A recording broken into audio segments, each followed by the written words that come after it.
Hello, my name is Marcus. I'm the compiler of a collection of therapy quotes entitled 1001 Windmills of the Mind, a collection of advanced self-help quotes taken from what's often called the psychodynamic or the psychoanalytic perspective, which long ago, as I understand it, was referred to by some as philosophical medicine or narrative medicine, for the love of narrative medicine. Once again, to borrow a line from the singer Steve Perry, who has a song entitled For the Love of Strange Medicine off his second solo album by that title as well.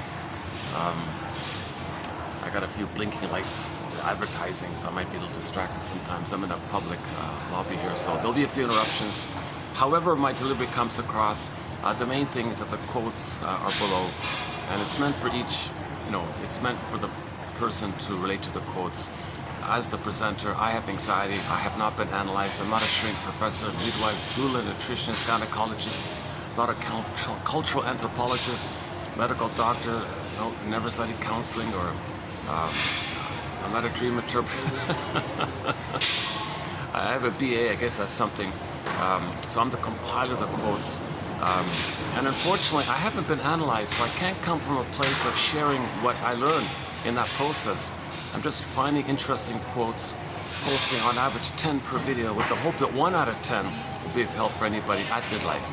So again, this perspective is meant for people at midlife. Okay, it's called the second journey of midlife kind of thing, or the hero's journey, or the midlife audit, the midlife examination period, where we recognize that due to attachment trauma in the nursery, we had to freeze up our soul. The pin went in the collar. The pin went in the collar. The metaphor from the Maiden King fairy tale is that we don't feel embodied, flat affect, so our sense of beingness and the positive feelings come from it all kind of flat. So you create a picture of your beingness, make it Snow White. She's in a coma in a box, sleeping in a coma in the forest, or Rapunzel in the tower. Or in the Maiden King story, it was the princess, and the trauma was so severe she had to morph into a swan and fly away. Okay, so myths and fairy tales describe psychological trauma. Myths and fairy tales show us psychological dynamics when there's psychological trauma with the mother. So unfortunately, like the fairy tale says, a lot of children don't have a mother. I mean, a loving mother. Okay? There's a mother, but the loving side of her is deficient, and the child is mainly relating to the narcissistic, envious side of the mother, called the wicked stepmother. Okay? So in fairy tales, when they say, oh, the child has a stepmother, well, that's code that the mother is envious and narcissistic, and there's no real loving side to her. Maybe it's very minimal. So what does the baby do when the mother is envious of the child, or wants to use the child, or exploit the child, or is misattuned, malattuned, or can't love the child simply because she doesn't have the psychic structure to do so? If the mother doesn't have the psychic structure to love the child, i.e. she didn't get a chance to differentiate from her mother, so she's got no sense of self to love. Like, who loves? So a person's got to love, an authentic person loves, but the mother doesn't have that authentic self, because for that authentic self to be there for the mother, she needed to have the experience when she was a baby. She felt safe in the oneness with her mother, so safe where she got her needs met. And that rhythm of safety where her needs were met, meaning her mother was attuned and recognized the baby, soothes the baby, hears the baby, sees the baby, recognizes the baby, has a warm, welcoming attitude towards the baby, and the child feels safe by the rhythm of safety.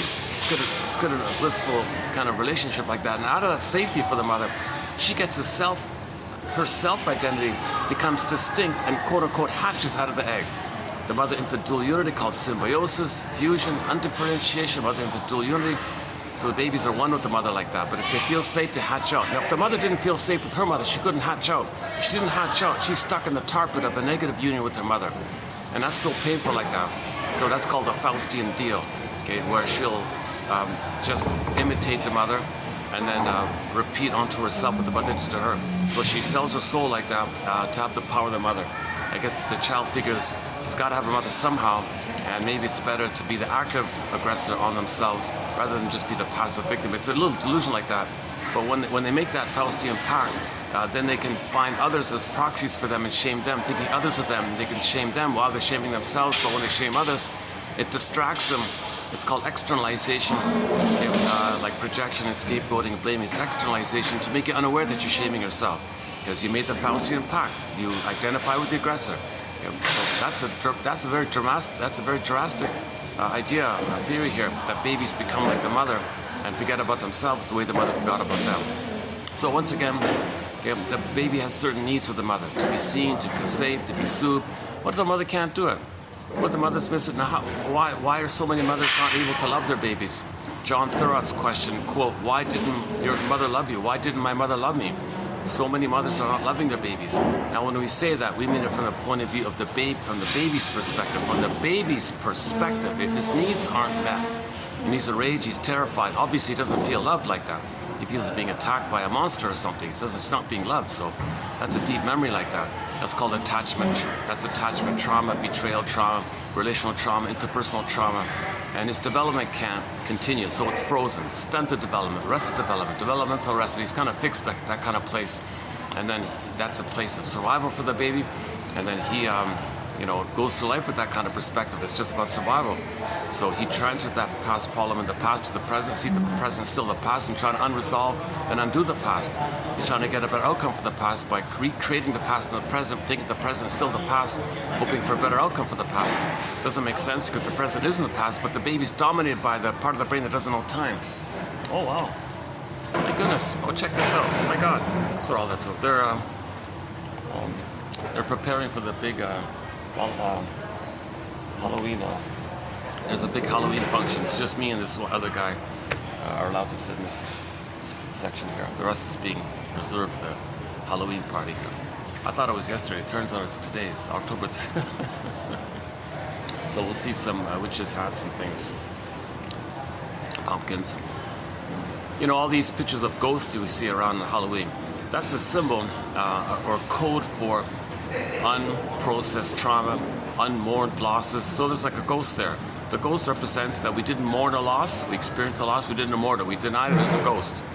The ghost of the person that you can't admit, and there's a ghost there telling you, hey, notice me, admit that I'm lost. But to be able to admit a loss, you need an identity to admit a loss. You got to say, I had a loss, I felt a loss, that was a loss for me. But if you don't have your beingness, you can't do it. That's called complicated grief, aggravated grief. The derailment of the grief process leads to pathological nostalgia, melancholia, because they can't mourn. So then I got all these ghosts all over the place because no one can mourn. How do you mourn? Who mourns? A person mourns, just like a person loves. So if the mother herself didn't get differentiation, she won't be able to mourn losses later in life. You see? Because when you say I feel sad, well, where's the I? Meaning authentic I. Okay.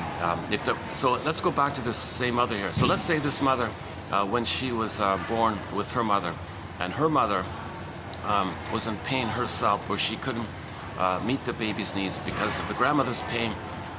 She transferred her past to the present due to the pain she's in, hoping for a better outcome. So the grandmother has trauma, okay? When there's trauma, we repeat.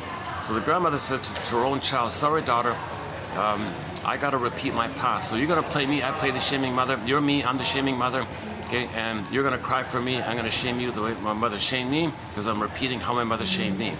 So the mother originally cried for love, the mother said no. Okay? She identifies with the aggressor, the Faustian deal, identification with the aggressor. She becomes the aggressive mother who shames herself. So baby comes on and says, all right, baby, I got to replay what happened to me. I'm gonna cry for love, and I'm gonna shame myself. That's too painful. So you play me. I'm gonna see you as me crying for love, and I'm gonna be the mother shaming me. And we're still in the past. The thing is, you're gonna be me, and I'm gonna shame you. It distracts me of how I'm shaming myself. I'm selling my soul. I'm selling your soul. That's the Faustian pact I made. Sorry, baby. Okay, insult to injury. The mother's going to say to the baby, sorry, baby, I am angry with my mother for doing this. So I'm going to flip-flop. As I'm shaming you, I think my mother's hurting me. I'm going to be angry at you, who I now then see as my mother. I'm going to continue my fight with my mother. So, baby, you're going to play my unloved self. I'm going to shame you because I'm the shaming mother. You're the shamed self. And then flip-flop. I'll be myself angry at my mother, and you're going to play my mother. So what is that? What does this mother do in that situation with the grandmother? What does this woman do as a baby? Okay, flash freezes her soul. That's Snow White in a coffin in a box. Earth opens up and his core gets pulled down. Joy and sadness in the distant filament center gets zooped away. Golden ball down the well. Maiden king flies away, turns into a swan, flies away. Rapunzel's in a tower. Okay, and so on and so forth. So something in a fairy tale that is personification of a person's beingness, authentic self. It's got to be frozen. Echo turns to a statue. Okay, Echo becomes a statue, turns to stone. Faithful John turns to stone. Okay, or I and John and the ball are in the cage. It's disappeared, unavailable to you. So the jargon is flat affect. Flat affect, emotion, it's flat. So that's what the pin and the collar means. So the pin goes on the collar. That means the affect, the body's flat. You don't really feel at home within. You don't have your golden ball. You don't have your sense of uniqueness. And you need this identity to love and to mourn and to enjoy life in the present, to know your uniqueness, which you express. And then when you express your uniqueness, which you're aware of when you have your beingness, Shirley Temple calls that the bluebird of happiness flies from within, a symbol for the pleasant feeling. So joy's at the console. Joy's at the console. Mainly joy's at the console. The serene, inexhaustible fullness of being. So you've got your beingness there. You got your beingness. It's a pleasant, full feeling. It's joy's like that. And the added qualities, when you express what's unique about you, that's considered meaning, a path of heart. Everyone's better off for it. It's when people have that embodiment, they walk into a room, everybody calms down, kind of thing. There's a certain quality about that. It's not like, you know, like if a bully walks into the room and people use him as a proxy for their rage, or if a victim walks into a room, everyone dumps on them so they blow up. It's that different quality. If a person has their beingness and they walk into a room, there's a kind of a calmer, safer kind of more beautiful feeling, I guess, for everybody, kind of thing. So it's kind of rare. Robert Bly talks very bit about that as well.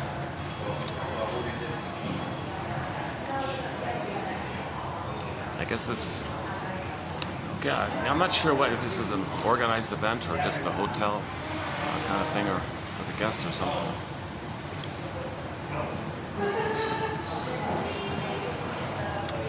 But yeah, things are busy. It's a high season started around here, so things are getting busier.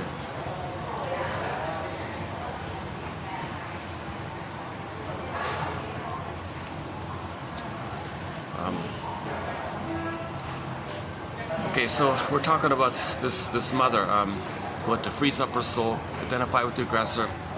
Okay, as the Faustian pact. So let's say this woman grows up, has a baby. Okay, repetition compulsion. She didn't get her needs met. She's going to repeat what had just happened to her. So she does the same thing to her baby. Hello, baby. Okay, you're going to play me. I'm the shaming mother. I'm going to shame you. And after I shame you, I think you're my mother who hurt me, so I'll be angry at you because I'll then think you're my mother who hurt me as I'm shaming you, and you play me. Sorry, baby. I can't see you for the present. Yes, materially, I understand the present, but emotionally, I'm still in the past. Okay, so the baby might say, baby, hold on, hold the phone here. I'm neither you nor your mother back then. Are you psychotic? No, baby, sorry. It's worse than that. I'm psychotic, but I can appear non-psychotic, so no one can call me out on it. Oh my God, help, help. What does the baby do? Like his mother did, froze up his soul, Snow White in a coffin, his earth opens up, his core gets pulled down, golden ball goes away, joy sadness goes away, the feminine turns into a swan, flies away, okay, and so on. So that child's going to do the same thing. So that's the pin goes on a collar. Right? The pin goes on a collar, the child is numb. That's athimoalexia. No feelings for your words. No feelings for your words. When we say feelings, we mean the primary feelings from your feeling self, your beingness feelings.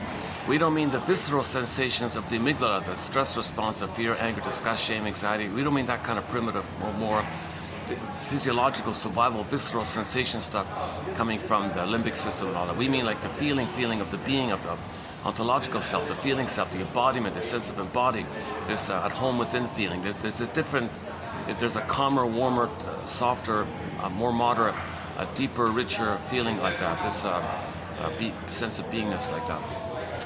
So I hear. Again, I haven't been analyzed, right? Oh, okay.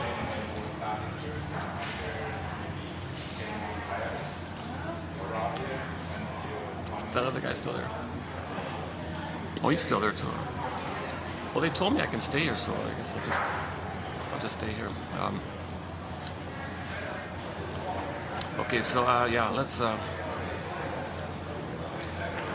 try not to get people on the camera, but sometimes it's hard to. I got the flashing, I got two jumbo flashing lights beside me, so. But if I turn it this way, let's see, do I get all the people in? Okay, maybe I can kind of. Is that a little better like that?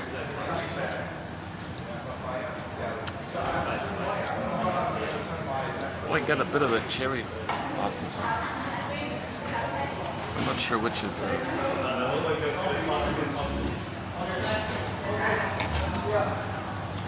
We try like that for a bit. Let's try this for a few minutes, see if it works. It's nice to get the cherry blossom. It's fake, of course, but okay. So here's the issue. Okay, the baby's trying to adapt to a situation. The baby needs a secure attachment style. He's not getting it. The mother's impaired. The mother's in pain. She's got to repeat what happened to her because that's what happens with trauma. We repeat. So the mother says to the baby, sorry, baby, I can't see the present in terms of your needs. I can't see you as a person with needs.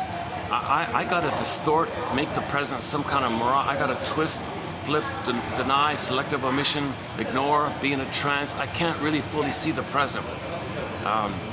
Yesterday there's a quote from Anne Schaefer, the best present there is to be in the present, or the present is the best present. Sorry babe, I can't be in the present. All I've got is too much pain in the past. It's a question of survival that I'm in. I was terrorized by what my mother did to me, and I gotta get out of this pain. It's unresolved with my mother, it's unfinished business with my mother. That's like first things first for me, baby. I can't relax and love you if I'm in so much pain. I gotta find somebody to get out of this pain. I got a thorn there. I got a piercing, painful thorn kind of thing. I gotta pull the thorn. I gotta get it out.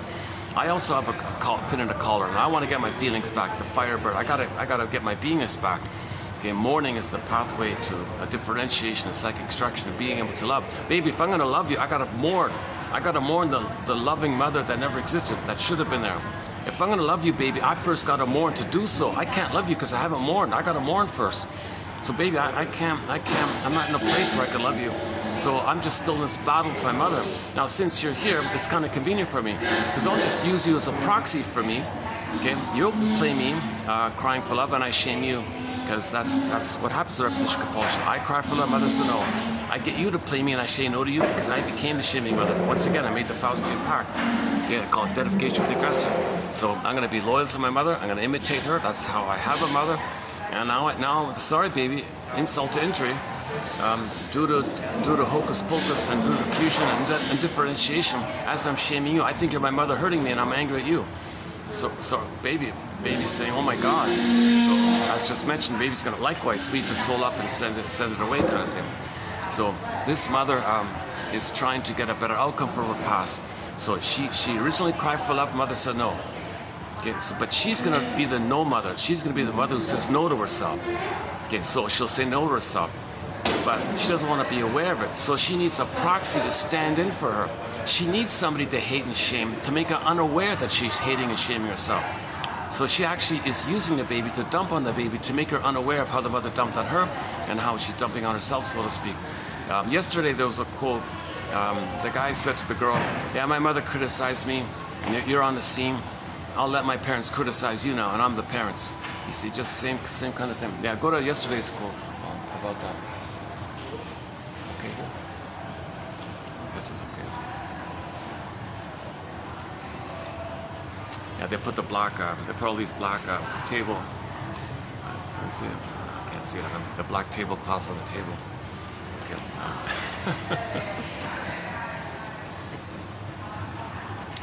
There's one little group of three beside me. Hopefully it's okay. I might try the other side to see if there's any empty seats. All the seats on the other end was all occupied. They were all occupied. Let's keep going here. So, okay, this is the issue. This is the core issue. We don't remember this. The baby can't know this. That's a key point here. The baby cannot know this is happening. The baby cannot fully feel the impact of this. He can't admit it. He can't admit that his mother's using him, okay, hating him, dumping on him. So the mother, okay, this is a betrayal. No baby expects to be betrayed like this. The baby can't know it. Okay, so he's enraged by this, of course, and in his mind, he thinks the mother's like a monster now because there's a kind of a fusion takes place where he projects his rage and now oral greed onto the mother and creates like a monster like that. So in his mind, he's relating to a devouring monster that wants to gobble him up. Okay, so the witch won't eat me, or the boar queen, or the cyclops, or a sea monster, or an alien, a frightening step witch mother, or whatever. He's got some dangerous, hungry, enraged creature like that, envious and hateful, full of ennui, and so on and so forth. So now he thinks that's his mother kind of thing. So he can't know that. He can't really accept that. It's there, but he's got to deny it. So he puts it in a separate psychic bin, like a little box, separates it, represses it, buries it down, okay, disavows it, disassociates from it, goes into some other part of his brain somewhere. He buries it so deep in his body, okay, then to survive, to compensate, he's going to hallucinate a goddess. It seems to be kind of like how a guy in the desert trying to survive hallucinates an oasis. Baby's got to survive, so he'll hallucinate a goddess mother and then delude himself that he's safe with the goddess mother. That's known as the famous psychic splitting mechanism, which later on leads to adversarial thinking, either-or thinking, oppositional thinking. Okay, so the baby starts off with this desperate measure. It's not natural to have this either-or kind of thinking. Extreme either-or, goddess demon like that. So you put a dash between the M and the O in the word mother. Okay, so the prototype for others is going to be the mother. Okay, mother, M-O-T-H-E-R, okay, mother. So the baby splits the concept of the mother, this otherness, so whatever this other is going on. Okay, so first it's a monster, denies it. Okay, hallucinates the goddess, and it keeps them separate. That's the separate kind of thing. The reason it's separate because the baby, breastfeeding for the baby is a question of heaven or hell, goddess or demon. He cannot do anything human. He isn't in that human realm yet in terms of recognizing the mother's a person who is trying her best. She's wounded, she's crying for love, she's confused, she doesn't mean to hurt the baby. She would love the baby if she could. She's trying. He can't kind of accept this kind of ambivalence. He can't say, all right, mother, you got to use me because you're trying to learn how your mother traumatized you, so I'll help you with that, mother. Go ahead, you can shame me so that you can finally know your mother shamed you, because that's what you're trying to do. You're trying to remember what happened to you, so you're going to repeat onto me in your attempt to know what happened to you. All right, I'll go along with that. I'll think you still love me. Baby can't do that. Oh, mother, you're in pain, and you're fighting with your mother, and you want me to play your mother. Who are you going to fight with? Oh, I'm going to help you like that. Baby can't do this kind of stuff. It's either or for the baby. Okay, so baby is in a state of paradise in the uterus, and for the first 4 months, that paradise has got to continue. Okay, the Shambhala, Shangri-La, this has got to be like a heavenly kind of experience called the Garden of Eden and so on. Baby needs that to continue for the first 4 to 5 months. So if there's a break, like a birth, for example, or others miss a tune, and she can't establish the connection with the baby, because sometimes when the baby's removed from the mother, the hormones go away. Losing the cord and the placenta means the baby thinks he lost his mother, and he's wrapped up and washed up, but it's all broken. Mother can't establish the line of communication. Communication breakdown. Yesterday the phrase communication breakdown came up. So there'll be a communication breakdown. That means the mother can't pick up the signals. That means she won't be attuned. Babies need this kind of attunement, like musical attunement, back and forth, baby to mother, mother, baby, baby to mother. That's like a flow, like the rhythm flow, a flowing musical melodic flow between the baby and the mother. A continuation of the prior state. Baby, cord, placenta, mother, mother, placenta, cord, baby, baby, cord, placenta, mother, do, re, mi, 1, 2, 3, A, B, C, do, re, mi, 1, 2, 3. Oh, that leads to Man in the Mirror, Michael Jackson, Man in the Mirror. Good song, Man in the Mirror. You want things better outwardly, start with the Man in the Mirror. The problems we see outside is kind of a reflection of our inner state. So if you want the outer to be improved, well, fix your inner, then the outer will reflect that. It's a separate kind of topic, Man in the Mirror.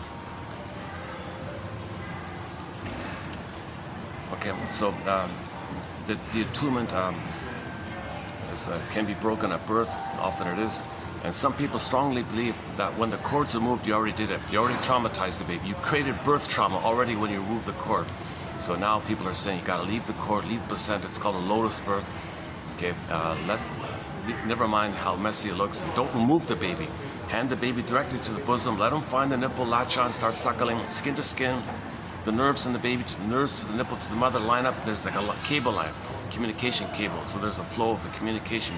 So baby suckling to the mother, mother, okay, breast to the baby, nerves in the baby, nerves, mucosal nerves in the baby to the nerves, and the mother picks it up and it goes to this nerve line kind of thing. So they got like a attunement. So she picks up the signals, she can respond. She's attuned, she understands. So she won't be malattuned or misattuned. Every time the mother's misattuned, what do you want, baby? I'm confused. What do you? Okay, then baby's terrorized. He thinks he's a goner. He's enraged. Thinks he's being rejected. Thinks he's being punished. Thinks he's being unwanted. He thinks he's going to be abandoned on the field. He's not going to make it. He's terrorized like this. So he thinks. So Mother's Atonement, if it's there, he continues the paradise. Mother's Atonement, it's not there, he's in hell all of a sudden. So it's a kind of, it's not like baby can't do ambivalence. It's either or for the baby. It starts off where if he doesn't get everything, if he's not in heaven, he's in hell, kind of thing. Now that's just briefly. That's just for a few weeks, and later on, with time, the mother does. As long as the mother is more attuned than misattuned, okay, things will get sorted out. And the child will see his mother as a person. He's a person. He can differentiate because he's got a loving mother. Now, if there's no loving mother, if the mother's a stepmother, he can't do it. Okay, he identifies the aggressor. He becomes like the stepmother, and then treats others the same way.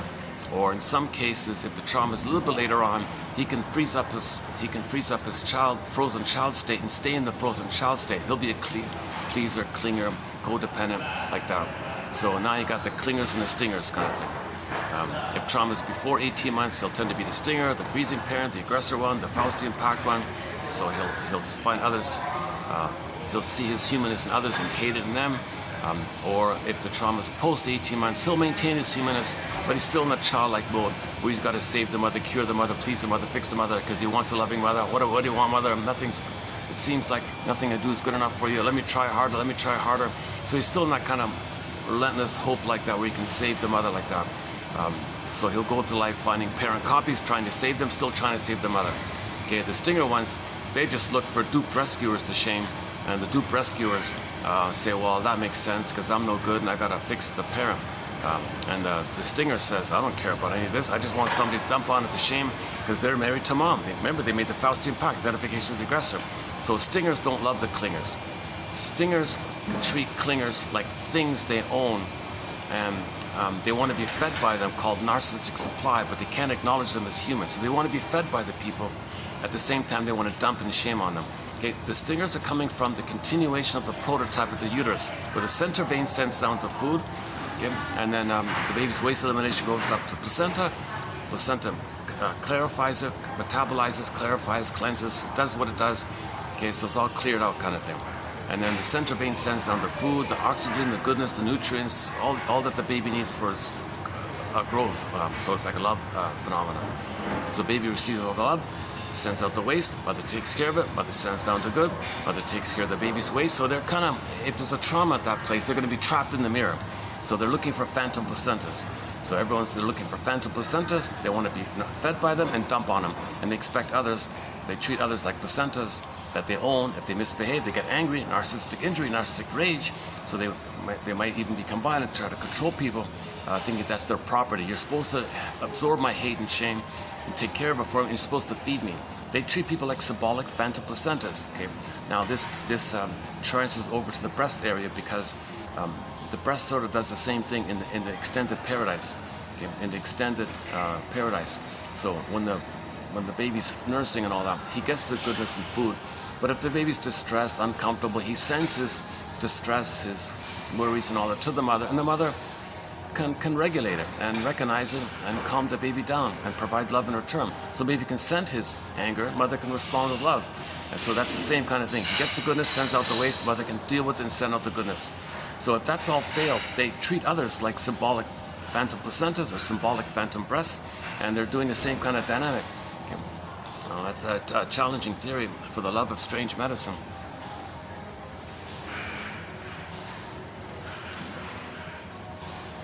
Oh, what's going on here? Oh, I see.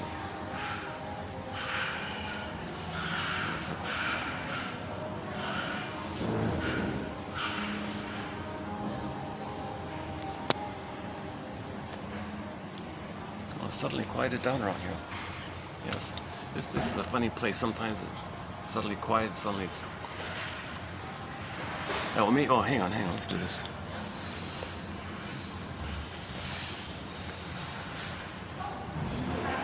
Is that a little better? I have to flash your lights again.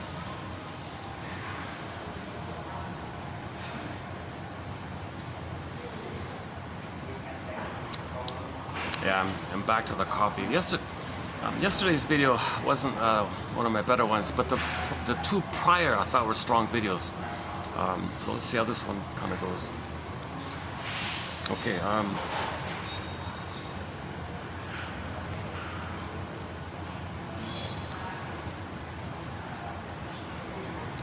Okay, so we're talking about this example where a baby comes, the baby cries for the mother. Mother, I need a secure attachment style with you, and mother can't do it. Mother can't see the baby's needs. If the mother is narcissistic, if the mother is a stinger in stinger mode, okay, she wants narcissistic supply. So the mother intuitively says, "Oh, baby, I'm sorry, I'm going to traumatize you." Why are you going to traumatize me, mother? Well, the more I traumatize you, the more I hurt you, the more you need to see me as good. Really? Well, you got to survive. So I'm going to trick you to do that, because on my end, I'll feel that you're feeding me and you're responding to me and taking care of me and you're comforting me, so I don't feel alone. I feel important, and you're attending to me. And you see, so I'm sorry, baby. I'm going to treat you like a symbolic breast, and you got to feed me and take care of me. Mother, hold the phone here. I can't be the missing good breast mother experience that you need back in the nursery. I'm your baby who needs your love. I can't be your mother back then. I can't be my grandmother feeding you as a baby back at that time. No time machines. I can't morph into your mother. What are you doing? Are you psychotic? As I said, baby, I'm sorry. It's worse than that. I'm psychotic, but I appear reasonable. I can function and appear reasonable while I'm being psychotic underneath. Oh my God, oh my God. So what's the baby going to do? Once again, he's got to protect his authentic self. Flash frozen, protect it. Send it away for safekeeping. He's going to protect it, put it in a box. So Snow White, it's actually an attempt to save the soul, to protect the soul. He's hiding it from the mother. Now, if you really want to hide your soul can morph to a bird and fly away. And different versions of it. Or it could be like a statue in the forest. And no one, just people think people don't feel it's, people ignore it or something, or look at it and walk away or something. I don't know. There's different ways in fairy tales where the person tries to hide, conceal, protect the soul. Down a tunnel, down a cavern where the light has never shone, across the thrice 10 times mountain, across the 13.5 ocean, down the 17th canal. The fairy tales are called "Go I know not whither and bring back I know not what." So the baby's going to do is going to protect the soul like that. Now the byproduct, of course, is the pin goes in the collar, it feels numb, of course. That's a trauma. Okay. Now the baby is going to need to function in life. So his feeling self, his embodiment is all frozen, so you don't really come from that kind of place. Now this is a trauma, this is pain. He's hurt by the mother. The memory of it stored in the survival brain. The survival is part of the brain, the limbic system, the amygdala and all that. Okay. So the memories are there. The memories of what happened are there. It's recorded there. It's a question of survival. He can't love and cry and live in the present. He's always in survival mode. So his energy is going to be cathected or invested or looped into this survival brain. Okay. So now his energy is running out of the amygdala brain. Okay, so once again, the brain has three parts, the famous triune brain, the 3-in-1 brain, the brain with three parts. The brain has three parts. So the survival, visceral part of the brain, so it only cares about survival and reproduction, like crocodiles and iguanas and lizards and chameleons, those kind of creatures. They only care about the instinct of survival and reproduction. So that kind of brain is nicknamed like those creatures, because that part of the brain also has the same kind of attitude. It's the stress response, to flee, or to fight, or to freeze. The stress is just trying to survive. There's no like love and play or anything like that. It's just survive and then reproduce, because they're surviving like that. So the feeling is all missing, so they're coming out of the survival brain. Okay, now the middle brain, the second brain, or the second line of consciousness, that's our beingness and our embodiment. That's where the golden ball is. That's the warmth, that's the love and the family, the creativity, spontaneity, the quote-unquote more human side of being human. So people can become adults, people can have vertical thinking, three-dimensional thinking, people can see realistically that everyone loves or cries for love, and people can be curious that when they cry for love, it's often coded. It's often coded. Like when people cry for love, it's usually very coded, because they don't even know it themselves. They do it in a kind of code way. Sometimes people cry for love by telling you what had happened to them, by wearing a placard, like a protest thing.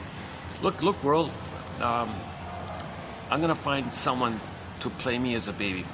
I'm going to show you what happened to me, because I'm going to do it to them, because my mother did that to me. So I'm protest like this.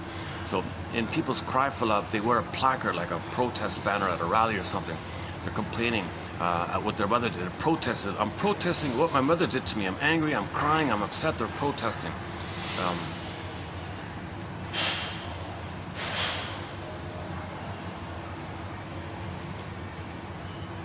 Okay, so the second brain is the feeling self and the ontological self, the sense of at home with them, your beingness, your midnight blue, the yin, the shakti, the feminine element, the feminine principle, your beingness. You see, the beingness is the king. Your beingness is the leader. Your beingness is what you do comes from your beingness. That's what the phrase means. Maiden, king. Maiden is the feminine element, okay, meaning your beingness, and that's the king means your doing. The masculine doing is an extension of your beingness. So you'll be ethical, you'll be moral, and your temperament's calm, and you see things in a three-dimensional, holistic, broader, deeper, realistic. We're all one family, one planet. Like there's gratitude and appreciation, and there's a more in-depth, wider perspective. You have the one image is the third side of the coin that can hold the other two sides of the coin. Okay, go to TQ 2599, our quote, our Route 66 quotes, the fifth one down about the third side of the coin, or the golden mean, or the middle way, or the middle ground. Okay, this Woodman calls it this.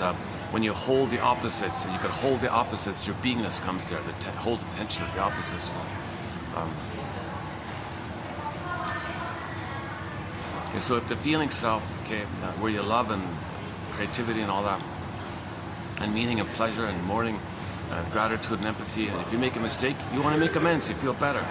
And the fountain of love comes from there, because you can do person-to-person mutual relating, give and take, mutual person-to-person relating. There's a fountain of love like that. It's called a positive feedback loop on each other.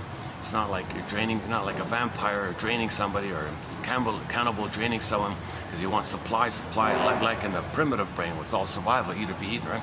In the living place, it's a fountain, it's a positive feedback loop of your beingness and their beingness. It kind of it fuels everyone's sense of beingness like that. You feel safe, and you're expressing your light. You're expressing your light. You got two lights blending. You got a more golden light. It has a positive kind of effect like that. Everyone's better off like that. Okay, so let's say in babyhood trauma, that whole area is kind of frozen. They go back to the primitive brain. Okay, now the third part of the brain is called the cortex, the thinking cap. So what happens is the loop in the survival brain, it's an infinite loop, it's spinning around. The memory is baby cried for love, mother said no. Baby cried for love, mother said no. Because there's no time, compulsion to repeat, he's going to keep crying for love, mother said no. It's a conflict because the pain, he doesn't want to know the needs, but he has the needs, but the pain means he doesn't know the needs, but he's got to cry for love, but there's pain. Wish and fear, conflict, yikes. How does he do this kind of thing? He's got to repeat the thing. Okay, so as he repeats the thing, he goes to the cortex. Hey, cortex, come up with justifications, come up with excuses, lies, make me appear reasonable. This is psychotic stuff to still think I'm in the nursery, looking for mother's sweetness and all that. So I gotta hide this because people can't see this. I don't want to see it, and I don't want others to see it. I gotta fool people. So find some way to fool me and others where I can still engage in this unconscious hope to get mother's love, or my unconscious hope to show up to mother and expose her, and she'll change her ways, or something like that. So cortex, give me some excuses. So the cortex might say, okay, well, if somebody calls you out on your negative behavior, just say, spare the rod. So if the mother hurts the baby and the third person says, why are you hurting the baby? Oh, well, spare the rod. You see, it's not good. You got to jungle. You got to teach the baby earlier. Oh, see. Rationalization is when you want to fool yourself and others, to deceive yourself and others of your real issue. Okay, shall I compare thee to an onion? You want to hide the real issue by selling the cloak that fools yourself and others. It's called rationalization, self-justification, it's duplicity, it's lying, it's basically lying or something.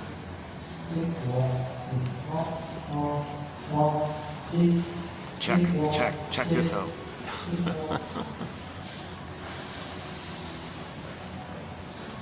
That's a concert. Pavlov's, is David Surkamp in the house? Oh, David Pavlov's dog is back on tour. Well, they did a tour just in Greece just a month ago. Pavlov's dog. I love their most recent live rendition of Late November. done in Athens about 2 months ago, 2024, late November. Pavlov's Dog is a classic rock band. We have 4 of their songs on our soundtrack. Late November, Julia, Theme from Subway Sue episode. All from their first solo album. They're sort of like a kind of like a one album wonder. They had that one excellent album in 1975. It's a lot of great songs in there. Those 4 are from that album. The guy's, I think he's in his late 70s or early 80s or something. He's still okay doing it. Still doing it. their new backup band, the rhythm section, is really good. It's really tight. It's really they got it together kind of thing. We got it together. Barry White. They got it together.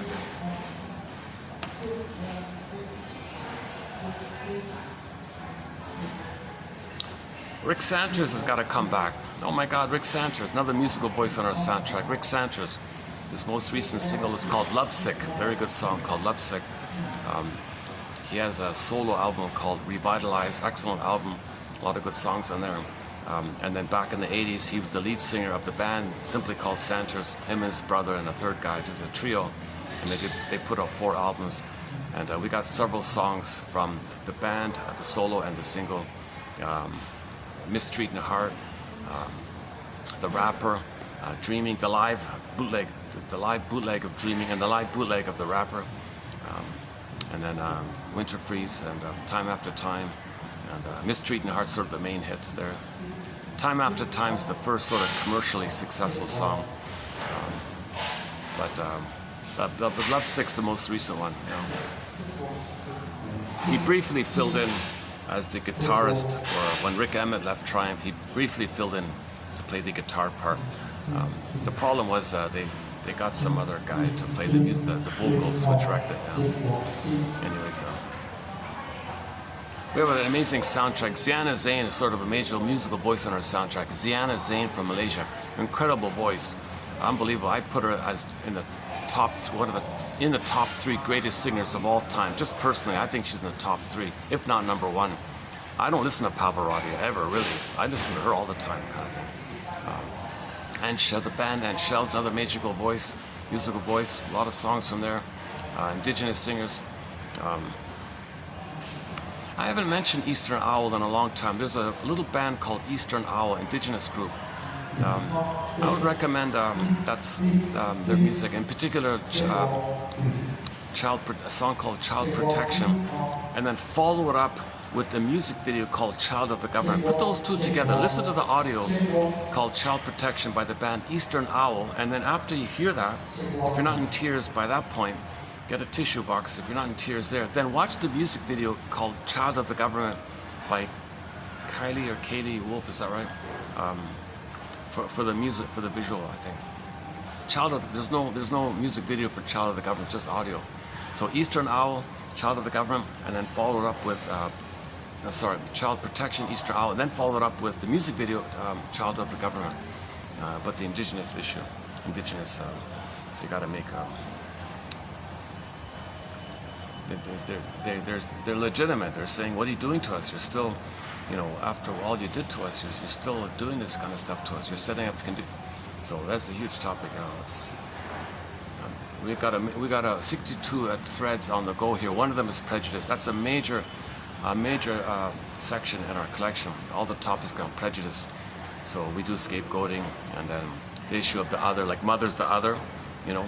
Like you hate your mother, so you see an other that you think that's your mother, so you hate your mother, so you hate the other as a standard for your mother, or you think that if there's an other, that means they had a mother, and you're envious of them. So you hate to see the other because you assume the other had a mother. So it can work that way, and so on and so forth. We got like a little list of theories on prejudice. It's a major topic.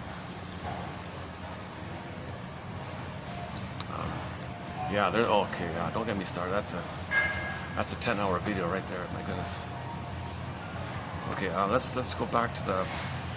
I'm trying to sort of settle down, sort of the core point here, mainly about the pin. How do we get the pin out, get the feelings back? So why don't we jump just briefly? Coming up very soon, in a few days, we'll have some quotes by Robert Bly, Marion Woodman on the Maiden King story. So the basic image is Okay, the baby's born, the mother's envious, narcissistic, bitter, so they say she's a stepmother. Okay. So because of that, the mother attacked the baby, wanted to exploit the baby, dump on the baby, use the baby, so the baby froze up his soul, it got the pin in the collar. So the idea was, at midlife, how do you get the pin out? Well, okay, number one, go to the Disney film Inside Out 2. It's called Free Association. When they ride the broccoli boat on that river there called the stream of consciousness, it's code for the free association. So just try to piece together and now try to understand through your free association. Say what comes to mind. Tell your story. What does that remind me of? What does this suggest to me? Oh, I feel upset here. What's the most upsetting thing? Validate. What's the most annoying thing? Okay, you must have, and validate. I must have a very good reason for feeling frustrated or blocked here. Okay, what's the most agitating, irritating thing about this block? I must have a very good reason for feeling really stuck here. Validate. What does it remind me of?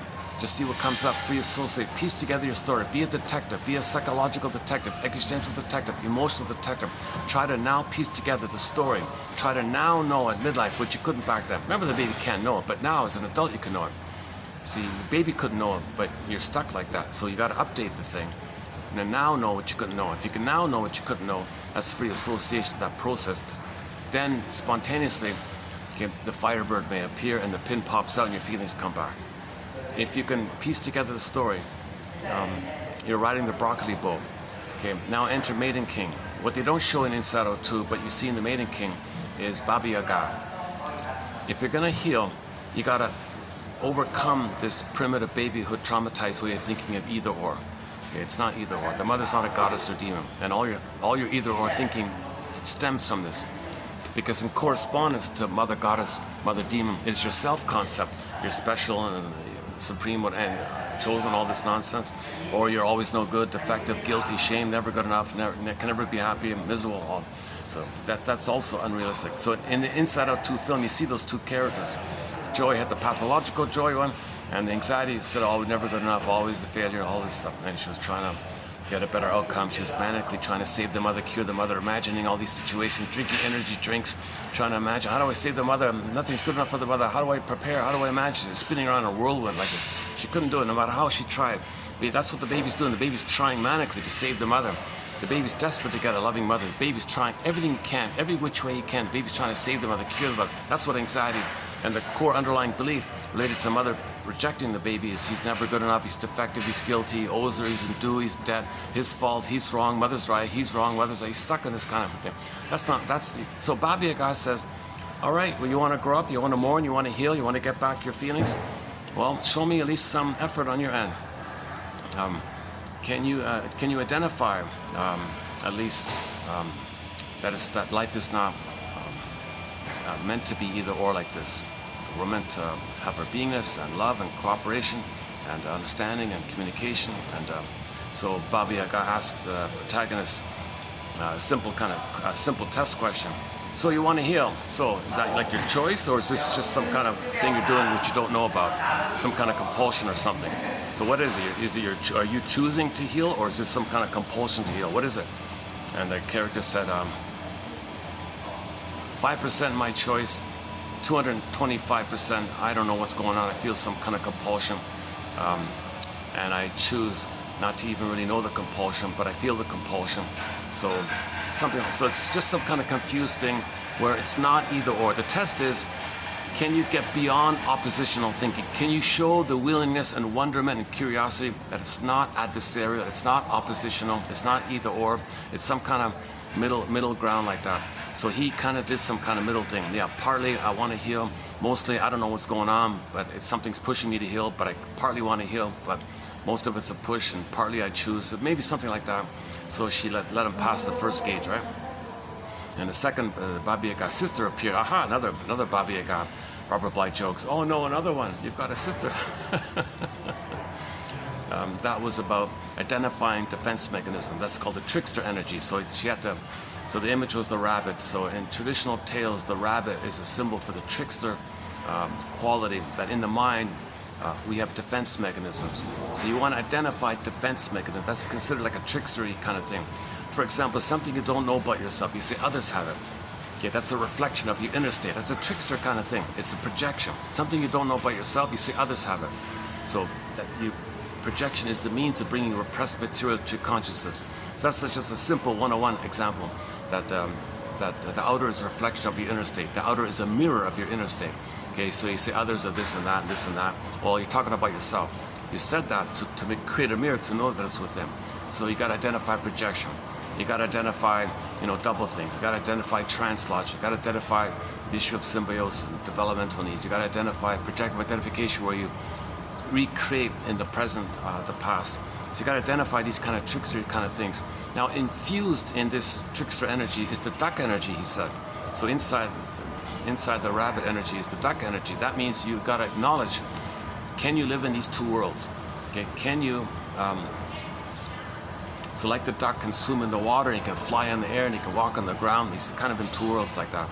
So can you recognize that there's something in our unconscious trying to reach consciousness, something in the water trying to reach the light or the air of consciousness?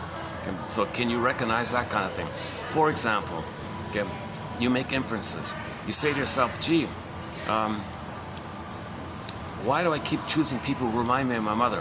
Am I trying to save this person, thinking I'm trying to save their mother so I can win mother's love? Am I whitewashing mother's crime? Am I whitewashing her double binding and gaslighting by doing this? Am I denying that she hurt me? Am I still loyal? Do I still have this unreal hope that I can somehow win mother's love if I find a copy of her? Or maybe, maybe you keep getting disappointed. You make the inference. Does that mean my mother disappointed me? I keep creating disappointments. Is that for me to know my mother disappointed me, and I keep creating in an attempt to know it? Or wait a minute, you mean I'm shaming others? Is that for me? Is that a communication from my unconscious, the water, the ducks in the water, to the air? Is that a communication to me, the air, that my mother shamed me, I identified with her, and now I shame others, and I'm doing this to know that my mother shamed me. And this is unconscious. I'm trying to make it conscious. That the duck energy, trickster energy, they're kind of together, duck and the rabbit like that. So you want to, that's the Baba Yaga, the second kind of part like that. Okay, and there's a third one. So finally, by nature, the firebird appeared. The firebird appeared. He hopped in the back of the firebird. He rode the firebird up. That's like the phoenix riding up. Okay, the phoenix came up. That means your feelings are coming back. You're coming alive again. You're going to feel real and alive again. Remember Velveteen Rabbit? I want to feel real and alive and all this. Well, that's happening. Nature heals you. So from the ashes. So baby's shame. Sometimes the soul is ashes. Yeah, well, that's another one. Then the phoenix comes from the ashes. So you can get your feelings back, even though your soul feels like ashes. It can come back. The phoenix can come, called a firebird. The red bird rises from the ashes like that. So that's nature. No human mortal can control that kind of thing. You just do the best you can, and it happens spontaneously. Check.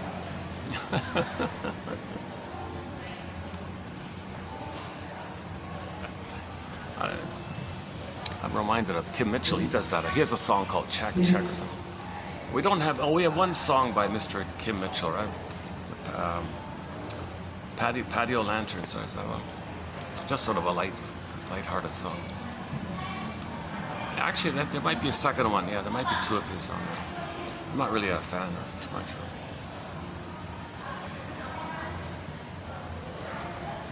Although I do have a bit of a, although I do look a little like him. He's a tall, skinned, bald guy, kind of.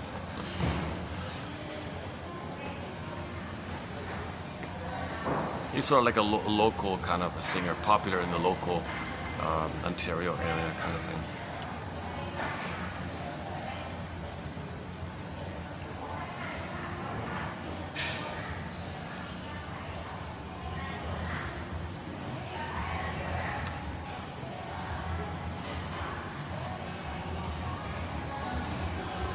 Yeah. Okay. So right.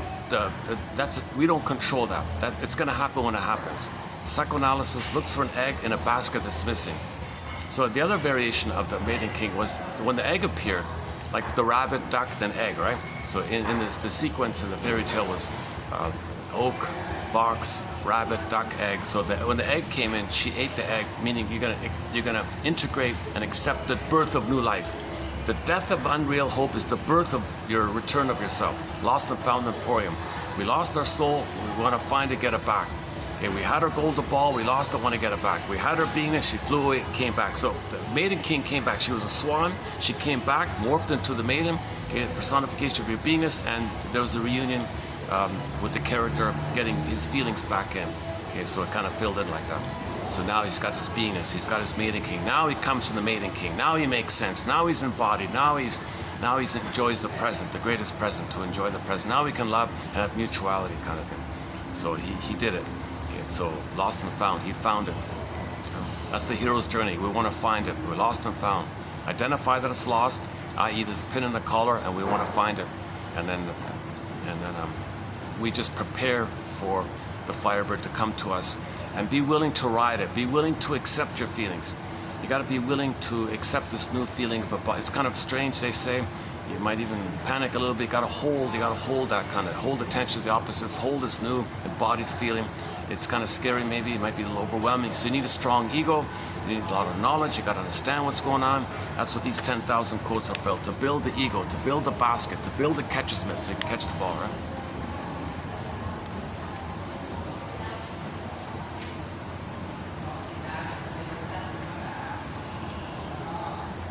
Okay, good. This is yesterday. What a difference between yesterday and today. Yesterday was a choppy. I did the video in 3 different little new restaurants. I had to buy 3 drinks to do the video. What a mess.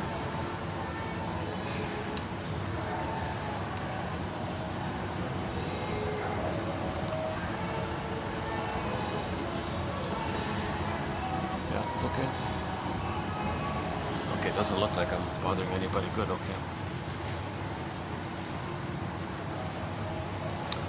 Okay, where are we here?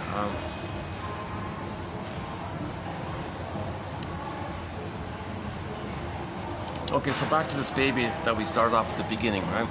The mother was impaired, she was in pain, she had to repeat what happened to her, so she used the baby as a stand-in for her, whom she shames, and then flip-flops. As she's shaming her own baby, she thinks the baby is her mother hurting her, and now the mother is angry at her mother. Baby says, I'm not my grandmother. I'm not your mother. What's going on here? Okay, the mother has a compulsion to repeat.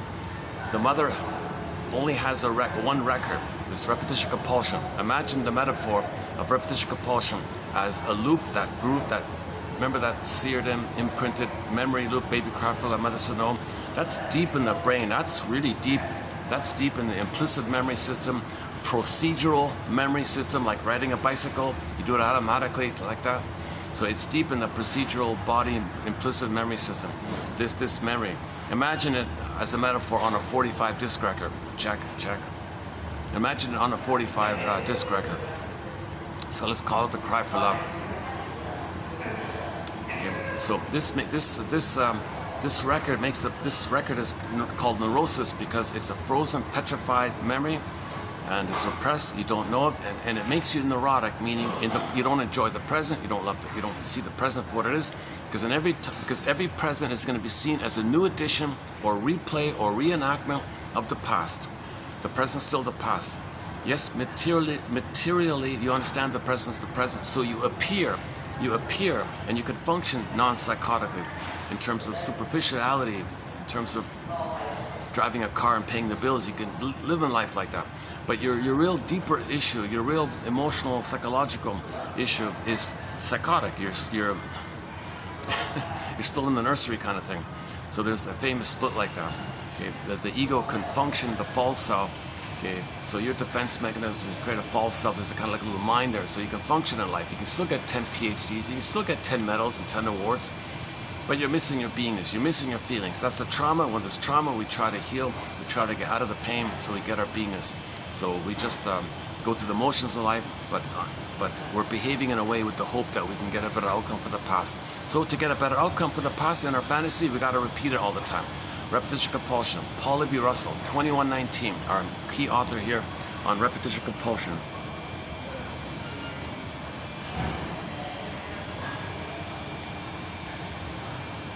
Okay, so when there's trauma, we repeat. He says, think of them as synonymous. Think of repetition compulsion and the battery. Let's check the battery. Oh, battery's holding up this time. All right, good. Think of repetition, compulsion, and trauma as synonymous. Okay, so imagine this 45. It's grooved in on the 45, this kind of tune, like this mistune, this crazy tune called the cry for love. It's the memory that the baby cried for love, mother said no, ouch. Baby cried for love, mother said no, ouch. It's just one painful, disturbed kind of memory like that. That's all he's got. That's all he's dealing with, really. Despite how whatever appearances there are, that's really what's going on underneath. Everything's love or cry for love. He's crying for love. Okay. This 45, in every new situation, he just plays that 45. Okay, so the burglar's line is this: every neurotic is a music enthusiast, but, the big but, he's only got one record. That's the problem. He's only got one record. He can't enjoy new songs. He can't be creative and have the fountain of love in the present, have new spontaneous, new joyful memories. He can't enjoy the present. Every day is new and fresh and spontaneous and new and delight and pleasure and bluebirds flying around and flowers. He can't enjoy the present. He's got this painful thing in the past, this 45. Again, every neurotic is a music enthusiast, but he only has this 145 record, which he carries with him everywhere he goes. Everywhere he goes, no matter where he goes. Okay, he always carries this 45 record, but in his pocket, let's say. Okay, every time he sees a turntable, oh, there's a turntable, with never-ending fiery ardor, passionate, hot love, hot passion, desire, whatever. He runs to the turntable, plugs it in, okay, puts the 45 on the turntable, puts the power switch on, picks up the needle, check, no, don't forget the check. Okay, puts the needle on the record. You hear the scratches and the crackles, and he's going to play that tune, that familiar old tune. Remember the word familiar, familial and lie. Familiar, okay, you take the word familiar. The first part of the word familiar is familial. It comes from family. The second part is liar. Familiar, family liar. In the family filled with lies, that's the pain. Mother lied to the baby. Mother said, oh, I love you, baby. No, she didn't. She didn't love the baby. She believed she loved the baby. She told the baby she loved him, but she hated and exploited him in terms of her unconscious need to replay what had happened to her, because she was stuck with the hope to change her past. So she used the baby as a stand-in for her crying for love and shaming the baby, thinking she's protesting. Look, world, look at what my mother did to me. You see how I treat my baby? That's what my mother did to me. Can there be some kind of justice and get the proper outcome? Check. I guess we're gonna hear some Halloween music coming up. If it gets too loud, I'll just I'll see if I can go to the pool on the 6th floor. There's a side part I can go to maybe.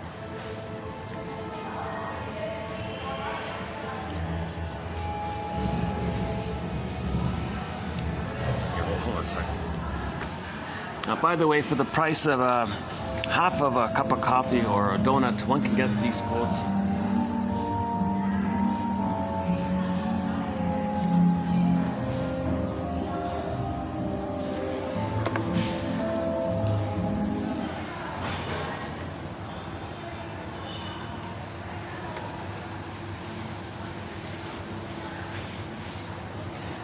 One second.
try this then.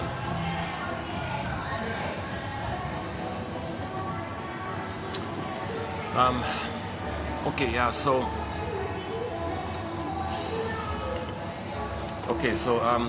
so free association, that's the image of riding the broccoli boat. Say what comes to mind, what does this suggest to me, validate yourself, and so on. Okay.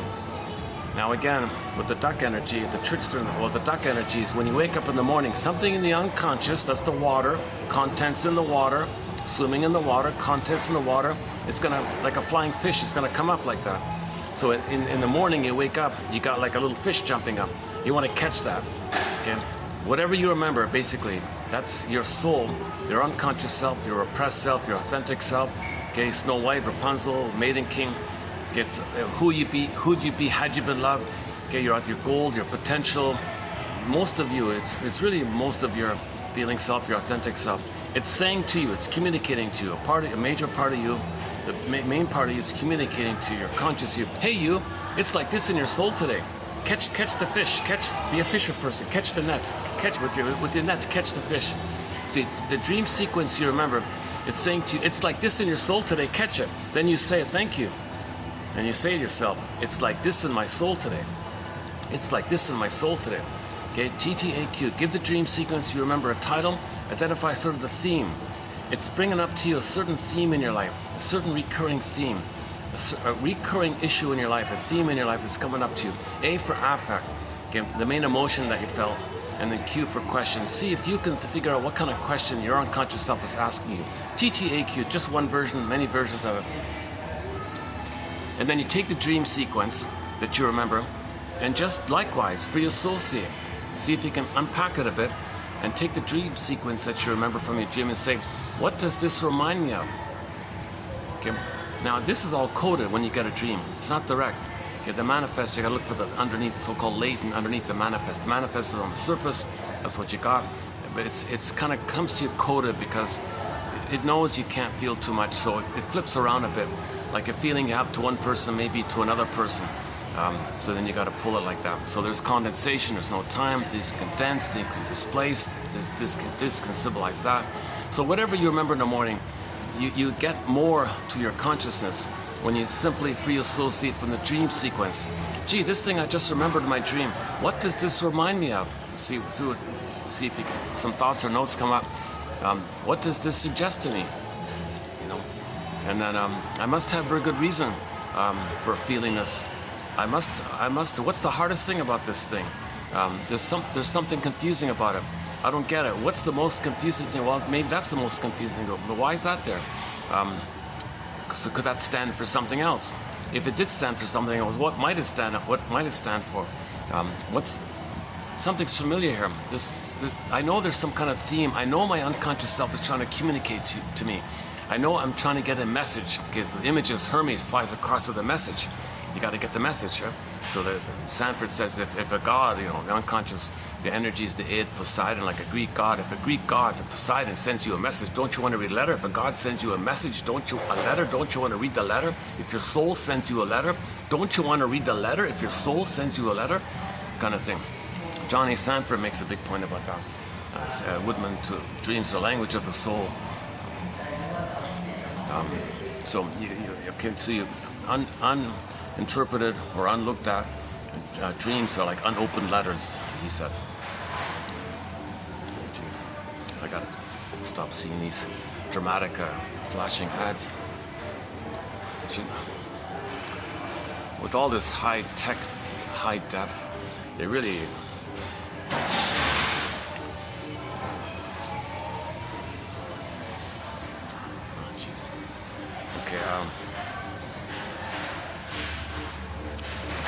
let me settle it. Let me try this. Okay, let's try this. Where are we here? Yeah, the caffeine. Yeah, I noticed yesterday I didn't have coffee. I was okay. Today I do feel the effects of the caffeine. Check.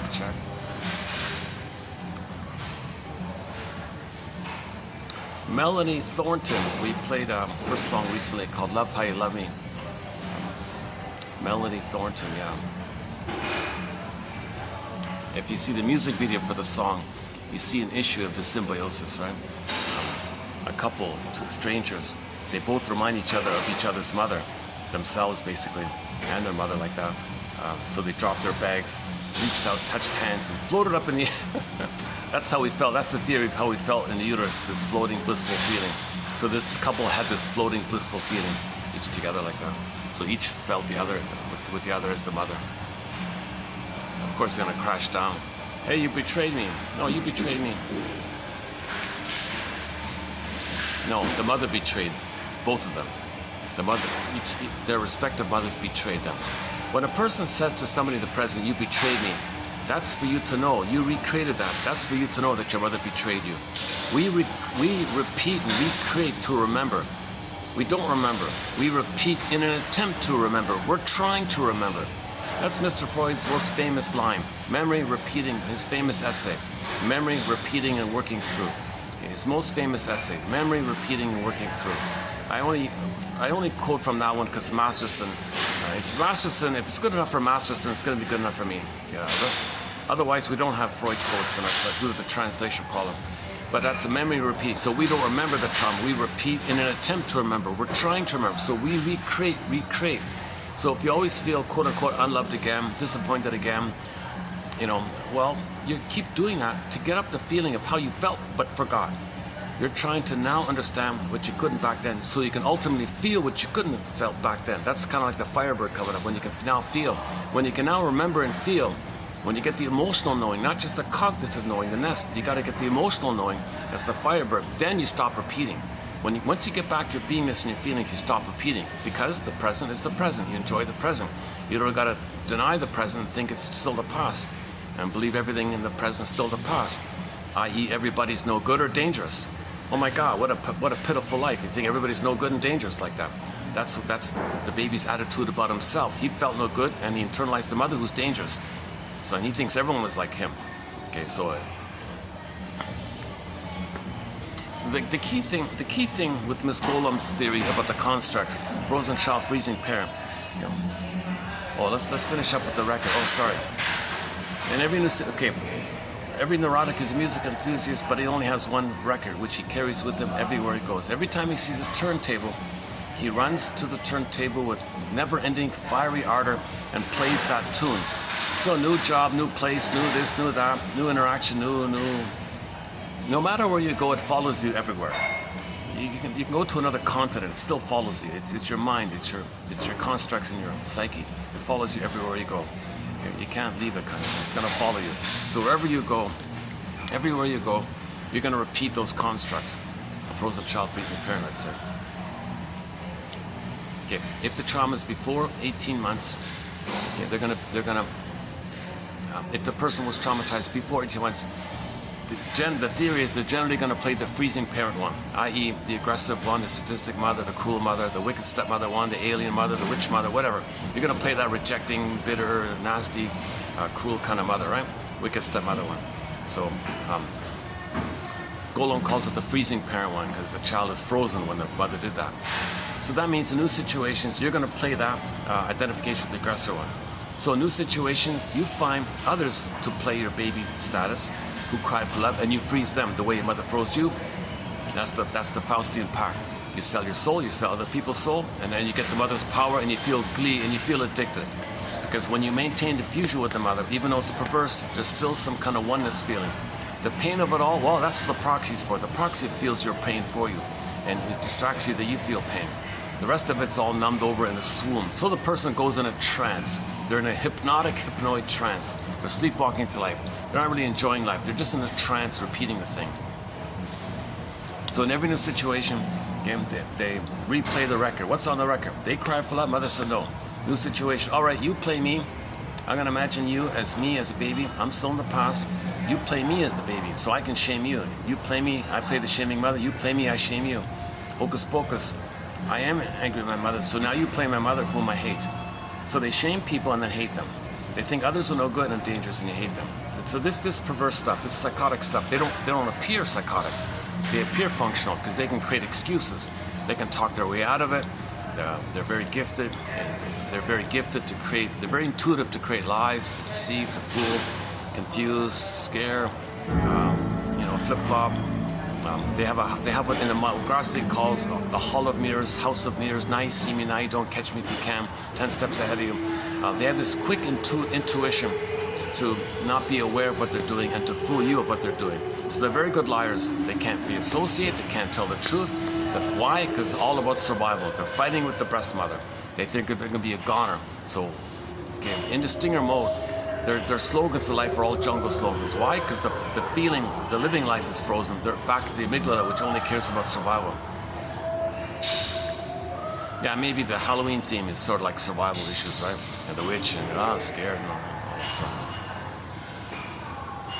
Maybe the whole Halloween thing is basically kind of like a recreation, like a scary fairy tale for a child, just to validate what's going on with them, just to give them some validation.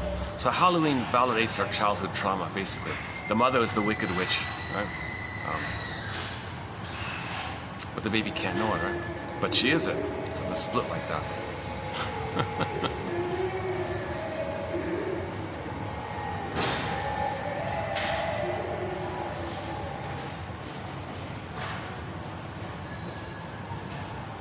I haven't thought about Halloween before. Let's maybe in the future we'll do some quotes on the Halloween thing.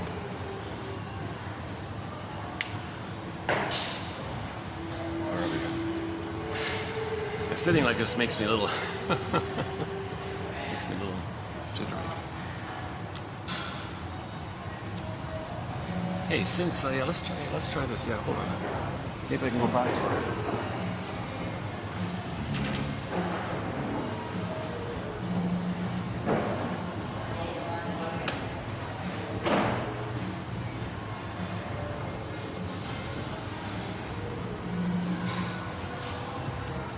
Does that work if I do it like this? Oh, back to the cherry blossom. Yeah, let's get the cherry blossoms back here, even though it's fake.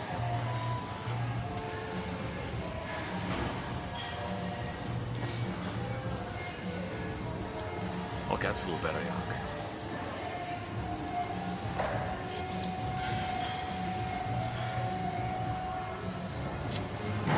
I'm on their way, am I? It's okay. All right. Okay, so right, so repetition compulsion. So if traumas before ETMIs, they develop one of the stinger personality patterns. Okay, not just a familiar over cookie cutter, dime a dozen, garden variety, narcissistic type that we're all familiar with, where they always want supply, they're the center, it's all about them. Others are things that they own, and if someone doesn't give them supply, that's a part of them misbehaving, so they're angry like that, and they don't have empathy or they use people, they don't relate or love, they just use and exploit to get supply. They're the baby looking for the oneness of the mother. So everyone else is symbolic breast, they suck dry and siphon and get the next one. They don't really love and relate, so they're just addicted, and they're addicted. They're in a hypnotic trance where they're infantile god, and they're addicted to get supply. They don't get supply, who are they? They feel this void within, this abyss within, as you've seen Inside Out, the chasm with the sarcasm image.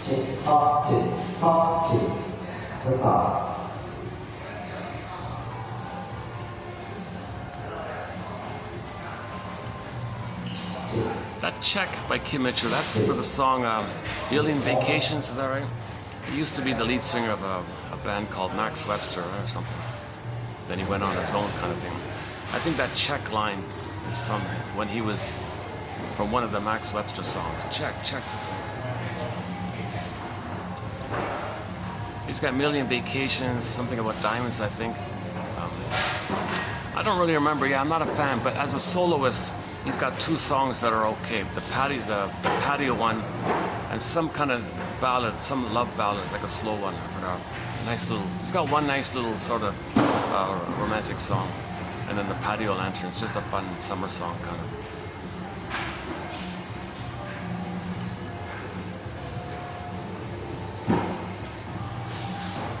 We talked about Miles Goodwin, passed away about a year ago. Yeah.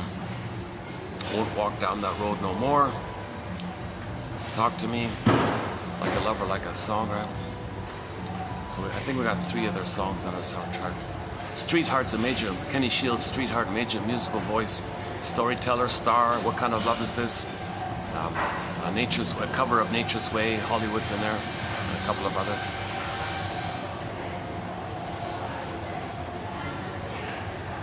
And I mentioned at the beginning the two songs are Child Protection by Eastern Owl, and then the music video Child of the Government by Katie Wolf or Kylie Wolf, something like that.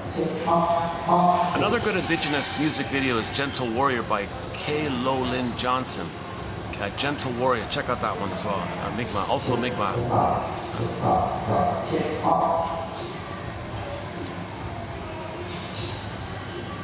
We got a lot of songs by Mi'kmaq and mostly Inuit. A lot of Inuits like Beatrice Deer and Susan Agnew Clark and Ili Sapi. Brian Andre, the Kashtan band, the Kashtan guys, yeah, they're also Inuit. Yeah.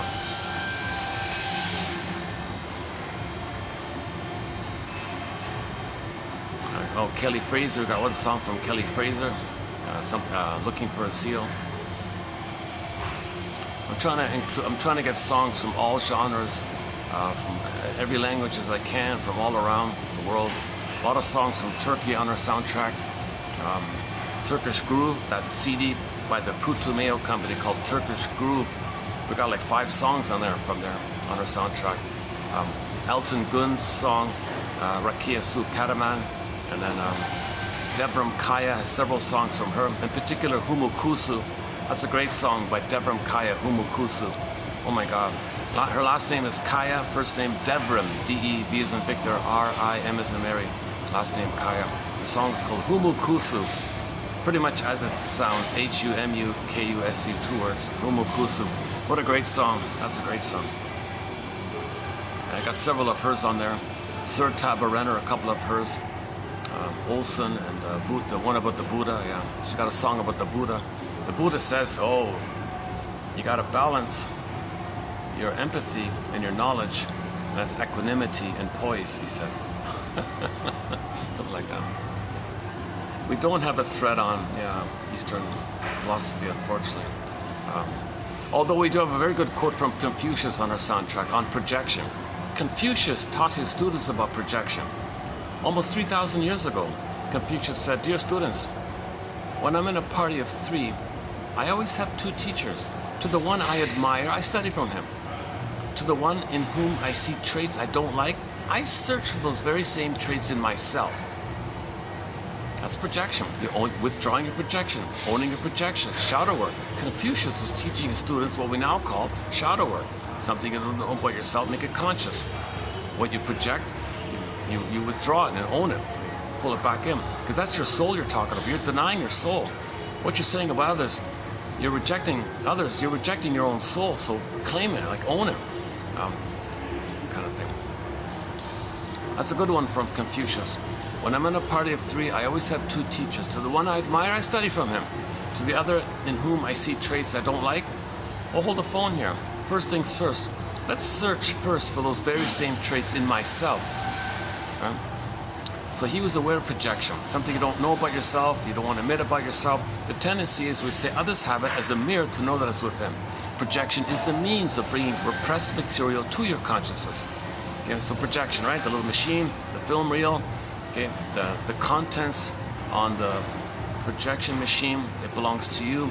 The mechanism is within you. You're the projectionist. The mechanism is within you. The contents is you.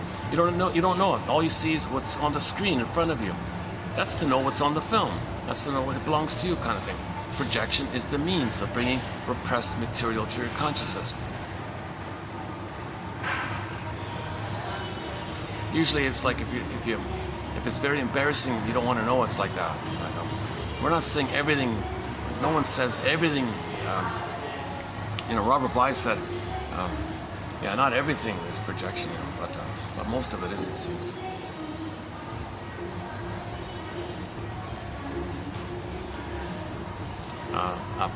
Prejudice is confession. The negative things you're saying, but that's confession. That's about yourself. You don't even know it, right?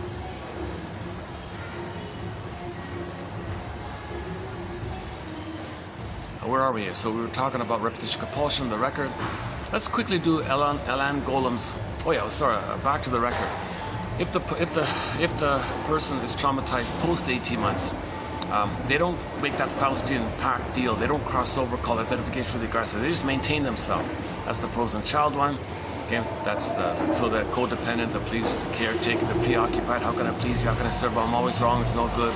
I'm faulty. So they always have a huge burden on themselves. They think it's their fault. They're guilty. They're wrong. What did they do wrong? They got to try harder. They got to try harder. They're wrong. They're this kind of childlike place where the baby is desperately trying to, like anxiety spinning around, trying to save the mother. So if they play the record and they're traumatized post 18 months, they'll play themselves and see others as the rejecter and recreate that pain and struggle where they try to save others and they hate them. So they recreated it. They recreated that point, that thorn, where they cry for love, mother said no. So they play the record in the situation, they play themselves and find others who will say no to them. It's really quite explainable. So if the mother was emotionally unavailable, you find people in the present who are likewise emotionally unavailable, it's really quite explainable. Okay, it's unresolved, they want a better outcome for the past, you want to save the mother, so if you save the copy of the mother, you think you're still trying to save the mother in the past. So this is dysfunction. You're not living life in the present. You're still stuck in the past. Okay? The present is called the presenting past, or you transfer the past to the present. Okay, and then enact it out, and the present just a new addition to the past. So the present is still the past, basically. Although materially you understand the present, but emotionally it's still the past like that, a little split like that. Okay, the ego, the famous ego split. The ego for the false self can recognize the materially the present, but there's no ego for the authentic self because the soul is frozen, so there's no adult mind. So there's no adult mind. Now let's cross over to Miss Golem. Her way of putting it is frozen child, freezing parent. That's trauma. When there's trauma, we repeat. So new situations. If trauma is before 18 months, you tend to play the freezing parent one. Okay? So if someone likes you, her line was, if any man liked her, click. The model flared up, she's got to hate him. If any man said he likes her, instantly, like a knee-jerk reaction, a compulsion, she hates him. Because the other one who liked her was her playing her model of herself as a child wanting mother's love. Oh, you want my love? I hate you, kind of thing. So she spent most of her life hating men all the time, she said. Okay, if anyone liked her, she's got to hate them. Why is she doing this? Unloved again, unloved again.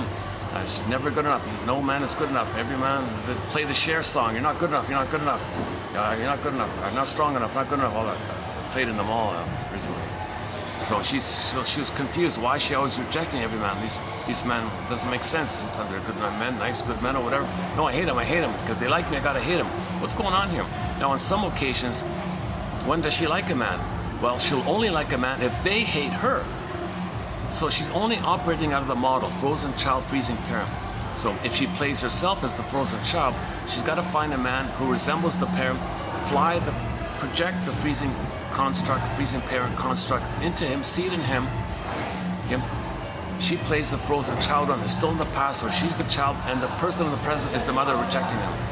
Then she says, oh, I got to save you, I got to fix you, I got to cure you, oh, you're the one or something. You're the mother, you're the one, you're the mother copy, you're the one. And he hates her. That's what clicks the model up.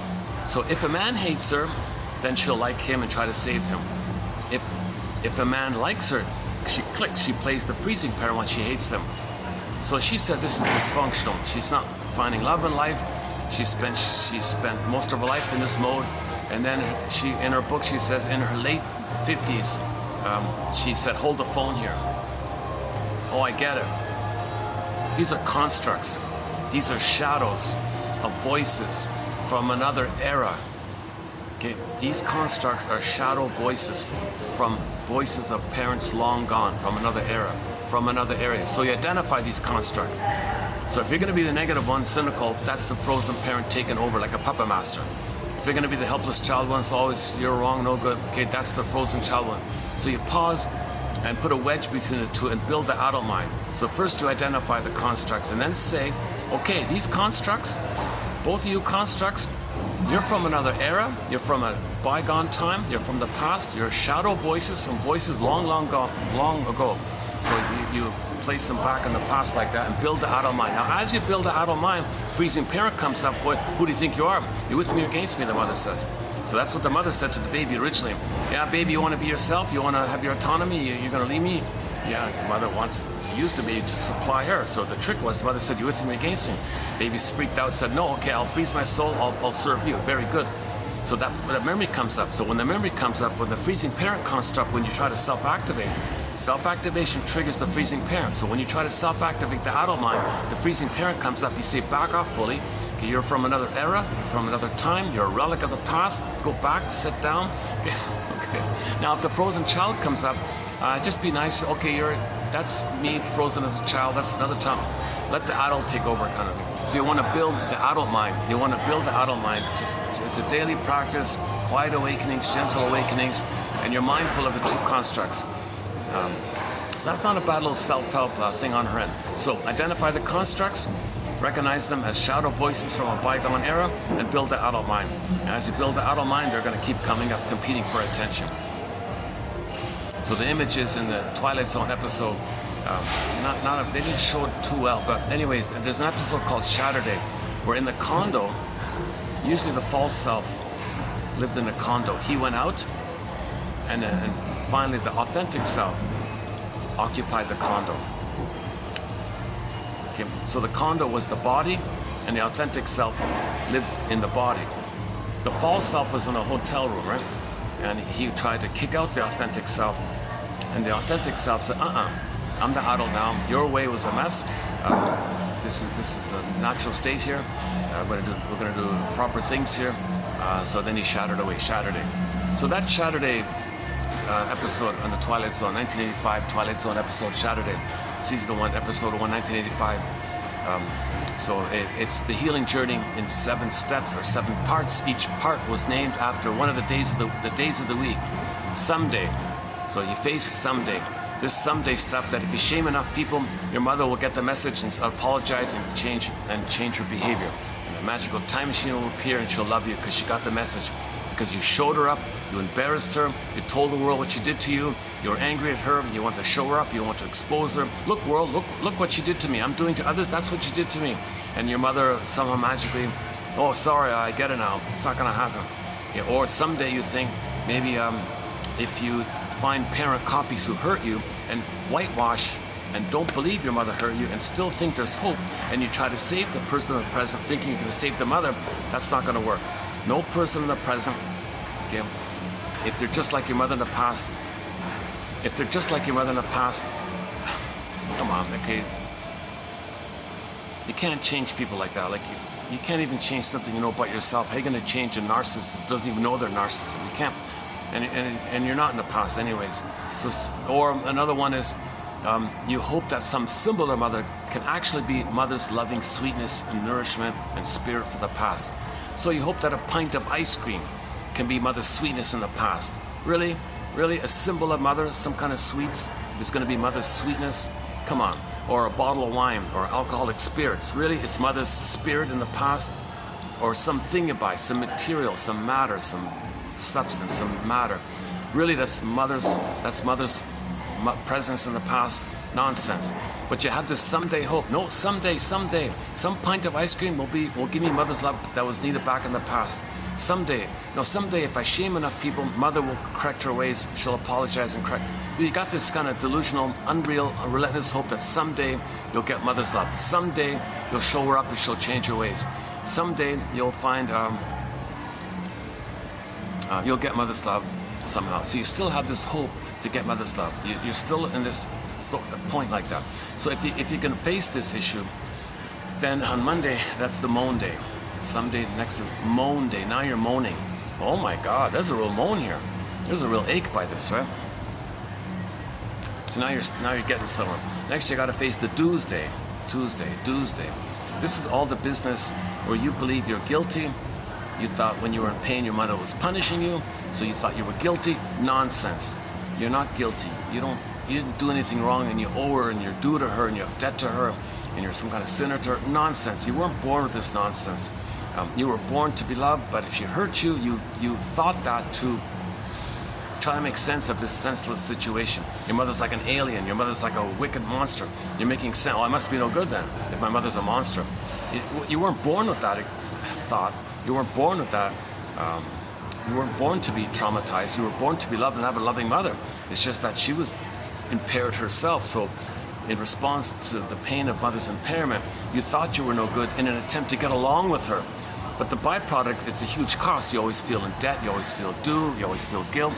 And even in German, guilt and debt are the same word even. So you feel guilt, now you feel debt, now you owe her money. It's no time, so it's infinite. So you feel forever guilty and in debt to the man. You gotta face this thing. You gotta forgive yourself for this false belief. You gotta update things. Now know that no, it's not your job to save a traumatized mother. No baby's responsible for mother's impairment of what had happened to her when she was a baby.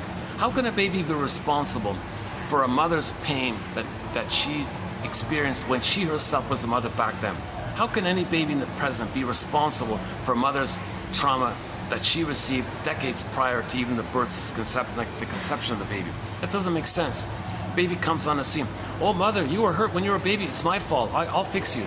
Come on. That's what the baby's doing, trying to make sense of the thing. So you got to face this doomsday thing, this unconscious guilt, unconscious debt, this kind of stuff.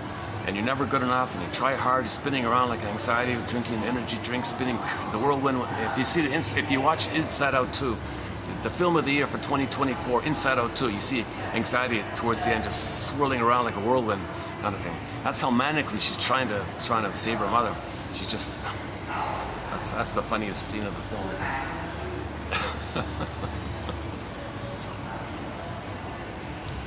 Okay, so if you can get past the doomsday, okay, now you're admitting you didn't have a loving mother. Now you're admitting, you're calling a spade a spade, a spade a spade. Healing means calling a spade a spade. My mother didn't love me. Okay, you gotta say that. Okay, meaning you didn't get your needs met. Translation, your mother didn't love you.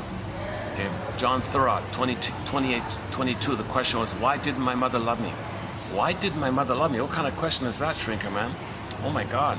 So that's the kind of the heart, that's the deepest wound, the greatest hurt of all, the greatest wound, the greatest hurt of all. Mother didn't love me, mother failed me. Okay, mother used me, exploited me, gaslit me, shamed me, double-binded me, blamed me, thought I was her mother who she hated, thought I was her whom she shamed because she repeated what happened to her. Oh my God, mother didn't love me like this. That's a real wound like that. You're facing a real wound like this. Yikes, now you gotta stay with him, ride the broccoli boat, for you associate, story it together, make inferences, find a story, what happened, be a detective.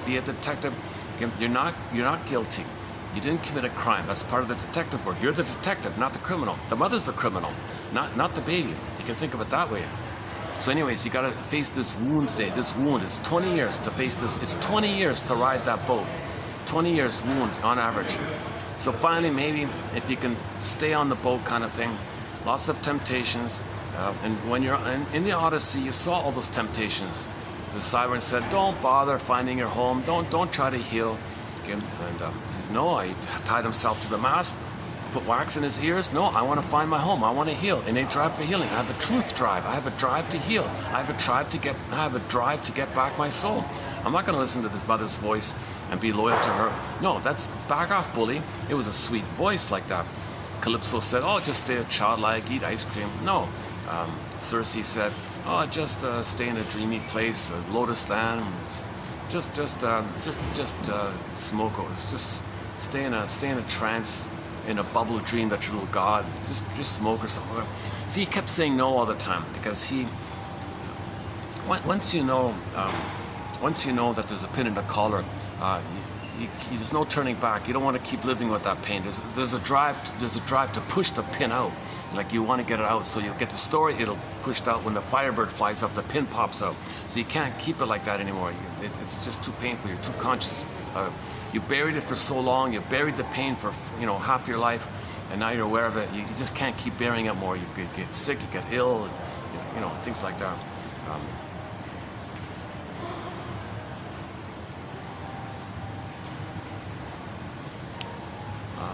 Where were we again? Hold a sec. Inside Out 2. Broccoli boat. Mourning. Hang on. Oh, jeez.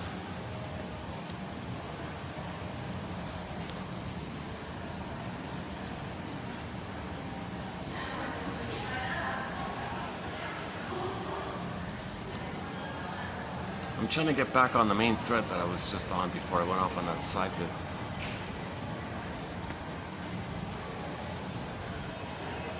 We were talking about the record, right? Oh, the constructs, frozen child, freezing parent. Okay, let's just pick up from there. So, yeah, oh yeah, Miss Golden was saying that in her late 50s, she paused and said, wait a minute, I'm just repeating a childhood, right brain stuff here. Where's my adult mind? Where's my reasonable adult mind? I keep getting co-opted by the frozen parent, freezing parent, or frozen child one. Well, that's still the past. So you want to build the adult mind one. So then she said she worked on building the adult mind. It was a lifelong effort, she said. And her report of it is in a very good book of hers called Unloved Again. Unloved Again by Ilan Golem. Very good little book, highly recommended. $3.99 PDF file, iUniverse.com, self-published book. We did 14 videos on her work.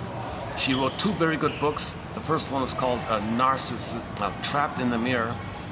Okay. So when the baby's one with the mother, if he gets loved, he gets out, differentiates. But if he's the one there and he's pierced, he's frozen there, he's trapped in the oneness, trapped in the oneness, trapped in the mirror. Narcissist sees the reflection, it's all him like that. He's kind of stuck in that kind of place. His soul echo becomes a statue. And he's stuck there, and it's addictive. That's the thing, it's addictive because you're in that original place where babies think they're gods and a blissful feeling. Okay, the feeling, I think the image for the feeling is back to Melanie Thornton's music video for her hit song, Love How You Love Me, when a couple touch hands and float up in the air. So they're in a blissful feeling. They feel this blissful feeling. This is called Schadenfreude. It's because you're going to feel some of that good feeling. Oh.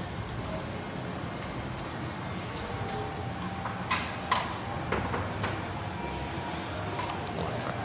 Staff have to do something here.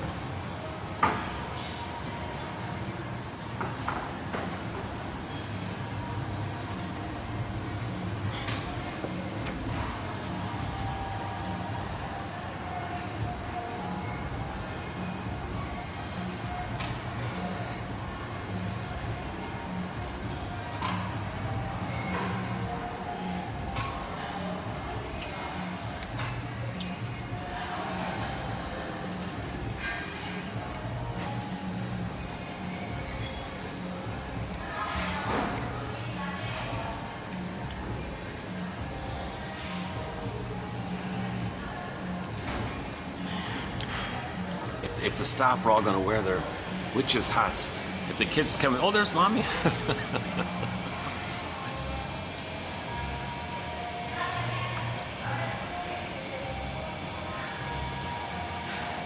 From the past, still the present, in the mind. There's mommy in the mind. Oh, you're a picture of my mother in my mind.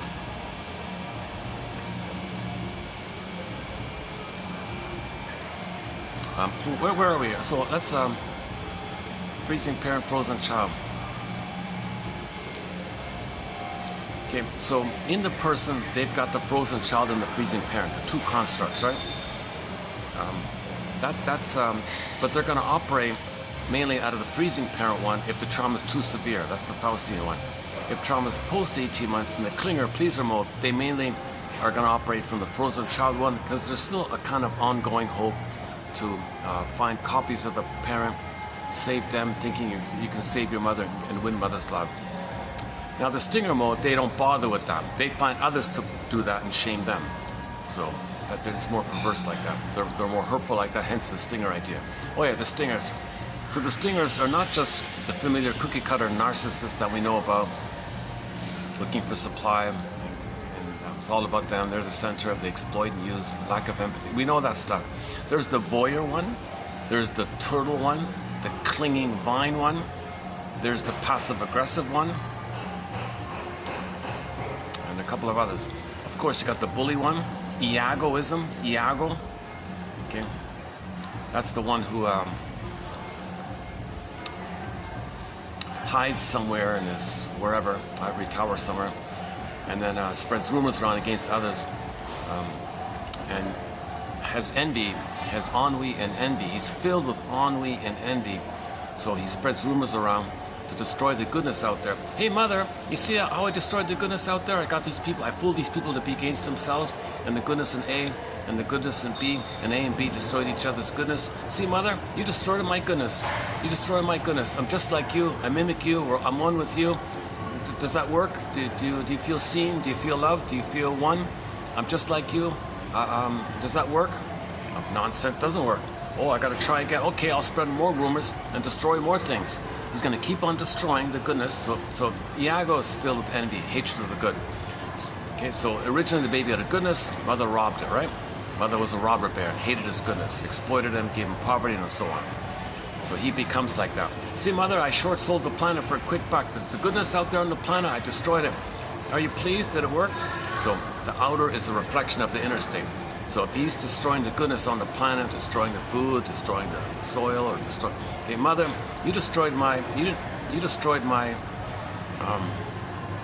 you robbed me of the nourishment I need, and you plundered me and gave me poverty like that, and didn't give me the nutrients like that. I became like you. So I saw the planet as me, and I plundered the planet the way you plundered me. Okay? And then you hated me, and I hate the planet.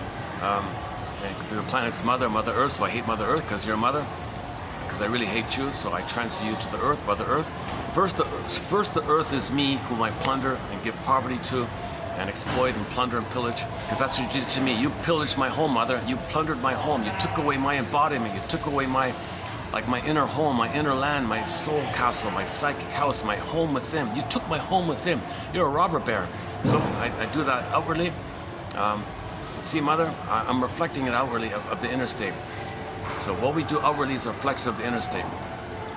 The trick with the Iago is they kind of do it through proxies. Usually they get flying monkeys. So they look for the bully patterns. Hey, bully, all you bullies out there.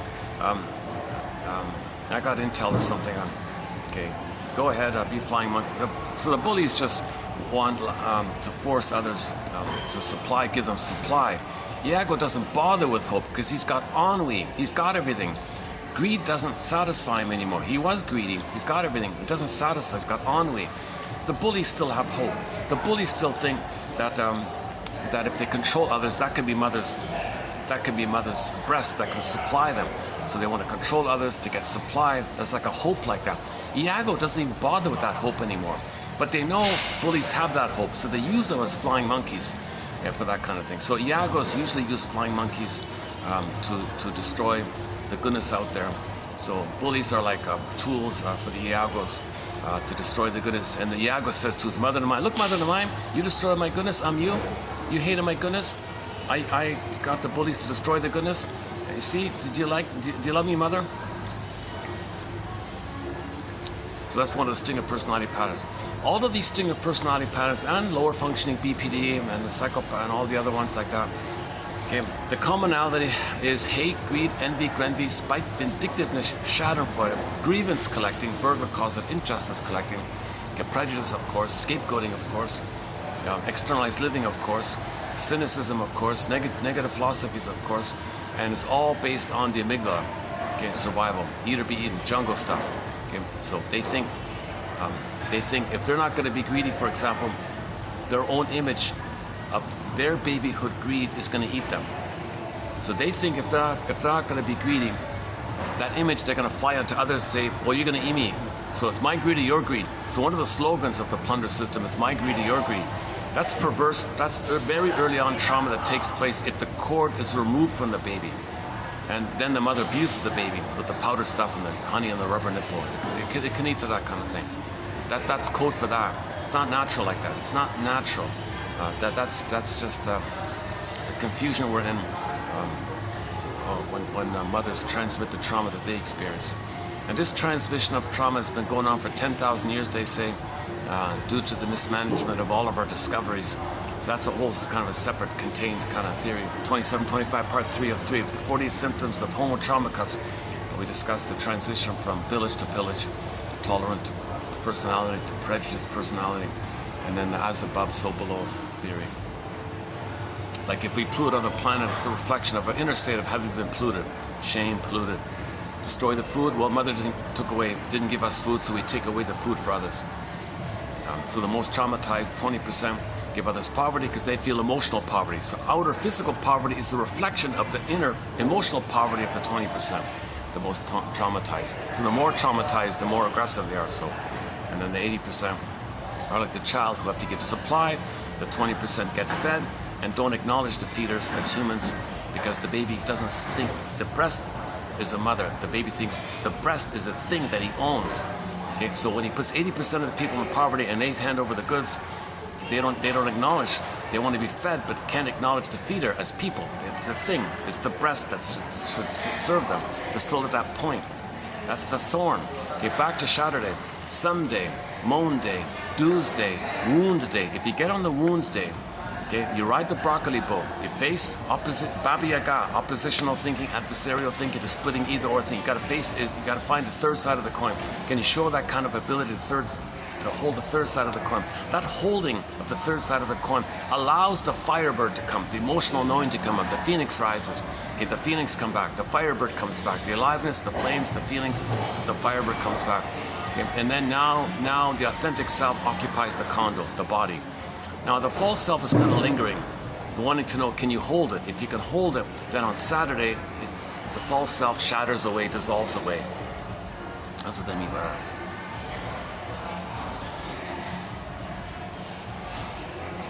We've been talking about the twilight self for the past month. So Saturday, Wong's Lost and Found Emporium, To See the Invisible Man, Memphis, the comedian one, Take My False Life Please, a play on Take My Wife Please. That's a very good one about facing shame.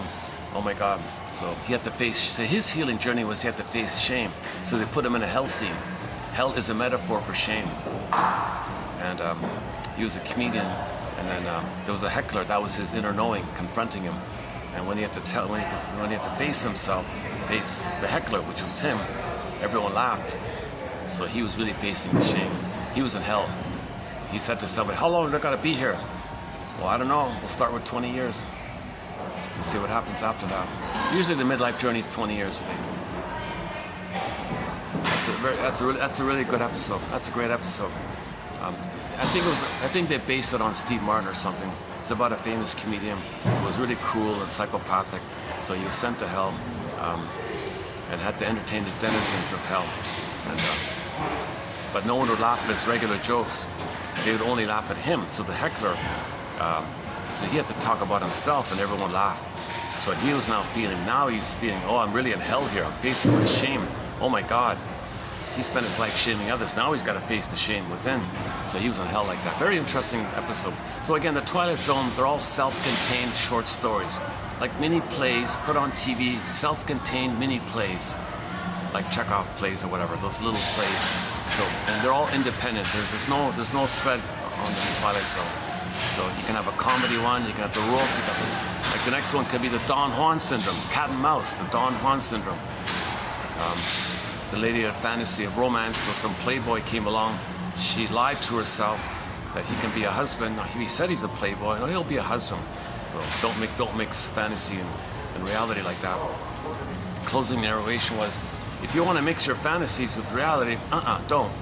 You'll have your head in the clouds, your feet on the ground, and everything else is in the Twilight Zone. Next episode might be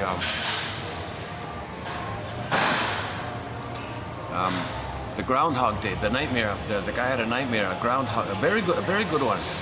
One of the most therapeutic episodes, I think, personally, I think is, I forgot the title of it. It's the guy had a recurring nightmare, like a Groundhog Day kind of nightmare. And in the nightmare, he was facing the doomsday. The doomsday, remember the doomsday? He was facing the doomsday. Okay, so in the loop, in the dream, every nightmare, he saw the father telling him, "You're guilty." One time he was the judge, one time he was the district attorney, one time he was the priest guy or something. "You're guilty, guilty, guilty." And he said in the dream, "What did I do wrong? What am I guilty of? You're not telling me. I feel so guilty that I did something wrong. Could you please tell me what I did wrong? Father, what did I do wrong to you? It seems when I appeared, I committed some kind of crime and I'm guilty here. Could you please tell?" He was trying to get the answer like this, you know. So,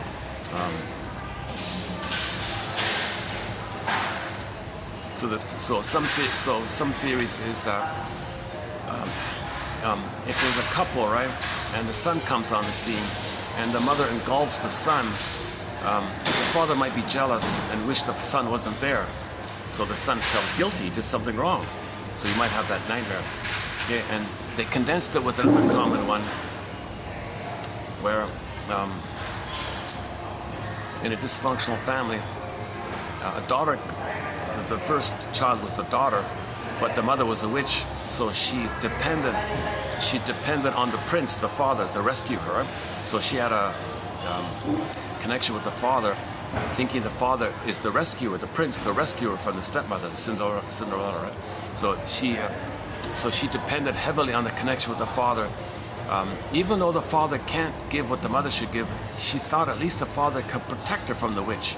So she felt some kind of clinging, tenuous thread there. Later, she had a younger brother was born. She hated his presence. She wanted him out of the picture because she thought it could break the bond between her and the daughter. And if the son's presence broke the bond between the daughter and the father, she'd be eaten by the witch mother, right? So she didn't want the son around. So in the loop, this poor guy in the loop nightmare, the Groundhog Day nightmare, he had two to face. Father, what did I do wrong? Okay, and then the sister, what did I do wrong to you? Was my being born some kind of crime to either of you? I don't get it. What did I do wrong being born? So you have to face this issue. A very good episode. I got to look up the title of it again. And then there's other ones. Yeah, we did about 10 of them. Memphis is, the main line from Memphis is, the key to your future lies in your past. Similar to that one was called One Life, Furnished in Poverty. Another time travel episode where you realize that that episode was designed to make you responsible for your unconscious. So you have an unconscious, it's yours, you're responsible for it, i.e. you're the master of your fate. Let's take that one up again. Let's quickly dig that one up again. I think it's in 23, is that right? Yeah, here we go. So here's a very good one. One Life Furnished in Emotional Poverty. It's rather bittersweet how we spend so much time trying to justify ourselves to the shadows of those who are long gone. That's the constructs. You're trying to justify yourself to the shadow voices of those long, long gone from another era. They're not even around. You're dealing with some echo voices of your parents from decades ago. You're trying to justify yourself to these voices. Voices carry. No. That song's in our soundtrack, a different meaning, sorry. It's rather bittersweet how we spend so much time trying to justify ourselves to the shadows of those who are long gone. And even if your parents were alive, let's say your parents were alive, would they confess? Would your mother apologize for gaslighting you, double binding you, exploiting you, using you so they can find themselves? Quote, I made you to find me, unquote. Anne Sexton, 1960s poem. The mother said to the daughter, sorry, I didn't love you, daughter. I made you to find me. I didn't know who I was. I had you purposely so you'd be a mother to me. You'd be a safe, secure base for me, and then I could find myself. I made you to find me. I didn't love you. I made you to find me. Would a mother would a mothers do that? You find it in a poem. You don't find it real. Mothers don't do that, right? So they wouldn't do it. And even if they were alive, would they remember? Would they recall what they had said and done that made you spend the rest of your life trying to prove yourself? No way. If you question your mother, the father might bark and say, how dare you talk to your mother like that? Okay, the father puts the pin in the, mother, how dare you, how ungrateful you are, what I sacrificed for you, I gave you life. And she guilt trips you, she turns it around, makes you feel guilty for trying to expose her crime. Okay, how about this? Let's say you could go back in a time machine. So let's say go back in a time machine and observe your childhood and interact with your younger you and interact with your parents even. Let's say you could do all that. Wouldn't you learn that you were always the master of your fate? That's a key one. When you hear that or read it, it's trying to promote your sense of that you're responsible for your unconscious. You're the master of your fate. You're the owner of your unconscious. And if you learned that great truth, that you're responsible for your unconscious, that you own your unconscious, it's your unconscious, it's your bag, right? Wouldn't it free you of a useless burden? Wouldn't it free you of a useless burden? Right? I.e. trying to justify yourself to the shadow voices from another era. Dead cargo from the Twilight Zone.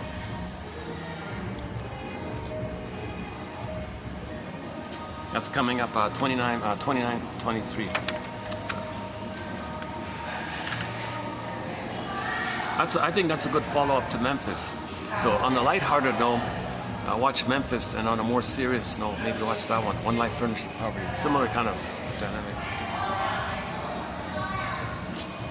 And then there's the guy with prenatal trauma. The uterus was not a friendly place. The baby inside, while the baby was inside mother's belly and all that, mother was taking pills and smoking and arguing and watching scary films or whatever. Baby was distressed, he was kicking, he was fighting with the cord, thought the cord was a sea monster. So the uterus was not a friendly place. Okay, placenta, cord, 3 veins, sea monster. Okay, so the uterus was not a friendly place. Prototype, imprint, seared in. Mother couldn't correct that when he was born. He was stuck with that. So they showed a guy who tried to tell everybody. He transferred his experience of his time in the uterus onto the universe. And he was telling everybody, look everybody, the universe is not a friendly place. That's code for prenatal trauma, prenatal distress syndrome. He was in an unwelcoming womb. So that one there about the alien, about that. And he was so cynical and bitter about life. And he was looking for flying monkeys for him. And so he went to Earth. Hey, you Earthlings, I need you to be flying monkeys for me. What, some of you want peace? Oh my God, you're trying to heal? Oh, you're no use. Forget about you. I'll go somewhere else.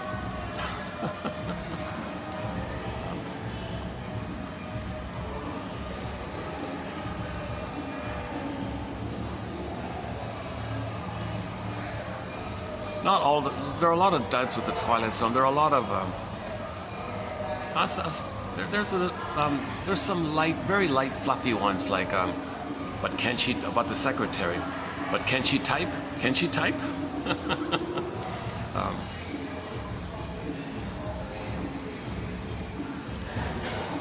I guess the Mr. Motivation one, about the little doll there, a symbol for the man's inner voice trying to help him. Kind of like in the comedian one where the heckler was trying to help the guy, a little bit like that.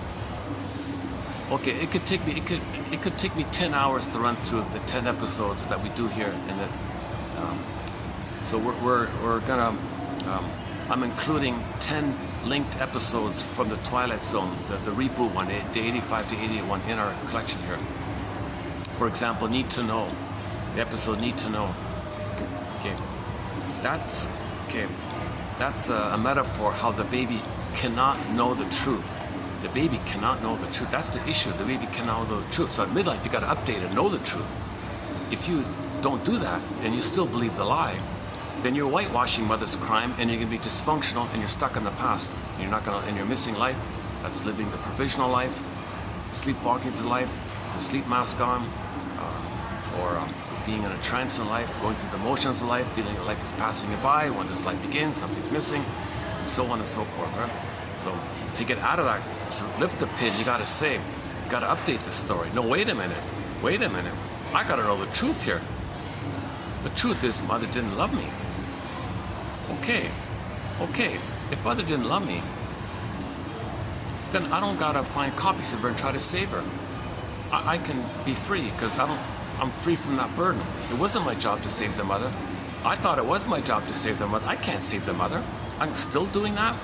Okay, as a baby, I thought I had to do it, but now in midlife, I gotta save this voice in my head of the mother, of my memory of decades ago, where I thought I had to save the mother. I'm still there. Well, if I say she didn't love me, okay, it's poof. You're free. Okay, healing is when you call a spade a spade. Okay? When you call a spade, you're kind of free like that. If you know the truth, you don't have to do this false thing all the time. This someday stuff, this doomsday stuff. You get past that. So there's an episode called Need to Know that was about that. So the villagers they were all going to receive some secret, some great truth, and they all went nuts, literally. Huh? But we don't hear what made them nuts. So it was a code for, if the baby knows the truth, he'd go nuts.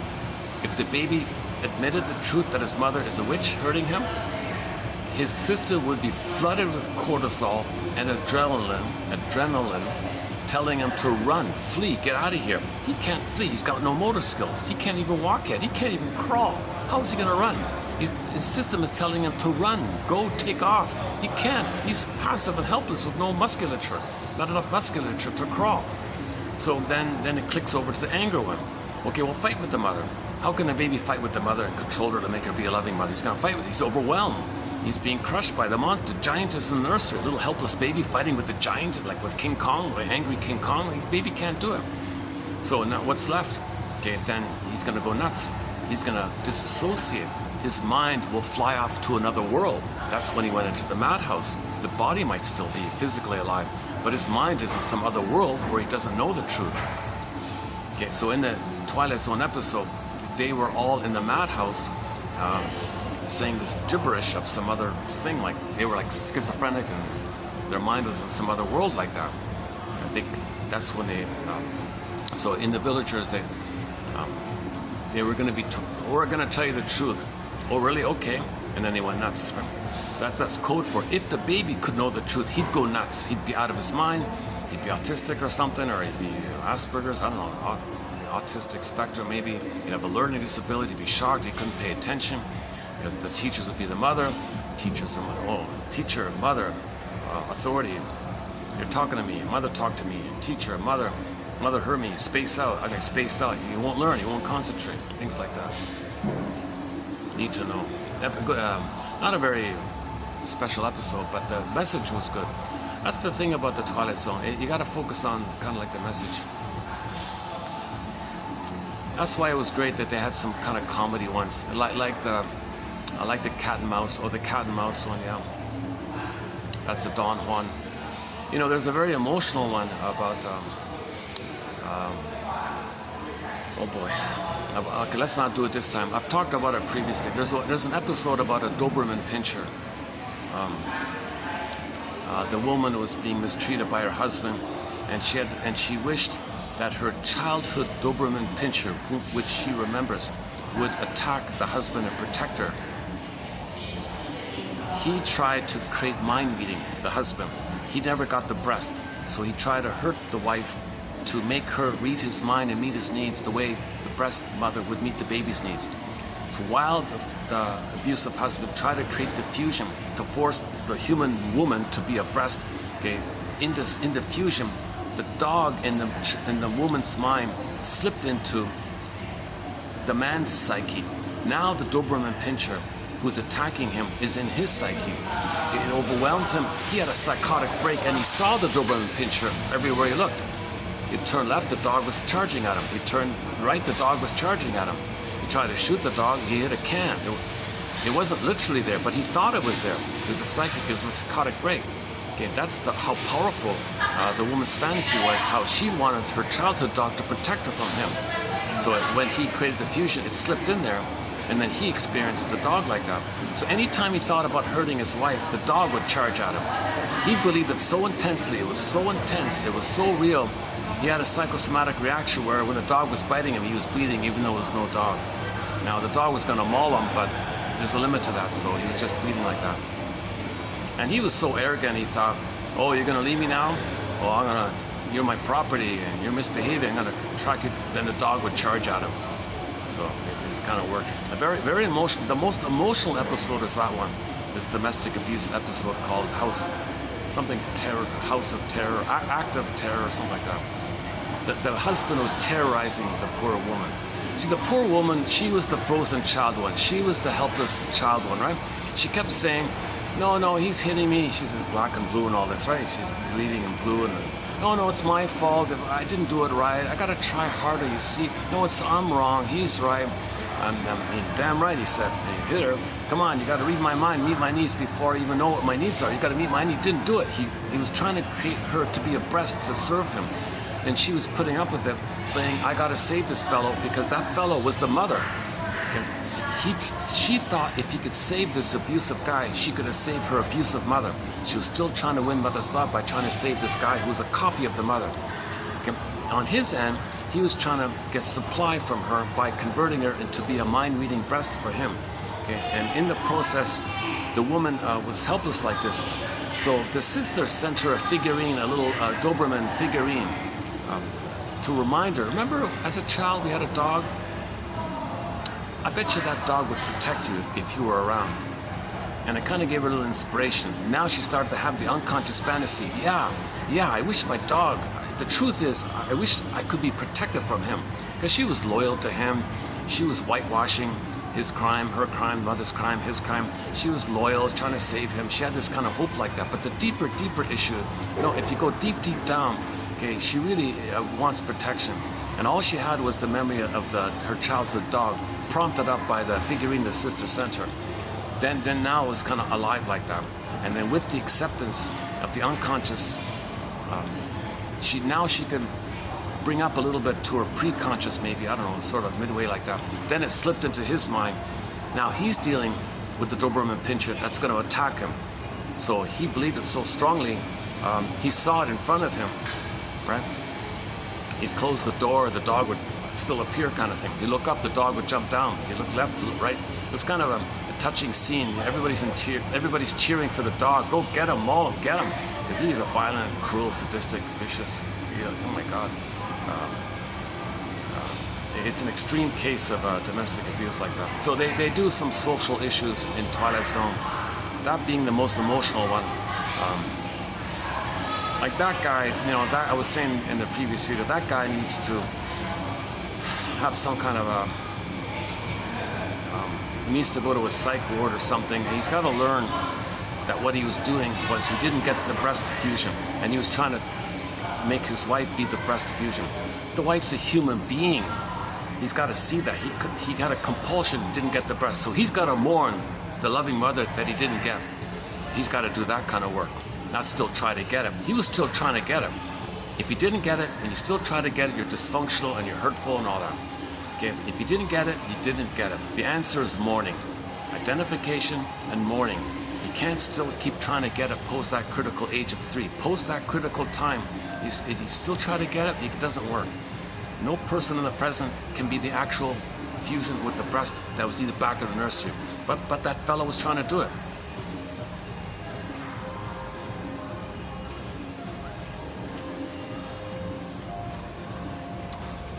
I only come here maybe once a week to minimize the possibility of I figure if I only come once a week, if anybody is a little annoyed with my talking, maybe he only comes once a week, it's only for 2 hours, okay. What is it, 2 hours, what time is it? Battery's holding up, 424, okay. We'll get to today's quotes, yeah. We'll be doing, yesterday was 17, right? So we'll be doing, in today's video, we'll be doing 28:18. 20, an assortment of miscellaneous quotes, some good ones coming up.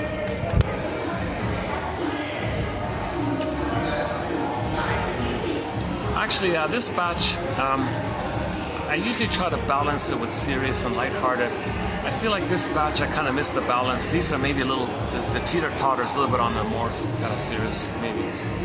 So I'll try to lighten it up as I talk about it. But my hope is that one will be of use for you. If you read this list, I hope one will be of help. That's the goal, that's the hope, that's the angle. That one out of each batch will be of help. Yesterday was only 5 quotes. Today is maybe 15 or something. Let's see. What do we got here? Okay, 1, 2, 3, 4, 5, 6, 7, 8, 9, 10, 11, 12, 13, 14, 15, 16, 17, 18, 19. Okay. So the range is between 1 and 30. So today we'll be doing 19 short ones. Sometimes there's just like one long one.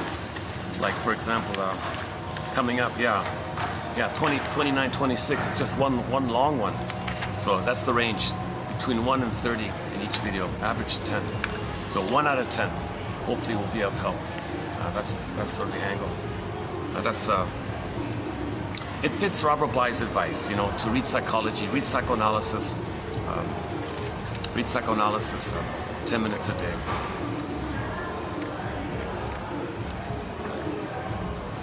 So in each video we post 10 quotes, so if you, that's about 10 minutes worth of reading in each video, and then hopefully you find one kind of thing. If you find none, then maybe the next video you might find two, and just do that every day. It's only 10 minutes, just pluck out one, and then use it as a prompt, springboard to free associate with. What does it remind me of? Why that what's the most, I must have a good reason for feeling drawn to this quote. Okay. What's the most agonizing thing about this quote? Like whatever you feel, just say what's the most emotional, name the emotion about this. Like what's the saddest thing about this quote? What's the most ironic thing about this quote? What's the most interesting thing about this quote? What's the most puzzling? What's the most provocative? What's the most annoying? What's the most angry-inducing? What's the most angry-inducing aspect of this quote? I must have a good reason for feeling angry at this quote. Validate yourself. And just see what notes you can make by it, kind of thing. And just do that every day for 10 minutes. These are quiet awakenings, gentle awakenings. And as you're seeking the truth, notice when the freezing parent comes up. The freezing parent line comes up. Hey, are you trying to be yourself? You're with me against me. Back off, bully. Send the Doberman back. A relic of the past. I don't know if you got to send the Doberman to the bully voice. Just recognize it's a shadow of voices from another era. Shadow of voices from another era. Think of it like that, and it sets it back, and you maintain the adult present. And then you might get a dream, and just build the adult mind. It's like a practice to keep being conscious like that, I think. So okay.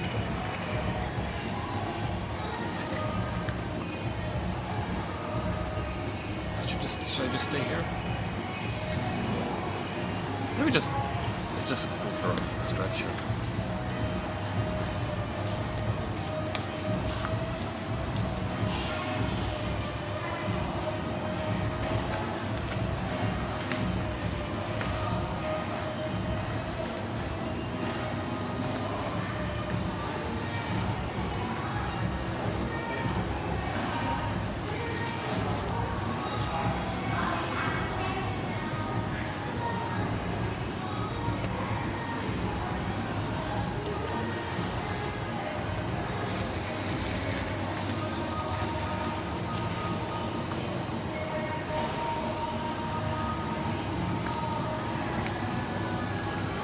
Well, there's the Halloween table, huh? Oh, there's a stage. Oh, I see. Oh, they got a live stage here. Wow.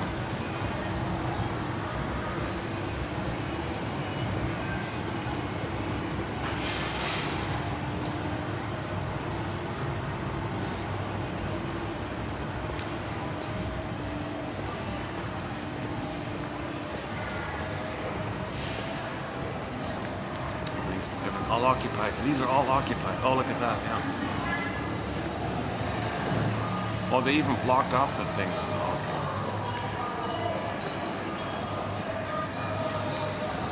okay. They got the lights in. See the stage? Yeah.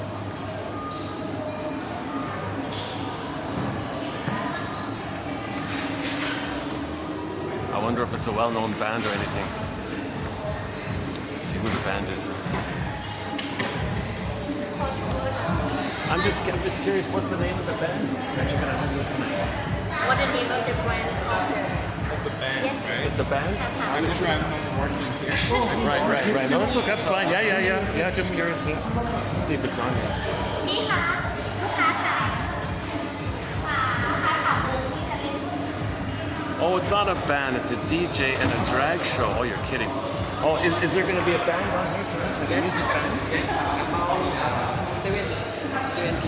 So is it a well-known, famous local band?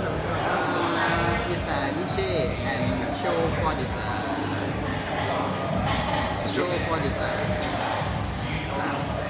Like a a DJ and dancers maybe. Like yeah. Okay, got it. Yeah. Okay. Oh, so David Surkamp is not in the house. Rick Santers is not in the house. They got some kind of DJ And there's gonna be, well, I saw the little flyer, it said drag show. Oh, Jesus Christ, eh?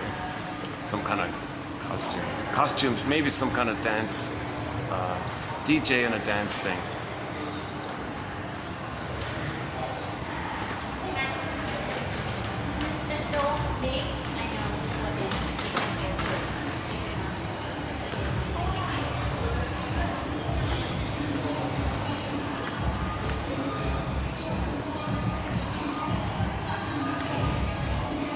That's a real nightmare for me to watch a drag show. Oh my God. Okay.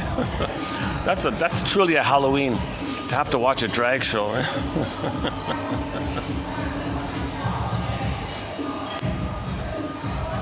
Who wants to watch? Who wants to watch? Who wants to watch a bunch of fellows dressed up as their angry mother dancing around? I don't get it. Well, maybe that's a communication, non-verbal communication. This is what my mother was like. I'm showing you.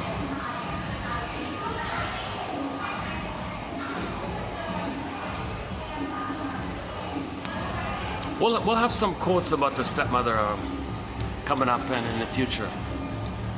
So stepmother is code for the dark side of your mother. Stepmother is code for the narcissism and envy of your mother. And the loving side of the mother is kind of absent. That's why in fairy tale there's no loving mother. There's usually the mother. Now they say that the mother's dead, meaning the good side of the mother is missing. Okay, and so the actual mother is bitter like that. So the bitter side of the mother, that's the witch stepmother stuff.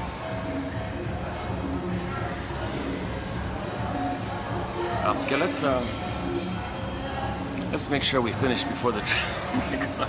Even in a nice, I can't believe my first thought was, seriously, in a nice 5-star hotel, they're gonna put on some tacky drag show. Jesus, that's pitiful, eh?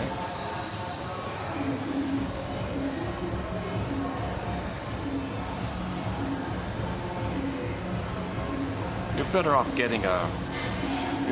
getting just a local band. That's not too bad. Just play some fun tunes and people can sing along or dance along or something. It's kind of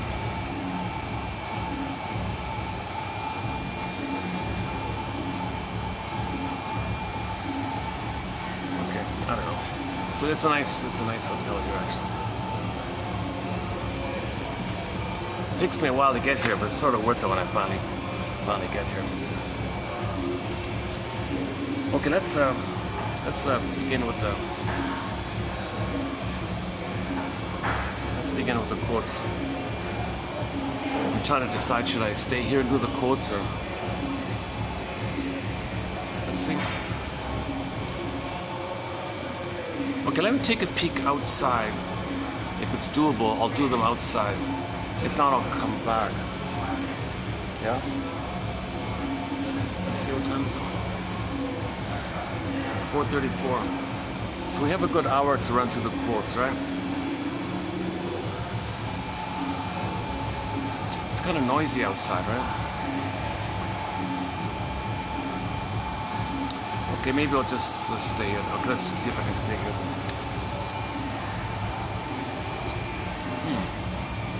Okay, let's turn this around.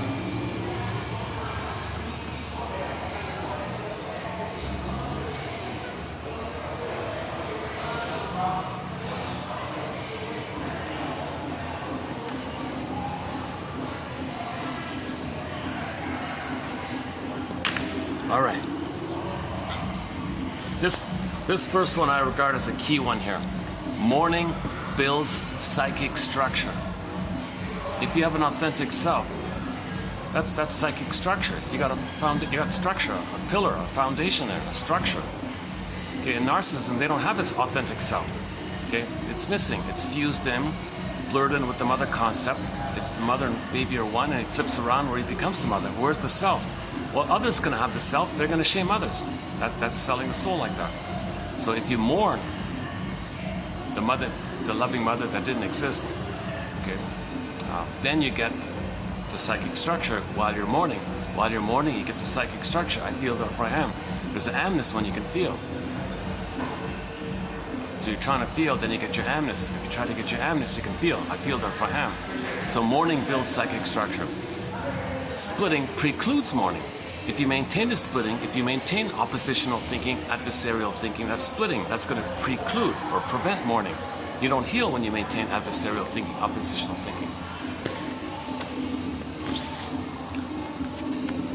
Mourning builds psychic structure.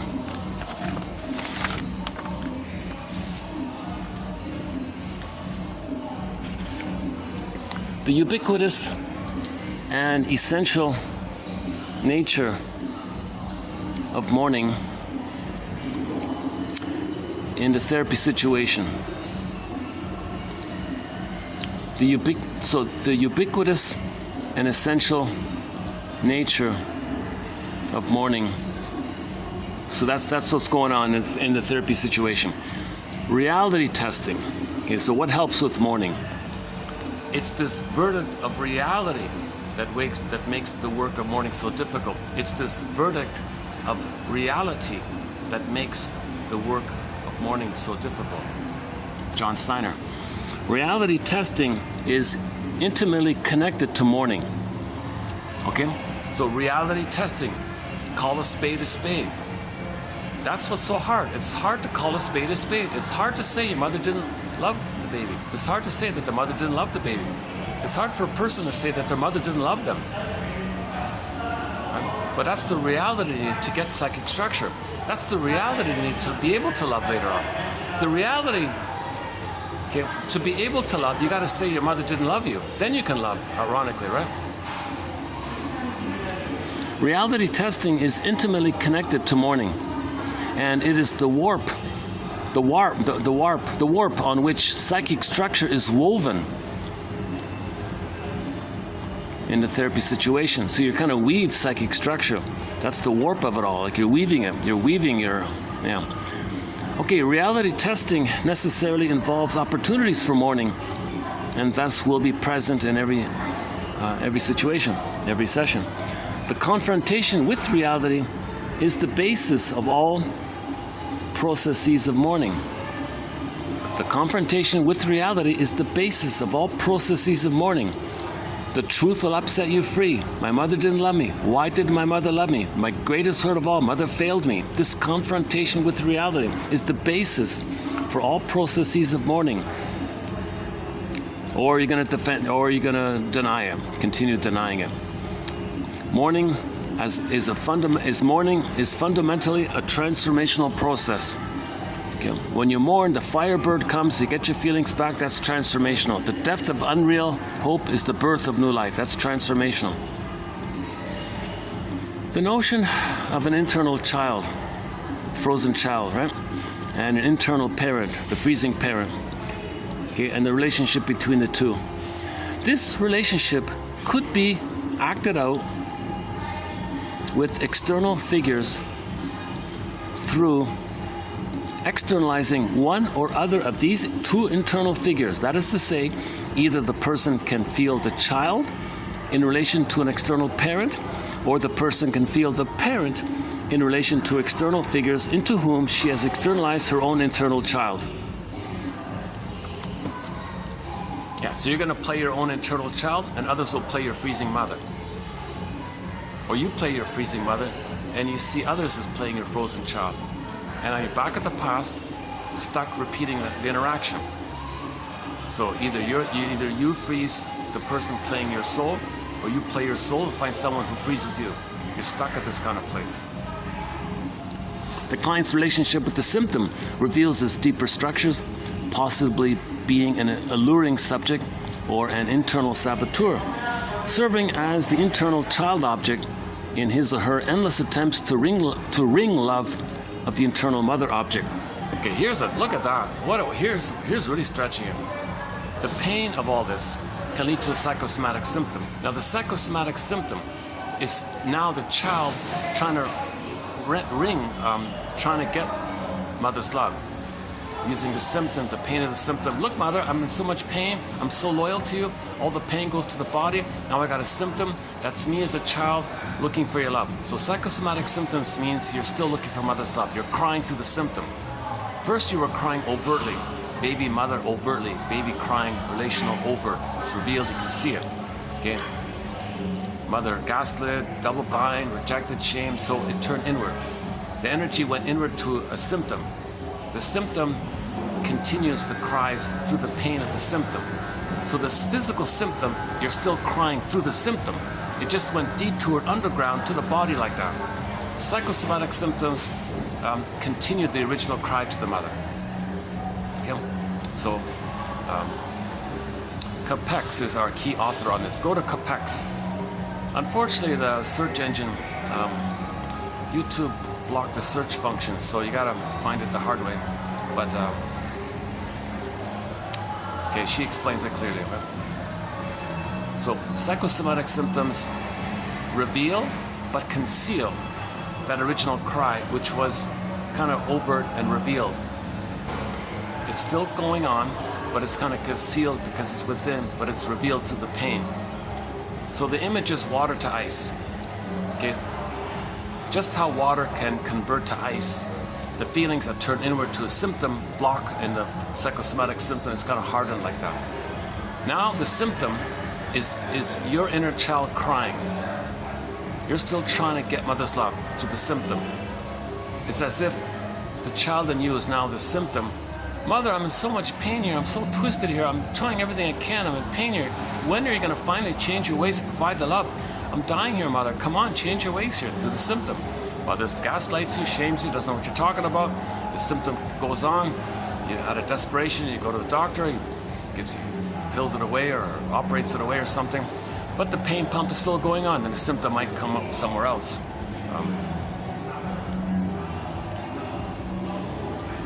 That's an interesting one about the symptom here, being the inner child trying to get mother's love, still trying to get mother's love.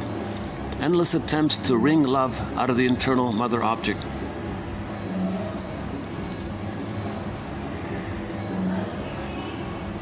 A major part of the therapy work consisted in unraveling internal parent from child with the resultant release of terrible feelings of dependency and hatred.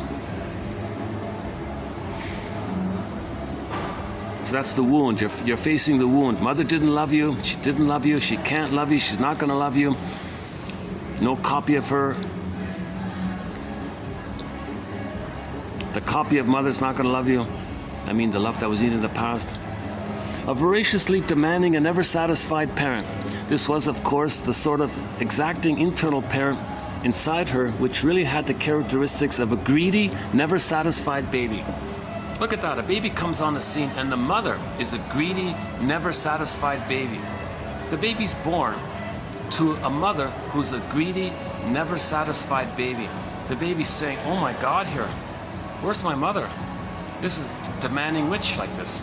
An aggressive, demanding, never satisfied witch like that. Enter Halloween. Enter the drag show.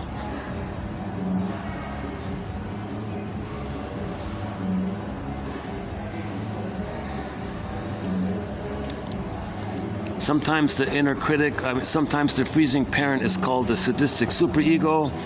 Sometimes it's called the moral persecutor. Sometimes it's called the persecuting object, or the sadistic object, or the freezing parent, the inner critic. This clean, demanding witch mother image, internal saboteur. She can be alluring, but she's still rejecting. The allure is just part of the trick to reject. It's like the setup to reject. Because the baby was always allured and then rejected. A great hope fell. A great hope fell. The baby had a great hope for mother's love. It fell. So she was considered alluring and then rejecting. Emily Dickinson, a great hope fell. You heard no noise. The wreckage was with him. Soul turned to stone. O cunning tale. O cunning tale. The mother used the baby to meet her unconscious need. That's an O cunning tale that let no witness him. The child can't know it. The child knows it, but he can't think it. It's the unthought known. Okay? The scarecrow is a symbol for this.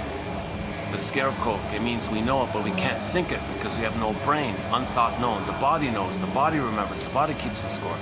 Implicit procedural knowing. As the client becomes more confident and allows his heretofore forbidden feelings to emerge, he is apt to alarm that stern internal parent. Okay, Masterson's axiom is very good for this. Self-activation, building the adult mind, is going to trigger the freezing parent. The moment you try to heal, the critical voice, the shadow voices from decades ago is going to come up. Who do you think you are? Kind of voice. Okay, the bully voice. With me or against me. Okay, the voice telling you, if you try to be yourself, I'm going to leave you. That's what the mother did. The mother said to the baby, baby, if you're going to be autonomous, I'm going to abandon you. Okay, I'll sacrifice myself so that you won't abandon me. Good baby. She rewards the regression for his symbiotic needs and punishes autonomy. Now, when you want to have your autonomy, those voices come up. The shadow voices come up. Okay, here's an interesting quote. This next one here. The obsessional.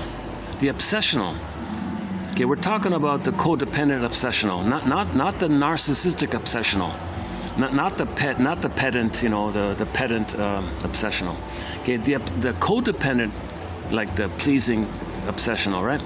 The obsessional, the codependent, pleasing caretaker obsessional, okay, the frozen child obsessional, is like a good child successfully obedient to and therefore basking in the approval of his internal parent.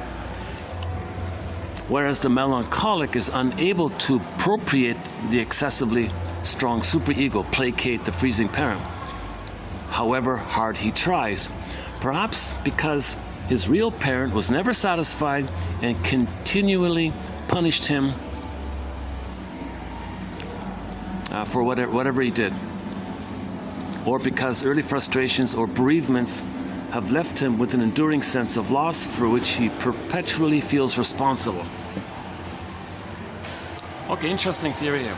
So if the frozen child maybe has some kind of hope that he's pleasing and placating the mother, he might be an obsessional perfectionist. Maybe he's holding it like that. If it's overwhelming and it doesn't work, he's going to be melancholic and gives up. So in the frozen child, you got the melancholic one maybe, hopeless, whatever, and then you got this perfectionist, addiction to perfection, of trying to please someone. Obsessional addiction to perfection, maybe like that. But we're talking about perfection from the clinger mode. Okay, the stinger mode, that's a different story. The stinger mode, they're just criticizing you endlessly.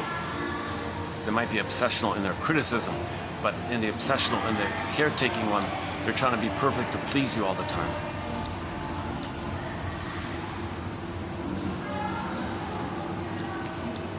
Okay, the element of time.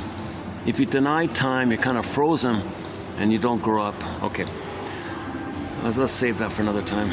We all have within us an internal parent who tells us how to respond to emotional stress. This internal voice tends to reflect the example that our real parents set when reacting to our emotional needs and to our own. Okay, it's the same thing, right? So the internal voice comes from the original critical mother. It's just kind of exaggerated, that's all. How we relate to our parents is essentially how we relate to everyone whom we become emotionally involved. Okay, this is from the frozen child mode. When the frozen child becomes the puppet master, you're going to see everyone like your parent. So the freezing parent construct is based on the actual experience of the parent, just exaggerated. You transfer the freezing parent construct onto everybody, so everybody's the critical parent. Children neglected or rejected or abused by their parents may in turn allow their internalized unconscious parent to treat their own children the same way. Their unconscious parent tells them that it's okay for parents to mistreat their children. People learn by example. Okay, identification with the aggressor. That's yesterday's quote where the guy said, yeah, my parents criticized me. I married you so my parents can criticize you, and I'm the parents.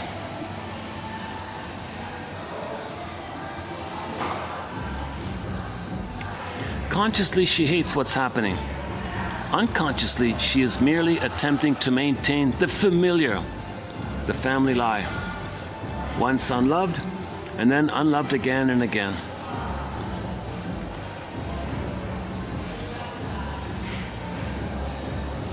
Okay, and just to remind here, the actual child is different from the internal child, freezing child one. So in the mind, things are exaggerated. Right? So the mother is disappointing. She's not a witch, so things are exaggerated. Although members of the family of origin may be long gone or reside in a different city, distant city, they continue to live inside a person as introjects, or internal representation, or constructs, or simply memories. While a marital pair is establishing an identity as a couple, they are at the same time, on an unconscious level, recreating certain aspects of their separate worlds. Their early relationships with their parents. Together, they recapitulate early relationships with their parents. Together, they recapitulate earlier conflictual experiences. So one version of it is, you be the good parent to help me resume my development. No, you be the good parent, help me resume my development. Or another version is, oh, you're the child me. I'm going to reject you the way my mother rejected me. No, you're. The other one's doing the same thing. So if it's child to child, and they're conscious, they can heal together. If they're unconscious, they're competing for the other to be the parent for them. It's not going to work.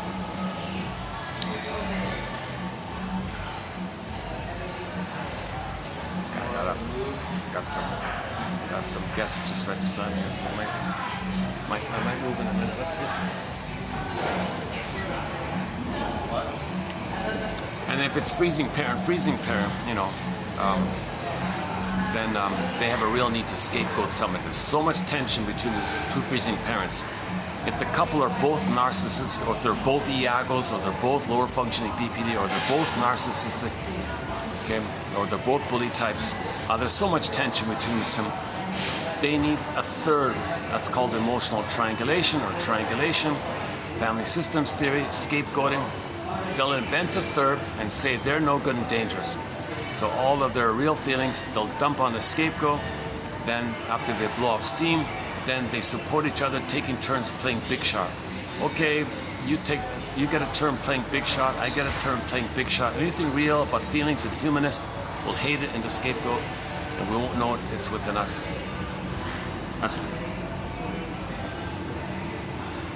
We all gravitate toward the familiar, or attempt to recreate it. Often this is true, even if it causes us pain. James Framo describes this process well by writing about the hope and desire we have at some deep level to cancel out, replicate, control, master, live through, or heal what could not be settled internally. Yeah, so there's two positive intentions. We're trying to get a better past. We're trying to undo the past. We're trying to get the past that we should have received. Okay, so we're repeating in that kind of hope. That's what he's saying here. The other positive intention is we repeat in our attempt to remember the past so we can stop repeating it.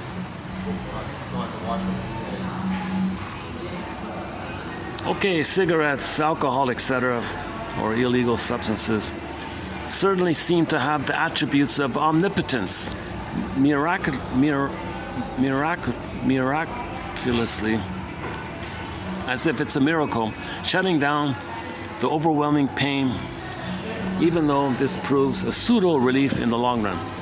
Okay, we got some quotes coming up. That's a good introduction to our coming up quotes by Ullman and Paul from the book called Narcissus in Wonderland. So we know Narcissus is addicted to the little white flower, okay, the blissful oneness of one being one with the mother. He's omnipotent, a little God, he's addicted like that. Now the baby's not addicted, he passes through it, but if you go back to it and blip it up, you get addicted to it. So Ullman and Paul, they theorize that emotional eating and cookies and cigarettes and alcohol and wine, whatever, or manic behavior or addictive behavior, something that gets you out of your pain. It's not so much technically self-medication. It's more about provoking up the fantasy that in the uterus you're a little God. Now, if you think you're a little God, you feel blissful. So the chemistry of, let's say, wine or something, or the cigarette or something, is such that the physiology has an effect on the psychology of the pain of the regression, to bring up, the blip up the fantasies of infantile megalomania. So if you feel like emotionally you're a little god, you're out of pain. So people drink booze or whatever, they feel like little gods.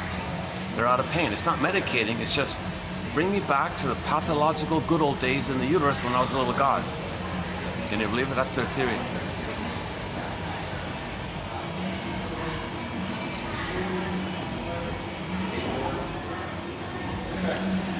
Okay, so if the baby doesn't feel safe, that's a part of trauma, obviously. No place to go within, no place to go outwardly. That's going to lead to trauma.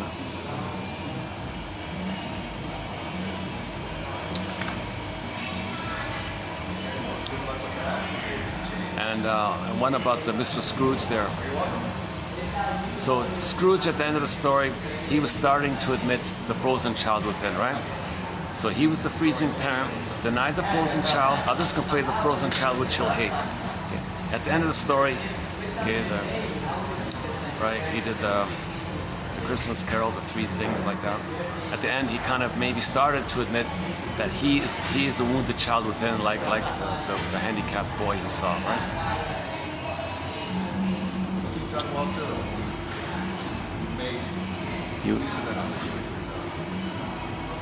Is that it?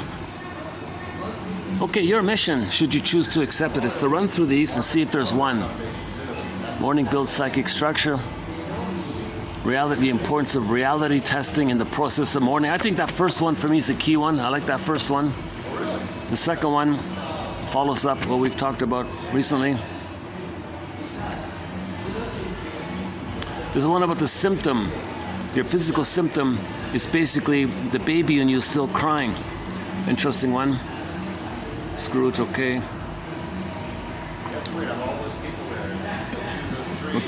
This is like the working through process, the suffering through process. Your mother was a never satisfied, greedy, never satisfied baby. You know, call a spade a spade. Okay, some synonyms for the freezing parent. Sometimes it's called the moral persecutor, sometimes it's called sadistic superego.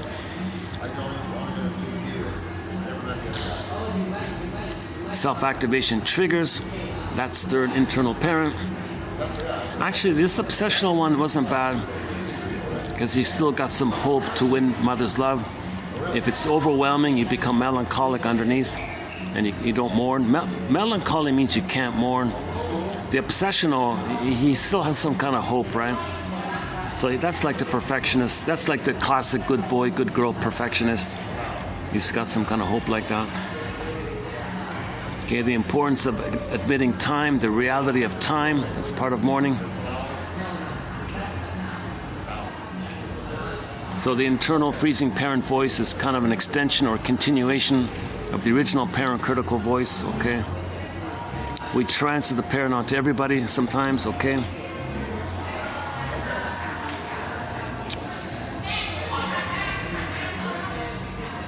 Okay, identification with the aggressor, another one about the Faustian, okay? Faustian deal. Same one. Unloved again. Maintaining the family lie. Whitewashing your mother's crime. Loyalty, trying to protect the mother, save the mother, loyalty to the mother. That means you're denying that she hurt you, you're denying that she didn't love you. That one okay?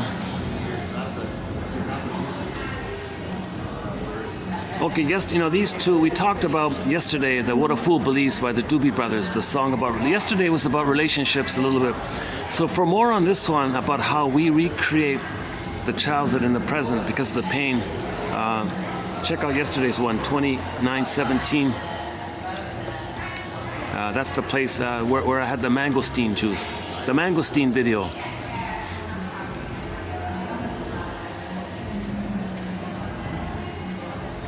Okay, yeah, so we repeat because we have some kind of hope that on some deep level we're gonna cancel out, master or control or somehow process, live through, ultimately to heal what we couldn't back then.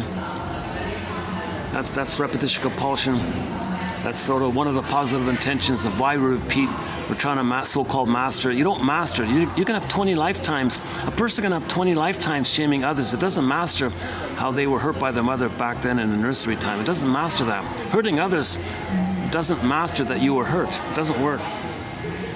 Okay, and then, okay, so addictive, the use of synthetic addictive things like alcohol triggers up your fantasies of being a little god called omnipotence. And the last one there.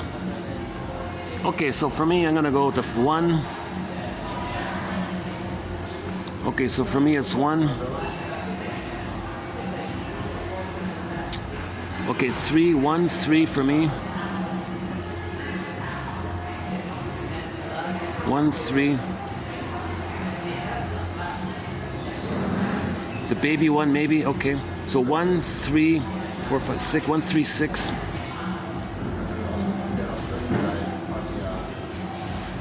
Oh, the obsessional one. Yeah. Okay, so 1, 2, 3, 4, 5, 6, 7, 8, 9. So 1, 3, 6, 9. Maybe for me.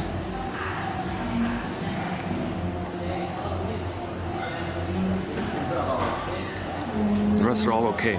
Yeah, I'm gonna go with 1. Maybe we'll narrow it down. Okay, 1.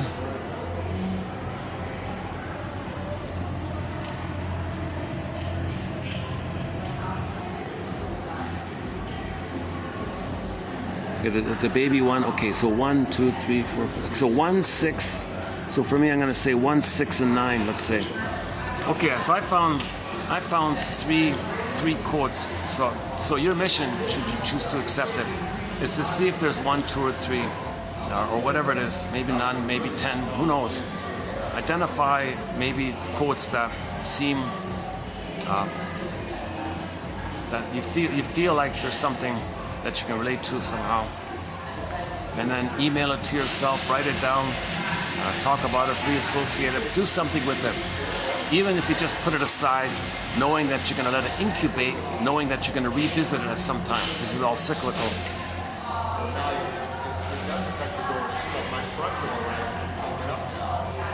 Okay, let's go upstairs. Let's go to the outdoor part. Hopefully, I'll be able to go out there, and we'll just finish up with some closing comments.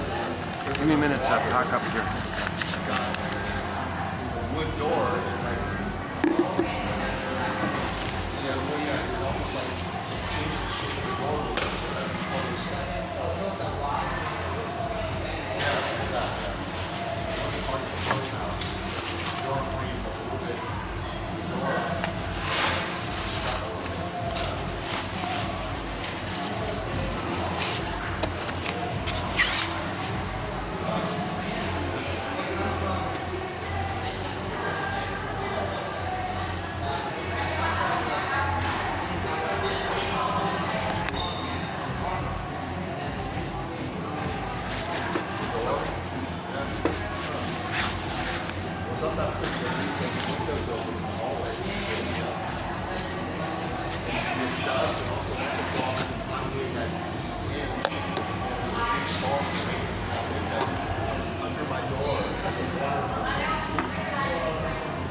That's okay? All right, that's good.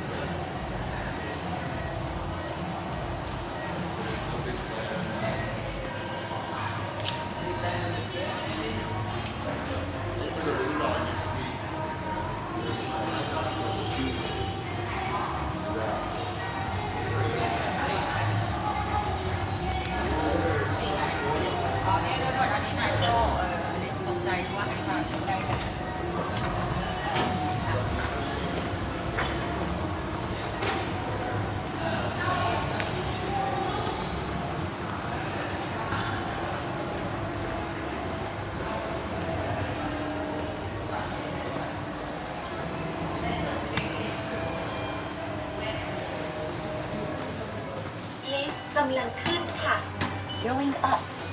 So we're posting this in the year 2024, Halloween day.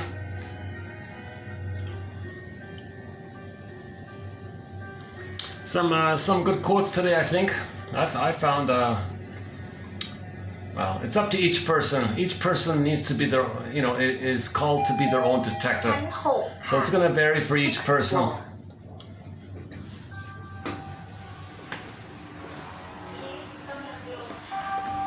And once again, these quotes are for people at midlife, right? Usually people under 35 are not going to be interested in this.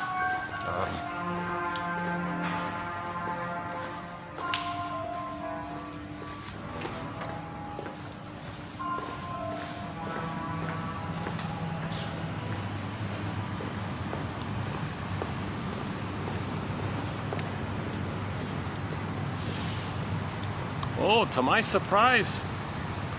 Ah, okay. Usually this thing is filled with people. Yeah, there's the pool. All right. Spend a few minutes here. Just the staff guy, that's about it. Oh my goodness, this is very rare to have the pool empty. Maybe it's just for a few minutes. It's a fluke.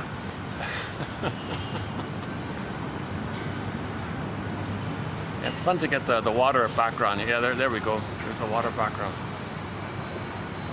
By the time I pull up a chair, some guests will come in here. Maybe I can just wrap it up here. Nice little, yeah, look at that. There's the sun, yeah. Yeah, I would say weather-wise today, they're saying that the heat, the major heat wave is kind of just finished. And so it's dropped a couple of degrees.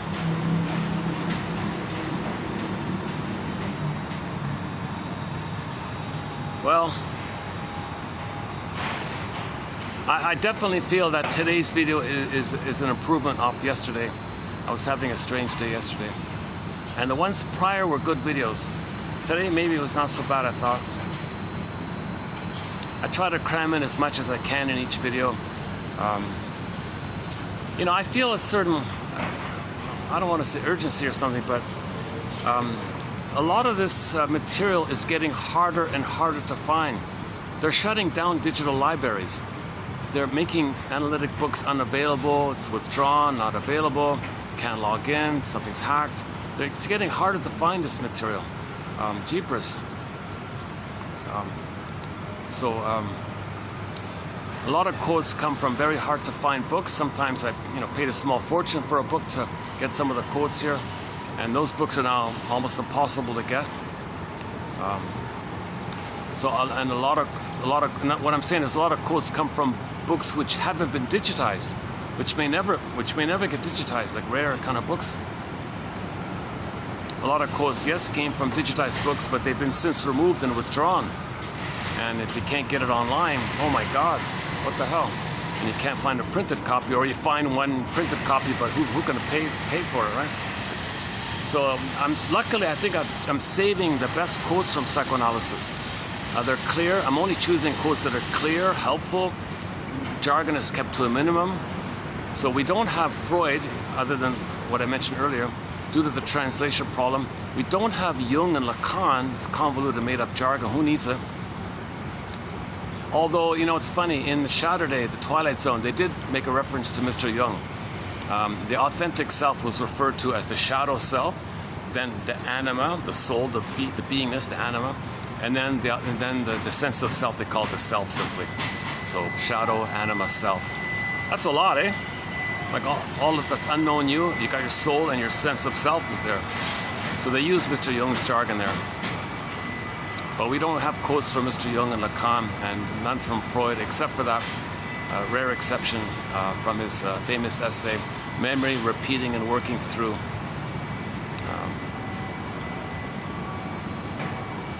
On occasion, if a German speaker says Freud said such and such, I'll include those. If Edmund Bergler or Melanie Klein or Margaret Mahler or Karen Horney, etc., if they say Freud said such and such, and they translate it as German speakers to English directly, okay, you cut out the perverted translation, basically. For example, a quick example around the confusion of the English translation is simply the term abreaction. Okay, so another way to talk, the jargon for that Firebird release is called abreaction, but it means positive abreaction, a genuine catharsis, a genuine healing kind of experience called abreaction. But look at the English, look at that word abreaction. You go, what, ab? Negative? What the hell? In German, the ab is just a release, like a delayed release of your feelings. That's all I mean. It has a positive connotation. It's called Abrierung or something. Abrierung or wrong or something like that. So in German speakers, when they hear the word Abrierung, oh, okay, the feelings are coming up to you, like a firebird. Abrierung, oh, you're going to feel it. It's healing. Great. English translation, the guy sarcastically said, aha, this will fool people. Aha, I love this. He was a sadistic little character, I think. This will confuse people, because in English, when you hear the prefix ab, they think abnormal, ab, against, right? So it'll be against reaction. So when people are talking about, so that's part of the process too. He was the freezing parent one. Okay, he's cheating people because his mother cheated him. He's lying to people because his mother lied to him.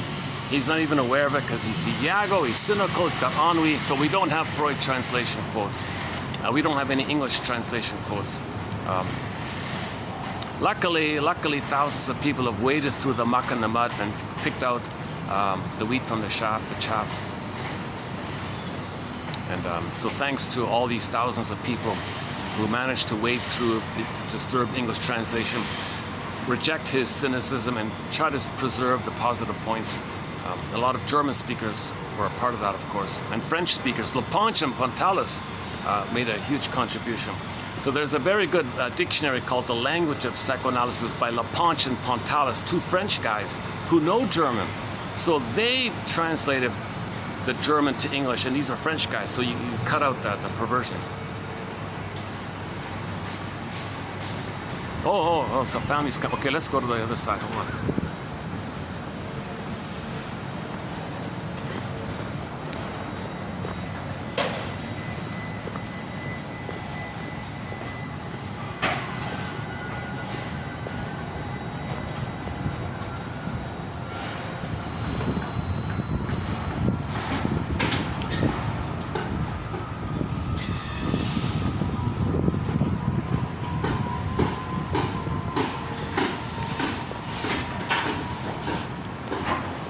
This is a day of yesterday was the opposite. Yesterday I was bouncing around trying to find a place. Today, first place I went to, it was available.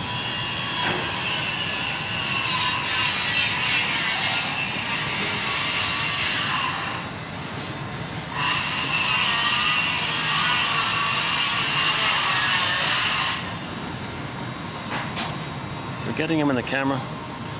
It's hard to get these birds in the camera. They kind of blend in with the scenery. I think they're called a spotted dove. I'm still not sure. There you go. Off he goes.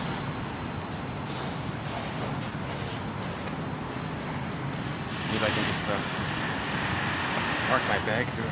All right. Let's wind it down here.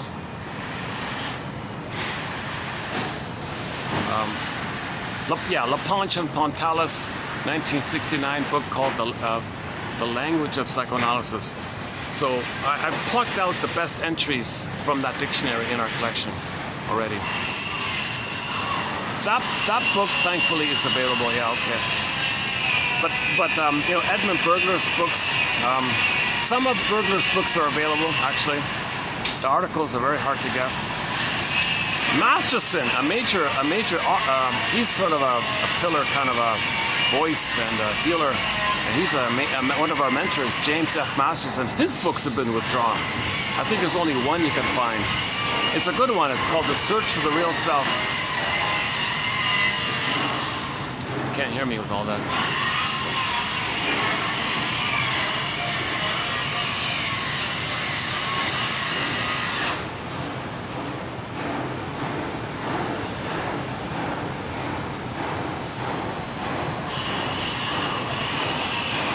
I could go to the other, I got another spot if it's going to keep up like that.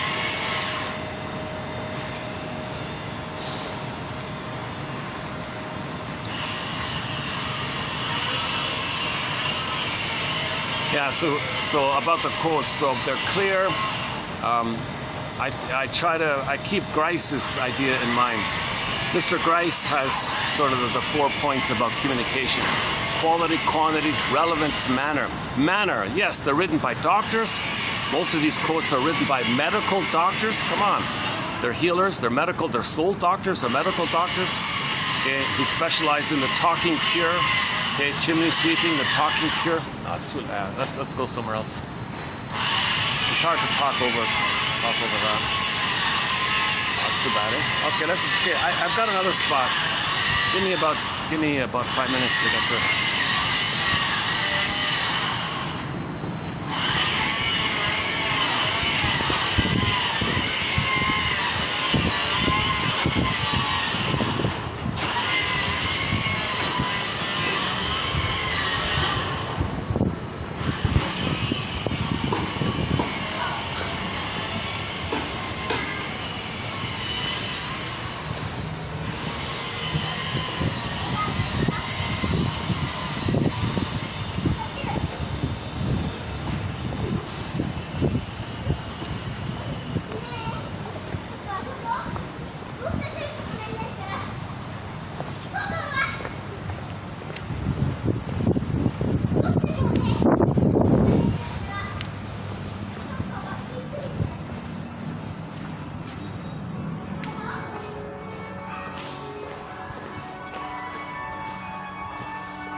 lift กำลังลงค่ะ Going down. Okay, so we're posting this in here.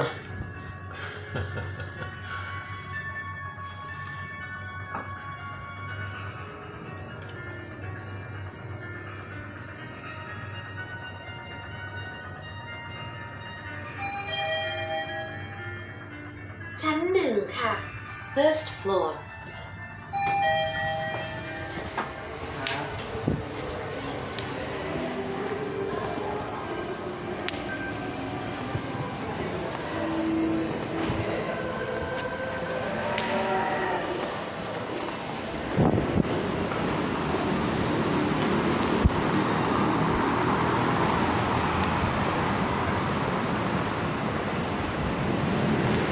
I'm gonna go over what those white. I'm gonna go over those those chairs. Can we see them? Those chairs. Oh, the white. There they are in the middle. The white chairs. Let's go to those nice chairs there.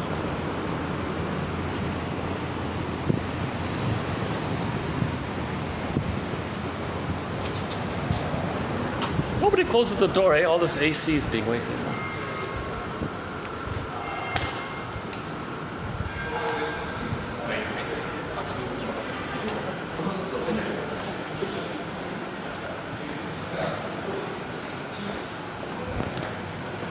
Okay, let's just wind it down here. They've got AC here. Thank God.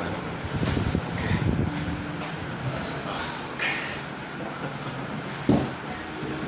Oh boy, yeah. Yeah, those the three good quotes I thought today. Yesterday, I liked. Yesterday wasn't bad. What am I talking about? In every video, I find some inspiring, excellent quotes. At least one or two in each batch. Sometimes it's 4, 5, or 6. Sometimes they're really strong. On the rare occasion, it's that weak load kind of thing. But that's very rare, I think. So it's sort of built in, and that's going to happen kind of thing. So the overall effect is that 1 out of 10 will help, I believe, can be of help. I think odds are 1 out of 10 might be of interest to somebody. To now know what they couldn't, to set it up so they can now feel. That's the app reaction. That's the firebird. That's the phoenix. That's the catharsis. That's the purification. That's mourning and building psychic structure. Getting the swan, princess. You got your beingness. Snow White, beingness. Rapunzel, beingness. Gold the ball, vibrancy of your feelings.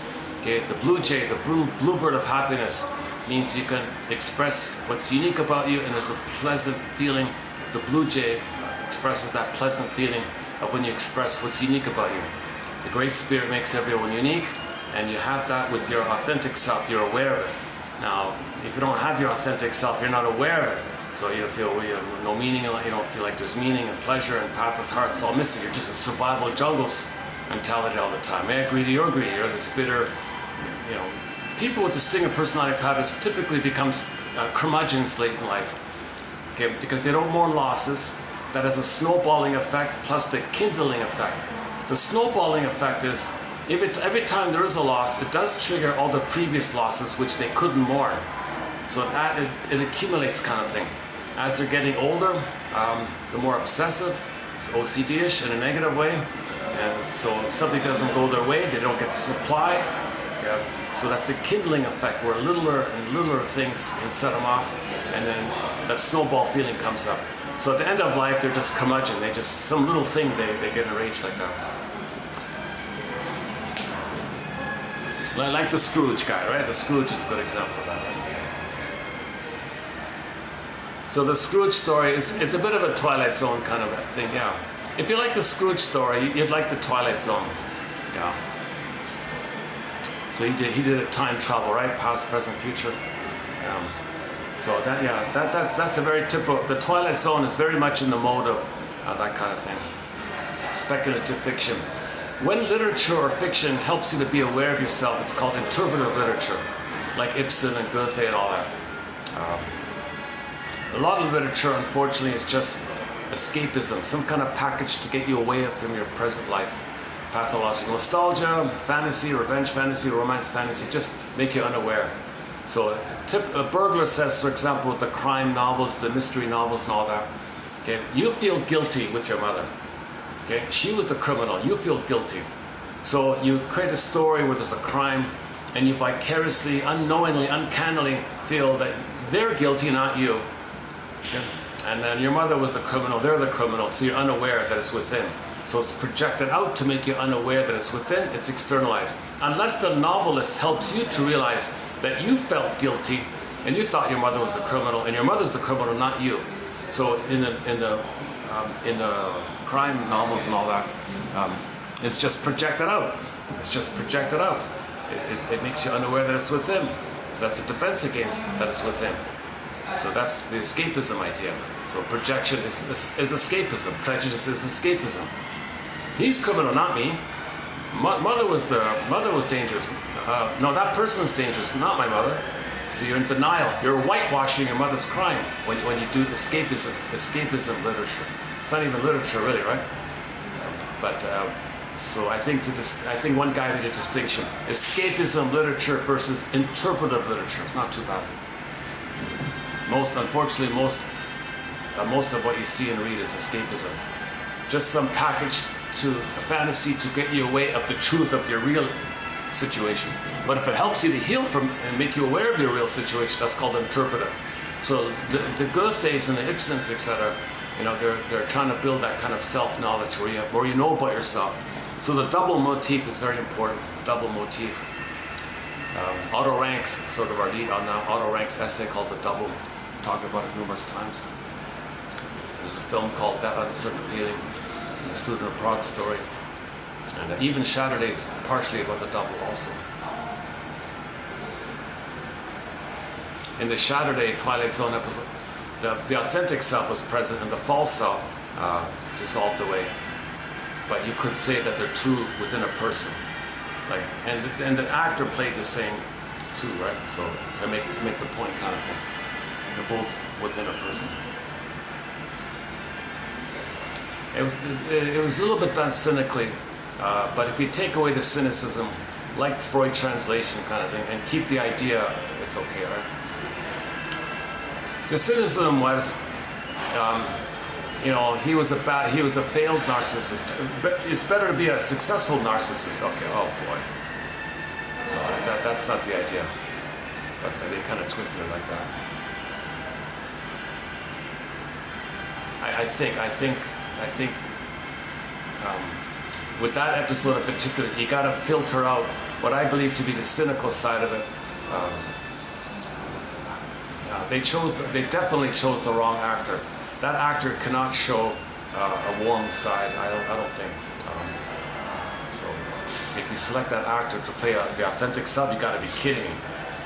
He's a military warmonger kind of character. Really going to choose some kind of military warmonger to represent somebody's. So, oh my God! it's too far out.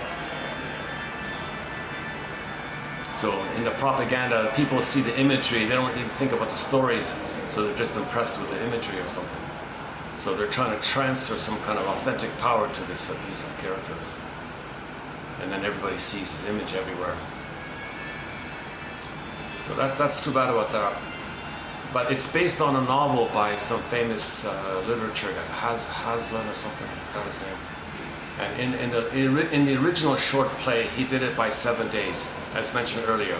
You got to face someday, so someday, Monday, Tuesday, Wound Day, Thorn Day, free. On Friday, you're free finally when you get your authentic self back. And now, if you can hold it, the lingering false self kind of shatters away finally on Saturday. Interesting way of doing it. But the imagery, but the idea of the imagery was good. That the condo was occupied by the authentic. Well, let's just cynicism aside, okay? The condo was, their cynicism aside. The condo was operated by what's meant to be the authentic self, what's meant to be seen as the authentic self, and the false self was in a hotel or something, and the false self was trying to trick the authentic self to leave the condo, so the false self can go back in, but the authentic self, no, we're holding firm here, kind of thing. We did it your way, we did it your way with the false self, your lies and your tricks and your deceits and how cruel and cold and selfish you are. We did it your way. It's meaningless, it's shallow, it's empty, it's superficial, it's a lie, it's fake. Everybody's hurt, you're miserable, you're dysfunctional. We did it your way. Enough of that. We're gonna maintain the return of the beingness. Now we don't see the journey to get there. We only see the conclusion and the final battle between the false self and the true self and the authentic self wins, of course. Because the false self is not real. That's why it shatters away, it dissolves away. It's not real. It's just an image. It's just an illusionary thing that you're some kind of little god or something, and it's all about you. It's not all about you.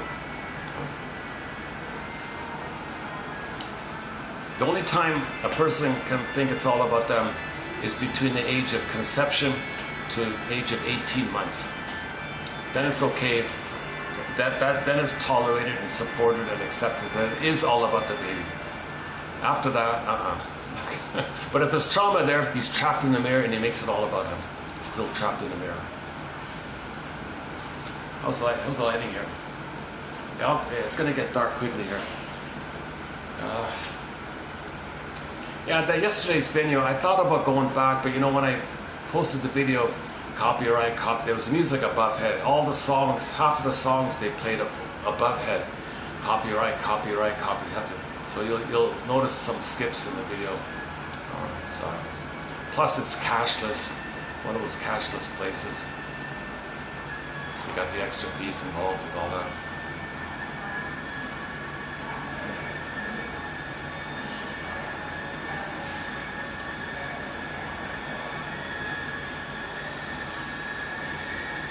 But I had, for the first time in my life, a new drink, mangosteen juice.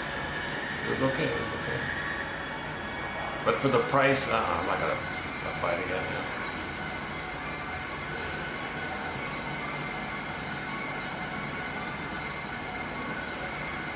I'll just stick with tangerine juice. The local tangerine juice is okay. It's the best thing I can find. On rare occasion, I can find some good guava juice. That's very rare. My goodness. It's a seasonal thing, so it's hard to find it. Guava juice is definitely a companion beverage to our collection. My videos are way better when I have guava juice in me. I'm calmer, I speak more smoothly, I'm less anxious. I feel a little more calmer with guava juice. I mean the good one, the quality one, the fresh pressed one.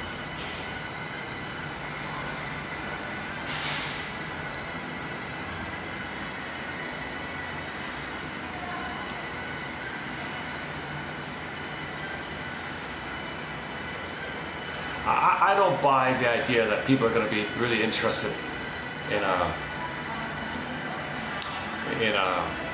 bunch of drag queens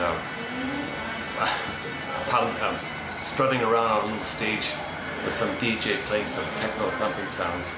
I don't buy it.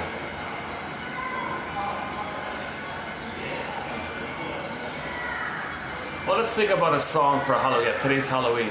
So let's think about a closing song. What would be a good song that's sort of Halloween related?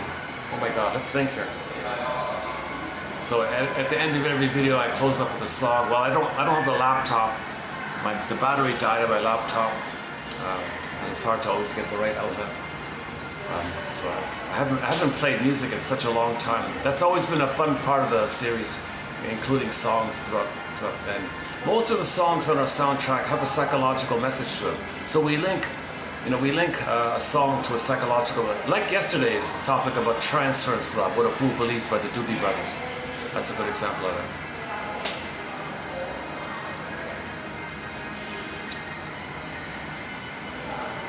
The one about the clingers, the clinger and the stinger. Our link song for that one is a short 45-second song called If You Won't Leave Me, I'll Find Somebody Who Will, by Warren Zevon, the singer Warren Zevon. He was commissioned to do the theme song to a sequel for Route 66, which never got made. But he kept the theme song. It's called that. If You Won't Leave Me, I'll Find Somebody Who Will. That's one of my favorite theme songs. That's a great theme song. So it's about the repetition compulsion that in the song, it's about a fellow who has a baby, the mother abandoned him emotionally, physically, whatever. So he repeats it. He finds women whom he knows won't be emotionally available for him or who will leave him. So his antenna is, which woman out there will leave me? Physically, emotionally, whatever. So he'll only be attracted to women he knows will dump him. So he does that again and again and again, because he's repeating how the mother wasn't around, was abandoned him, or sent him to the nanny, or just somehow abandoned him somehow, or maybe she was physically, maybe she was divorced or not around or whatever. So as a child, he was abandoned by his mother. So he goes through life finding women who he believes, he picks up, he senses will abandon him likewise. And if they don't, he'll coax them, prod them, be difficult towards them, be passive aggressive towards them, kind of push them, prod them, coax them to make it happen. That's called projective identification. I like you. You're going to leave me, aren't you? I'm going to make it happen with my behavior. So he's going to assume that she's going to leave him. Self-fulfilling prophecy with his behavior. Provoke her to leave him. Aha, you left me. Good. Just like how my mother left me. So he would do this as a pattern. Now one day a woman came along and said, imagine that. I'm not going to leave. I'll be here for you. I know what you're going through. I'll be here for you. He freaked out. The stress up was too much. He regressed back to the stinger mode. In the stinger mode, he left her. And then returned to finding women who will leave him. If you won't leave me, I'll find somebody who will. Great, great song like that. About this issue. He can't accept mutuality. He did, at least in the voice of the song, he wasn't able to accept someone's help or something like that, and grow with somebody, heal with somebody. He's just repeating the immense pain with the mother, the immense loyalty and tie to the mother, this immense trauma bond to the mother, and he'd betray his mother if he would accept her love or something. So he only wants women, i.e. his mother copy, parent copy, to leave him the way his mother left him. Because he's fixed with the thorn. He's at that thorn with the mother. So he's stuck at that point. So he just keeps repeating it. So one day, one woman surprised him. I thought you were going to leave me. You're not going to leave me. Oh, this is too much. I have too much stress, too much pain. I can't deal with it. He goes back to the stinger mode, and he becomes the aggressor, leaves her. And then goes back to his default, the child mode, and finds women who will leave him. Again, if you won't leave me, dear, I'll find somebody who will. That's a very psychological mind. Katie Lee has a great one called It Must Be Something Psychological. Katie Lee has an album called Songs of Couch and Consultation. We have 4 songs from that album on our soundtrack. It Must Be Something Psychological. It's really quite explainable, she says. She only likes men who are unavailable. It's really quite explainable. The mother was unavailable. She can only be attracted to unavailable men who represent the unavailable mother. It's really quite explainable. repressed hostility blues.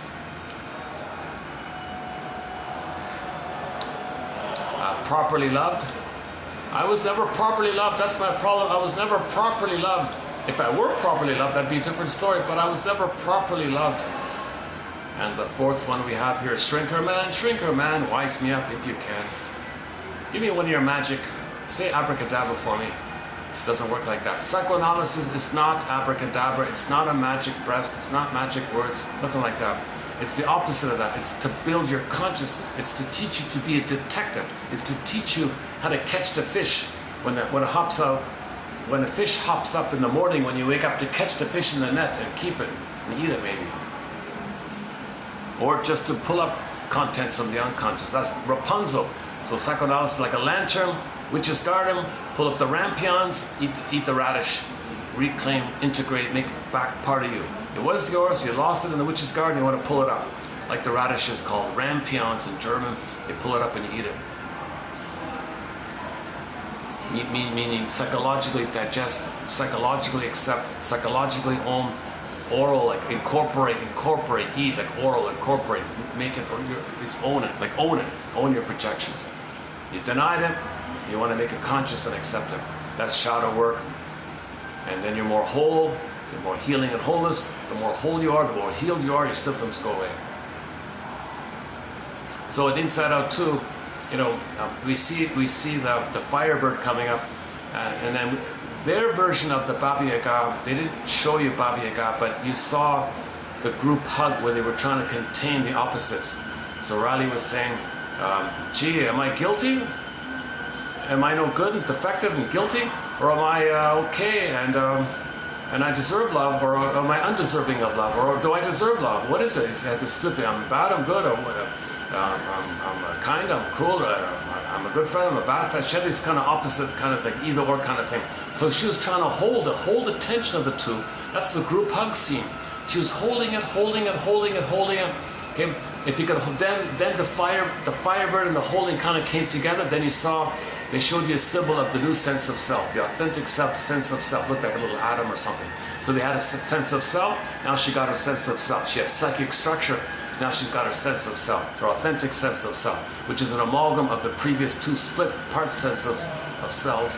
They both popped away in a new one that's inclusive of the two, and a new sense of self. Then she calmed down. She was mature. The coach looked at her and said, "Oh my God, we want her around. She's got a great presence. She's got an incredible presence. We want her on the team." And she got a scholarship, new friends, popular. The guys were chasing her, etc., so on and so forth. Life, love, and work. So she was successful in life, love, and work. I mentioned that title because Albert Hubbard, I just discovered, has a little mini self-help book entitled Life, Love, and Work. 1906, can you believe it? 1906. So I plucked out one little passage from that book, and I'll post it coming up.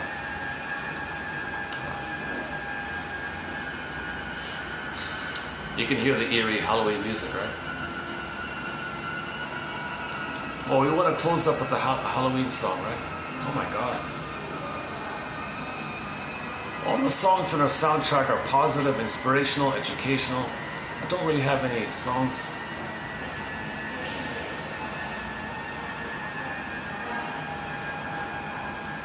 I might have to skip it. I don't think I have a song related to... Do we have a song about witches or fairy tales? Actually, when we did talk about the White Bear King Balamon fairy tale, there was a film adaptation of the fairy tale, sort of a simple kids version of a family kind of, called the Polar Bear King or something, or the Polar Bear King or something. It kind of missed it all. All of the psychology is missing. You see it very superficially, kind of thing. But anyways, it was loosely based on the fairy tale, the White Bear King Balamon, right? So in that case, the beingness, the embodiment was the polar bear, and the golden reef was the golden ball. So the beingness was the polar bear, and the positive golden feelings was the golden reef, right? So the young lady saw the polar bear in the distance. Hey, polar bear, that golden wreath you got there, I kind of like it. Come on, hand it over. Polar bear said, it doesn't work like that. We're a package deal. Oh, I see. Story goes from that. But from the soundtrack to Polar Bear King, we do have an instrumental. Well, I forgot the name of it.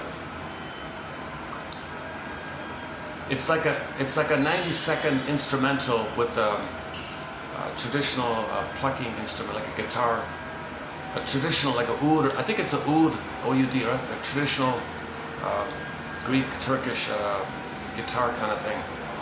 Is that right? Or is it a plucking one? Oh no, I think it might be the xylophone when you tap the strings with the stick. That one. So that's a song from a fairy tale. Can we close up with that? I don't remember the title. Oh no, that's fairy tales. Let's stick to the Halloween.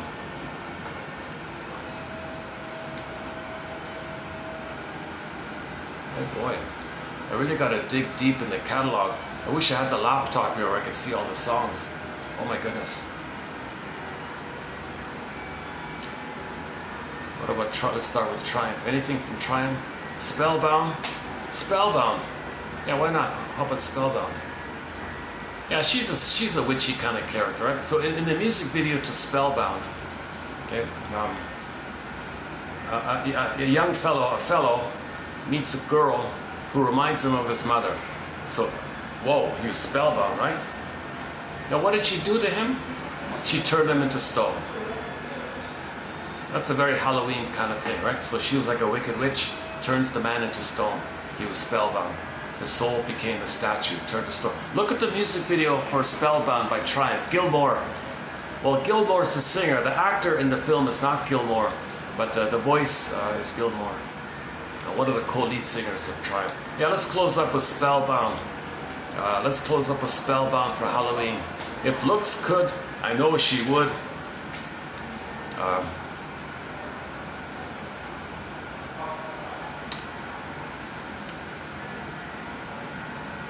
So, he had love at first sight. He was spellbound, in a trance. She dangled him along and then turned him into stone. So the mother turned our soul to stone. She was the witch. And by doing that, she has control over the child. And the child is a stable, passive source for her. So she controls the child, thinking she's controlling the mother. If so, the witch turns the fellow to stone. The woman thinks she's controlling the mother somehow. Or making the stone, making the mother not able to hurt her.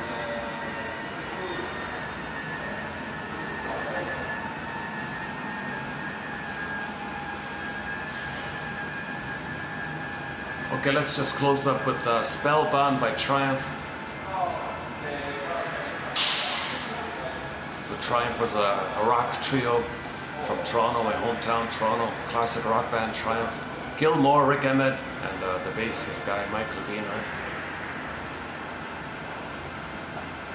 right? So Gilmore and Rick Emmett, they split the songs 50-50. He sang half and he sang half, kind of thing.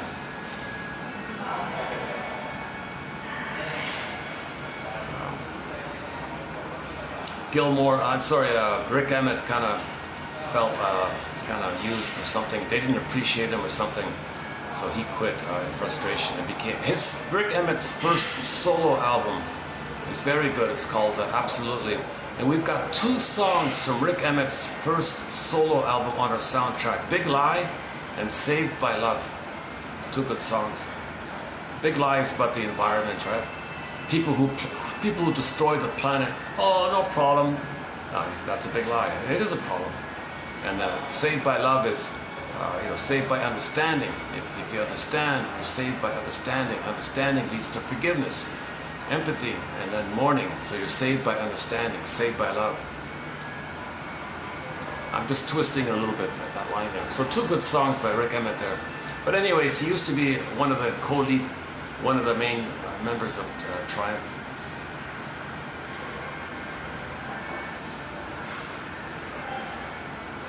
We've got a good 6 or 7 songs by Triumph on our soundtrack. One of them is Spellbound, yeah.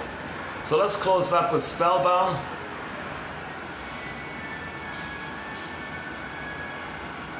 You gotta watch the music video. It has a very good Halloween kind of theme to it, yeah.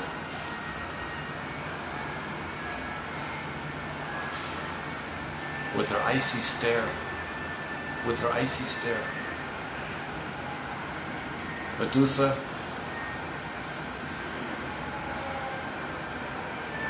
So the child is petrified, his soul is frozen, turned to stone. So the fellow turned to stone. So think of it as like internal, right? The soul turned to stone, and the freezing mother froze him, turned to stone. So turned to stone could be frozen to ice, or turned to stone, same idea. So the woman, the pretty woman there is the freezing mother, the alluring, rejecting one, and then the fellow was the hopeless child one, and he represented the child, the authentic self, turned to stone, and she represented the voices of the shadow of the mother from the past. So the freezing parent, frozen child model, you can see it in Spellbound.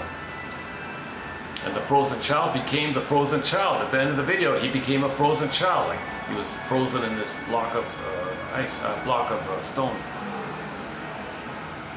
Spellbound. So instead of freezing parent, we could say spellbinding parent. Spellbinding parent and spellbound child. Oops. Somebody wants to.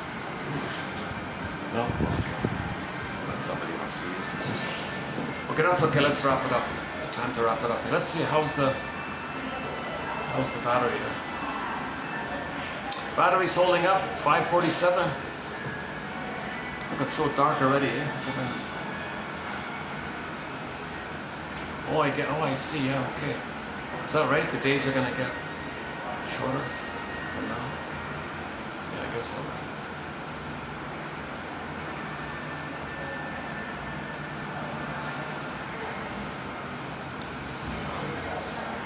Okay, so yeah, let's hit the play button for Spellbound, and I'll see you in the next video.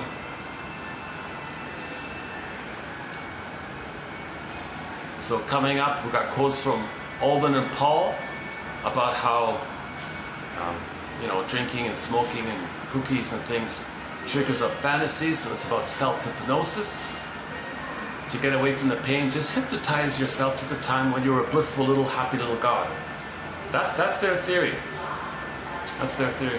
It's not about self-medicating. It's about the physiology to trigger up the fantasies. And I did see one fellow with a cigarette passing by me, and he did look like it wasn't illegal. It's just a regular cigarette. It looked like he was in a happy. Nothing can bother me, I don't care about anything, I'm powerful, I'm relaxed, I'm happy, blissful kind of thing. It did feel like he kind of had that kind of fantasy, I thought. I'm just guessing, it's hard to tell for sure, right? Just a theory. Once again, I'm not a shrink, this is all theory. Oh yeah, all these, yeah, I did do my disclaimer, right? I'm not a shrink. So all of these quotes are theories, they're being updated all the time. We're brainstorming, we're just brainstorming here. These are hypotheses. I imagine in 100 years' time, maybe only 10% of these quotes will survive, right? I'd like to think that in 100 years' time, that 10% of the quotes of this collection will still be around. It's gotta be.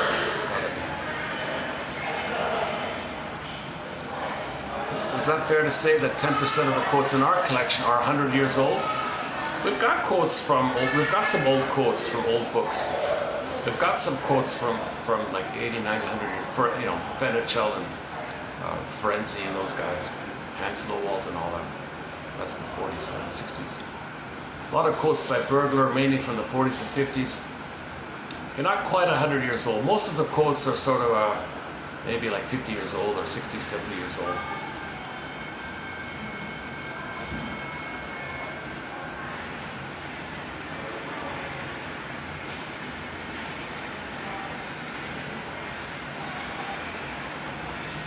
But mythology, it took 10,000 years to create these fairy tales. It takes 10,000 years for us to reach a consensus around a fairy tale and a myth. It takes us 10,000 years, right? So they're kind of enduring. So we're homotraumicus, that's the issue. These fairy tales and mythology stories, we started telling them after we traumatized ourselves accidentally 10,000 years ago. And we're trying to heal. Innate drive for healing. So these myths and fairy tales are code for psychology. Myths and fairy tales were the psychology back then, right? It was meant for adults and all that. It's for psychology. All of the motifs in myths and fairy tales are code for psychological motifs, psychological patterns, like splitting, repression, okay? The primary process mentation of double thinking, shape-shifting, and this turns into that. That's the primary mentation. Things can morph and shape-shift and twist around. Like Alice says, up is down, left is right. The cat says is mad in there. So we got secondary mentation, that's the reasonable adult mind, and the primary mentation, that's frozen child, freezing parent, that's kind of primary mentation stuff. Things are exaggerated. So myths and fairy tales are productions of the primary process mentation. That's why in myths and fairy tales you got things that morph and shape-shift and all that. The swan turns to a princess and things like that.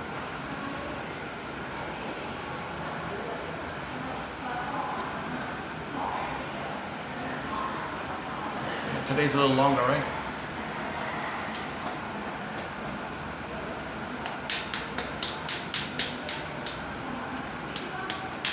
The most recent slightly humorous line was from Anne Schaaf. How did it go again? If I were wiser, I wouldn't be where I am. But hey, wait a minute. If I'm not where I am, then how can I get wiser? Something like that. Well, we mentioned Albert Hubbard in the show Harry's Law, in the opening season 1 episode, in the pilot there. Her name is Harriet. Harriet, the lawyer. She was she was tired of her work, and they threw her out like a boost, a knock. Some obnoxious person said that every knock is a boost. So sure enough, it was a boost because then she opened up her own company, became successful. Every knock is a boost. So they quoted Albert Hubbard. I imagine most people don't know Albert Hubbard because of his very blunt, calling a spade quotes about religion. Go to 1203, you'll see what I mean. Go to TQ 1203. There's a few famous short sentences about religion. Albert Hubbard has 1 or 2 in there.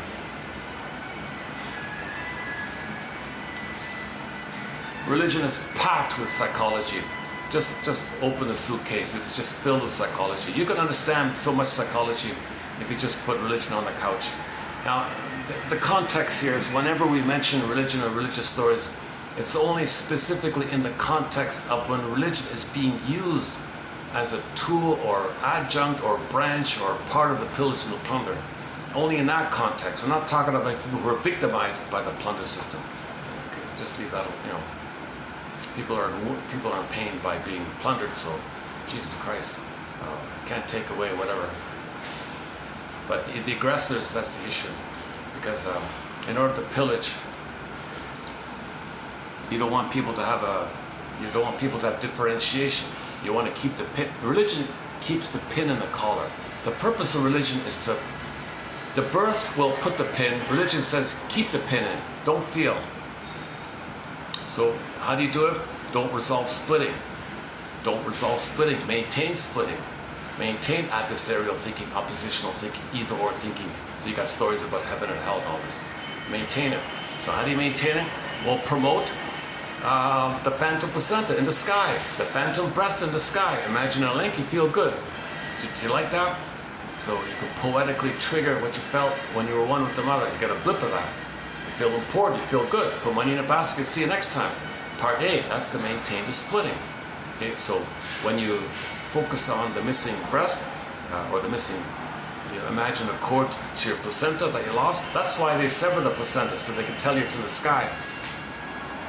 Phantom placenta. We found your placenta. Imagine a line to it. You feel good, right? Actually, you like that? You're a believer, put money in a basket. That's just part A, to keep you infantile, to maintain the split. The true purpose is to maintain the splitting. So if you promote the splitting, you're maintaining the splitting. The speaker at the podium doesn't want you to resolve the splitting. Oh no, it's the opposite. They want to preempt your efforts to possibly resolve splitting by maintaining the splitting. So they keep telling you the breast is in the sky, the phantom placenta is in the sky, the missing good mother is in the sky. They don't use those words, obviously. They just describe the qualities of the good placenta and the good breast. They describe it unconditional, loves you, knows you, sees you, all powerful, and so on and so forth. But the gambit is to maintain the splitting. Then if you maintain the splitting, you don't get the firebird.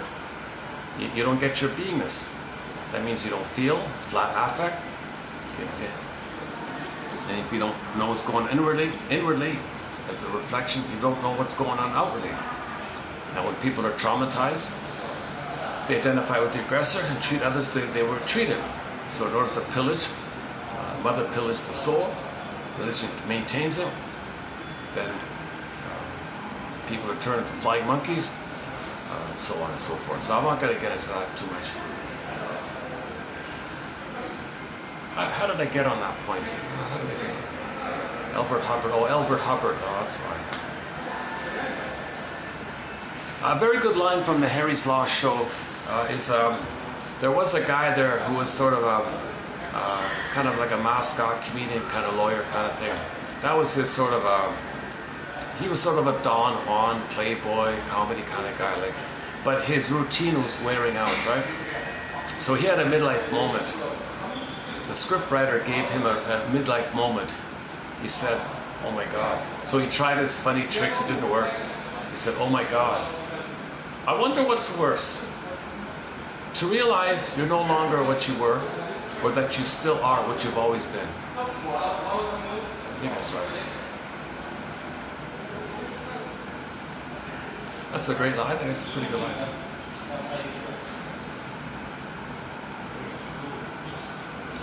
TQ 1001 comes from the TV show Heck Ramsey, starring Richard Boone, the guy who played Paladin in Hot Will Travel. So Heck Ramsey said to a girl, "Hey, if we get together, are you going to see me as your demanding mother and you're going to fight with me?" Oh, she said, "No, don't worry. The past is to be remembered, not lived as the present." Oh, what a relief. She could enjoy the present. The best present, to enjoy the present.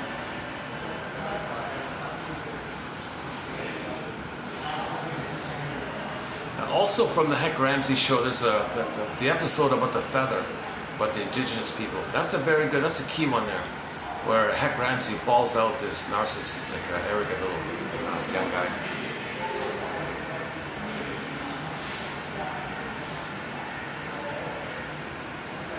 Actually, that episode is also about identification with the aggressor, because some of the indigenous people imitated the aggressors.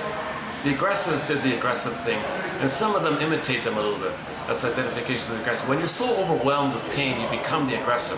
When the baby's overwhelmed, he becomes the mother. So indigenous people were like children, nice, kind people, and they were overwhelmed with the violence, and some of them crossed over like that. A lot of them didn't, but some of them did. Play the song "Killing Your Mind" by Willie Mitchell. When I say Willie Mitchell, I mean the one who sings "Call of the Moose," "Birch Bark Letter," "I Promised You a Song," "Big Policeman," and "Killing Your Mind," that one. About identification with the aggressor.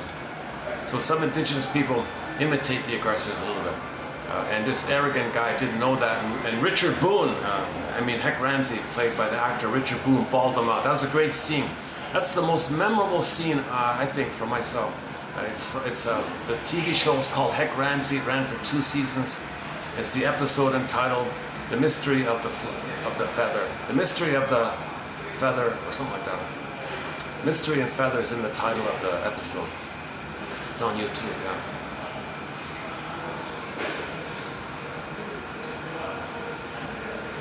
Jesus Christ, 70 million people. 70 million people were living on Turtle Island for 100,000 years. Or whatever it is, the range is between 50,000 and 150,000. They lived peacefully with their cultures and all that.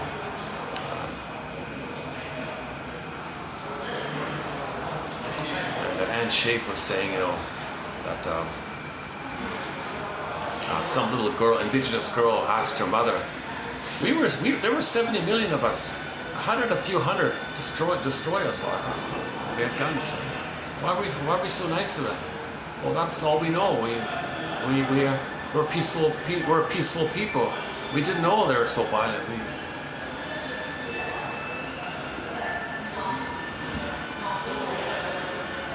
And the aggressors, their slogan was, well, Mother stole our land, so we create a slogan called Principle of Discovery, or Doctrine of Discovery. If we find land, it's mine.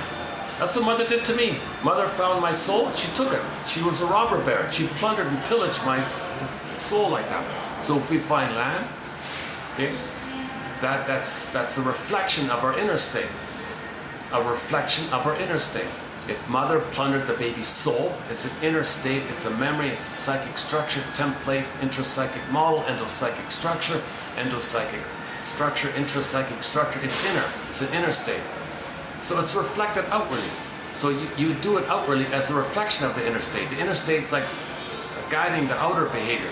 So if there's trauma like that, okay, so repetition compulsion, Mother plundered the baby's home, so identification with the aggressor, they find land, people's home, they say it's ours. They create a slogan. If we, the most traumatized of the most traumatized of the most traumatized, find something that it's ours because we're the most traumatized. We got to be loyal to the mother. We got to whitewash her crime. We got to be loyal to her, or we got to have a mother. To have a mother, we got to plunder. That's the only way we have a mother. That's the only identity we have. Okay, positive inner experiences. They feel this chasm inside, this ennui and this envy and this emptiness, black holes, whatever you want to call it. This chasm. In the Disney film Inside Out 2, I think they showed it with the chasm, the sour chasm, the chasm in the earth. And on the surface you have shame and ennui.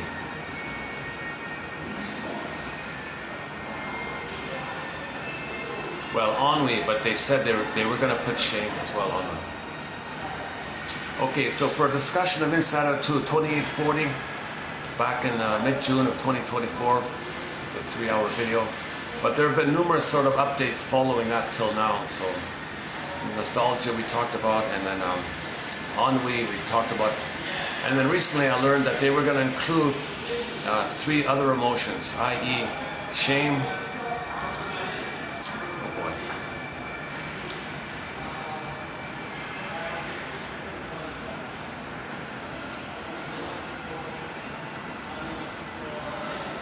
Oh, hang on. What's the other 2?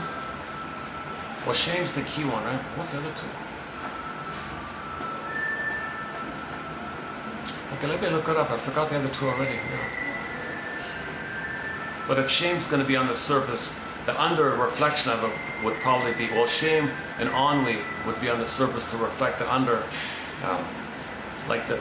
In the sarcasm, you got those mind workers, they were so sarcastic, right? So this negative, hostile attitude. And then you got the chasm image, that might be underneath the shame image. Okay. And then,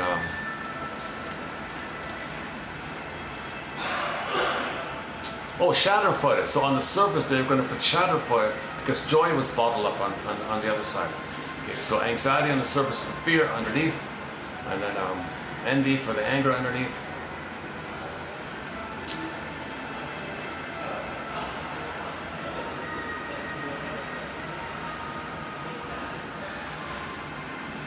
And nostalgia for sadness underneath, and so on.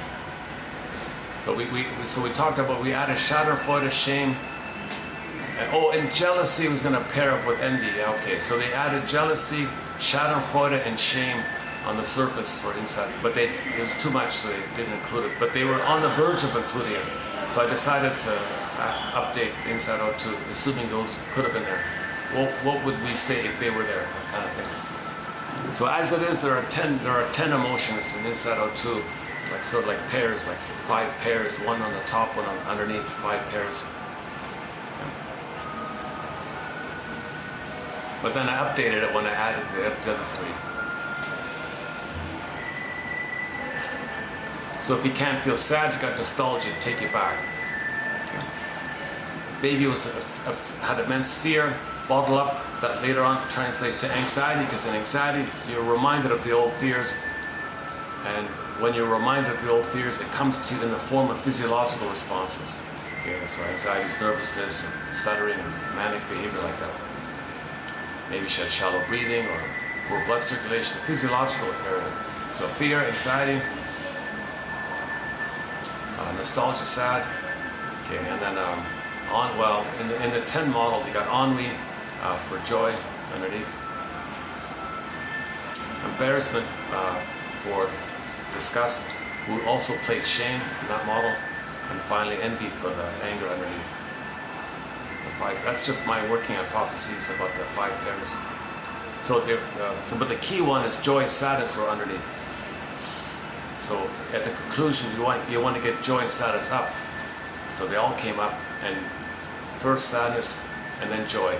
All of the joy for which you pray is 100 tears away. So in the first film, sadness had to come up around the console, then joy can come back. They rejected sadness. The message was you got to accept sadness. It's the primary feeling. It's the back to reality. There was a sad. That's a reality. You're sad that there's a loss. It's a real thing to feel sad if you never had a loving mother. That's a real thing to feel sad. So you got to accept that. The first film they didn't want to accept it. The conclusion that you got to accept it.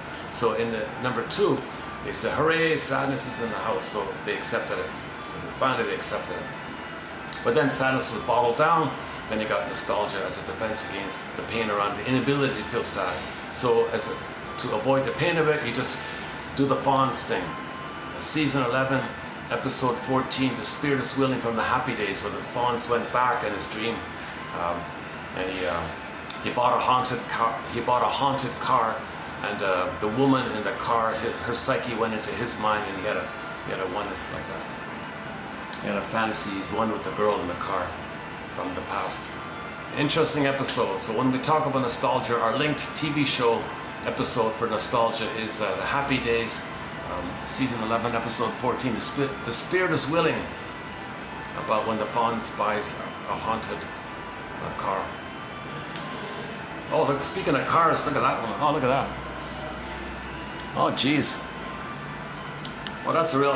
Did it show up on the camera? A real cute little curvy little classic, maybe a replica from a 60s classic car or something like that. Cute little car, my goodness. These curvy, really super curvy, smooth cars, it's probably unconsciously the designer saying, I wish I never got the breast. Here it is. That's called a positive magic gesture. The designer of that car is saying, I never got mother's breast, her curvy body and the curvy breast, the car's curvy body around the hood and the body, maybe. They call that aesthetic. If it's aesthetic, it's beautiful. Ooh. It gives you the feeling of the fantasy, one with the mother. Mother's so beautiful, you're one with the mother. This is the feeling. So there's a car that's symbol of mother in the breast, and he's in it, he's driving in it, he's one with it, it's a part of him. He controls it, he drives it. He's powerful, infantile, meaning I control the breast and the mother. I drive this car that looks like the mother and the breast. I control it. I put I turn the key. I own it. I control the breast and the mother. It feels important like that. Okay, I'm just riffing here. I'm not sure.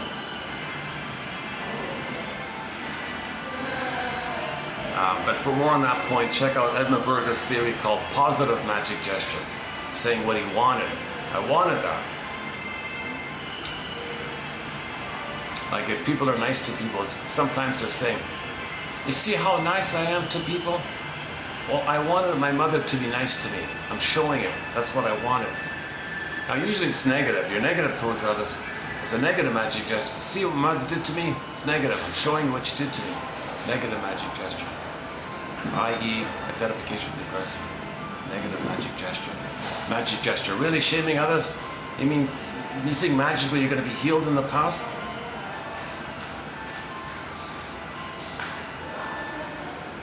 That's the second time I saw one of those really delicately made, perfectly smooth kind of. One was a Porsche. I don't know what that one was. That mini one was. It looked like a mini version of the 60s Porsche. Or something.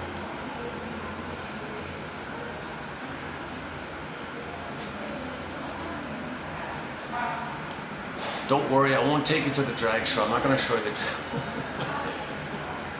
Oh my goodness. We don't really have a thread on that kind of area about that's a tough topic. It's kind of out of my zone, to tell you the truth. We've got 62 topics on the go as it is, so I'm kind of just sticking with the 62 for the time being. Who knows in the future if we can update it.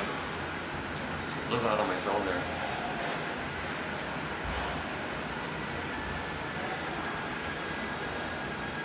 Some things is developmental trauma, some things is hormonal and the uterus trauma. Combination of the two. Developmental trauma plus hormonal, the hormonal changes when there's prenatal trauma. I don't know. I haven't looked into it. Burglar has some material about it. When I read Burglar, I kind of put that aside. I just read everything else of his. He's one of our mentors, Edmund Burglar, along with Masterson, Karen Horney, Margaret Mahler, Melanie Klein, and William Fairbairn. Robert Bly is sort of a guest mentor in our collection. But Edmund Burglar, my God, an immense contribution. He's the guy that calls a spade a spade. He's not afraid to call a spade a spade. He's really articulate and clear. He's great with literature. He really highlights the psychological point by pulling in something from literature. He's really good with that link like that. I learned a lot of literature through Burglar. I've learned more literature from Burglar than I did in all of my high school. The purpose of high school is to keep the pin in, so you don't really learn true literature. Only when shrinks refer to literature it might be helpful. So Edmund Burglar, 24 books, 300 papers.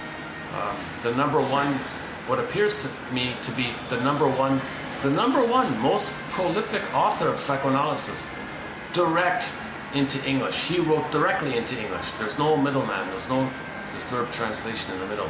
He wrote it directly. It's clear like that. He's got a lot of theories. Talks about everything. It feels like he talks about everything under the sun. The psychology of, fill in the blank, whatever you might put in that blank, there's a good chance he talked about it. He's got a book about money, a book about gambling, a book about the inner critic, a book about marriage and divorce, a book about the fashion one. He wrote that in his early 30s, so I didn't care for that one too much. But the other ones were good. The gambling ones, gambling money.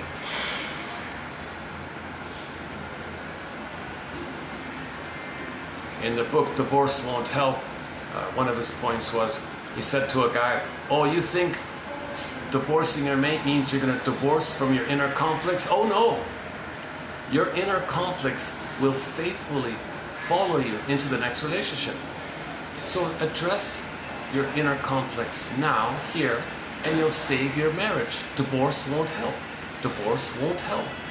You'll just recreate it in the next relationship. So face your inner conflicts now, save your marriage. Face your inner conflicts. Do the mourning, and you'll love the person in the present. It'll be like a whole new thing, kind of. That was apparently a popular self-help book back in the 40s or 50s. 40s. He wrote mainly in the 40s and 50s, yeah, right. He passed away in 62, I think, 61, 62, something like that.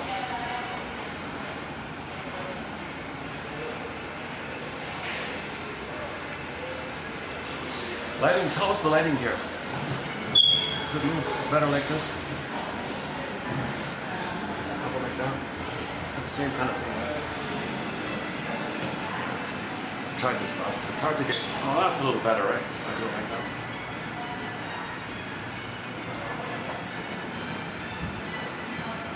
Okay, let's maybe try to close up. How about here? It's hard to go. How about here? Okay, let's close up here. Here? Oh my gosh. It's hard to get lighting here. Okay, let's just close up right here. Sorry about that. lighting. Unless I could find another.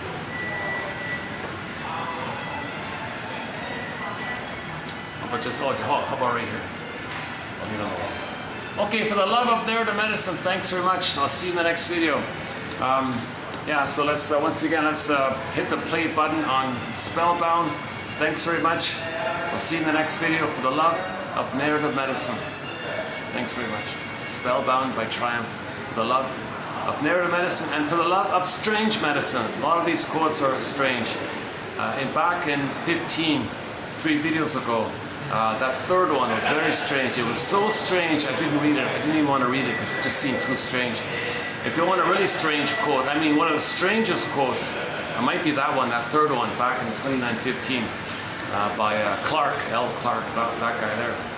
It's an older quote, but little interesting, thought-provoking.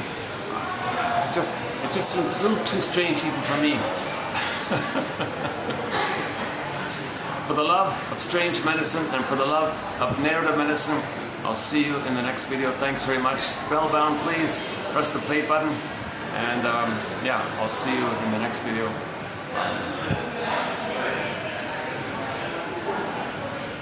I was just going to close the button, but this fellow looked at me. It kind of startled me for a sec. So let's try again.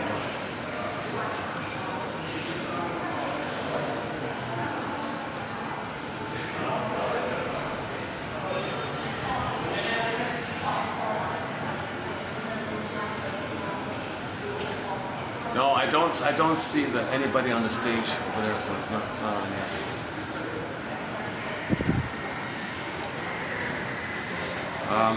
So let's try again here. Let's try again here.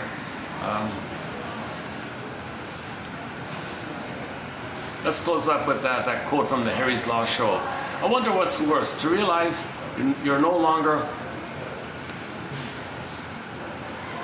who you are. You're no longer what you've been.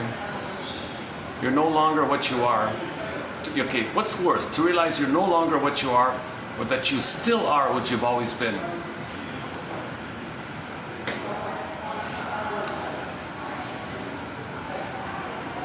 Let's close up with the Twilight Zone. Let's close up with a quote from the Twilight Zone. Memphis. An episode simply entitled Memphis. The key to your future lies in your past. The guy had a problem with his future, so he went time travel to the past, addressed the past, came back, and his future was better because he addressed the past. The key to your future lies in the past. A very good episode by the Twilight Zone, 1985 episode called Memphis. We'll be adding more quotes on the I'm not finished yet, so I'm sure there'll be a few more episodes from the Twilight Zone. Great show, great show. So I highly recommend Wong's Lost and Found Emporium.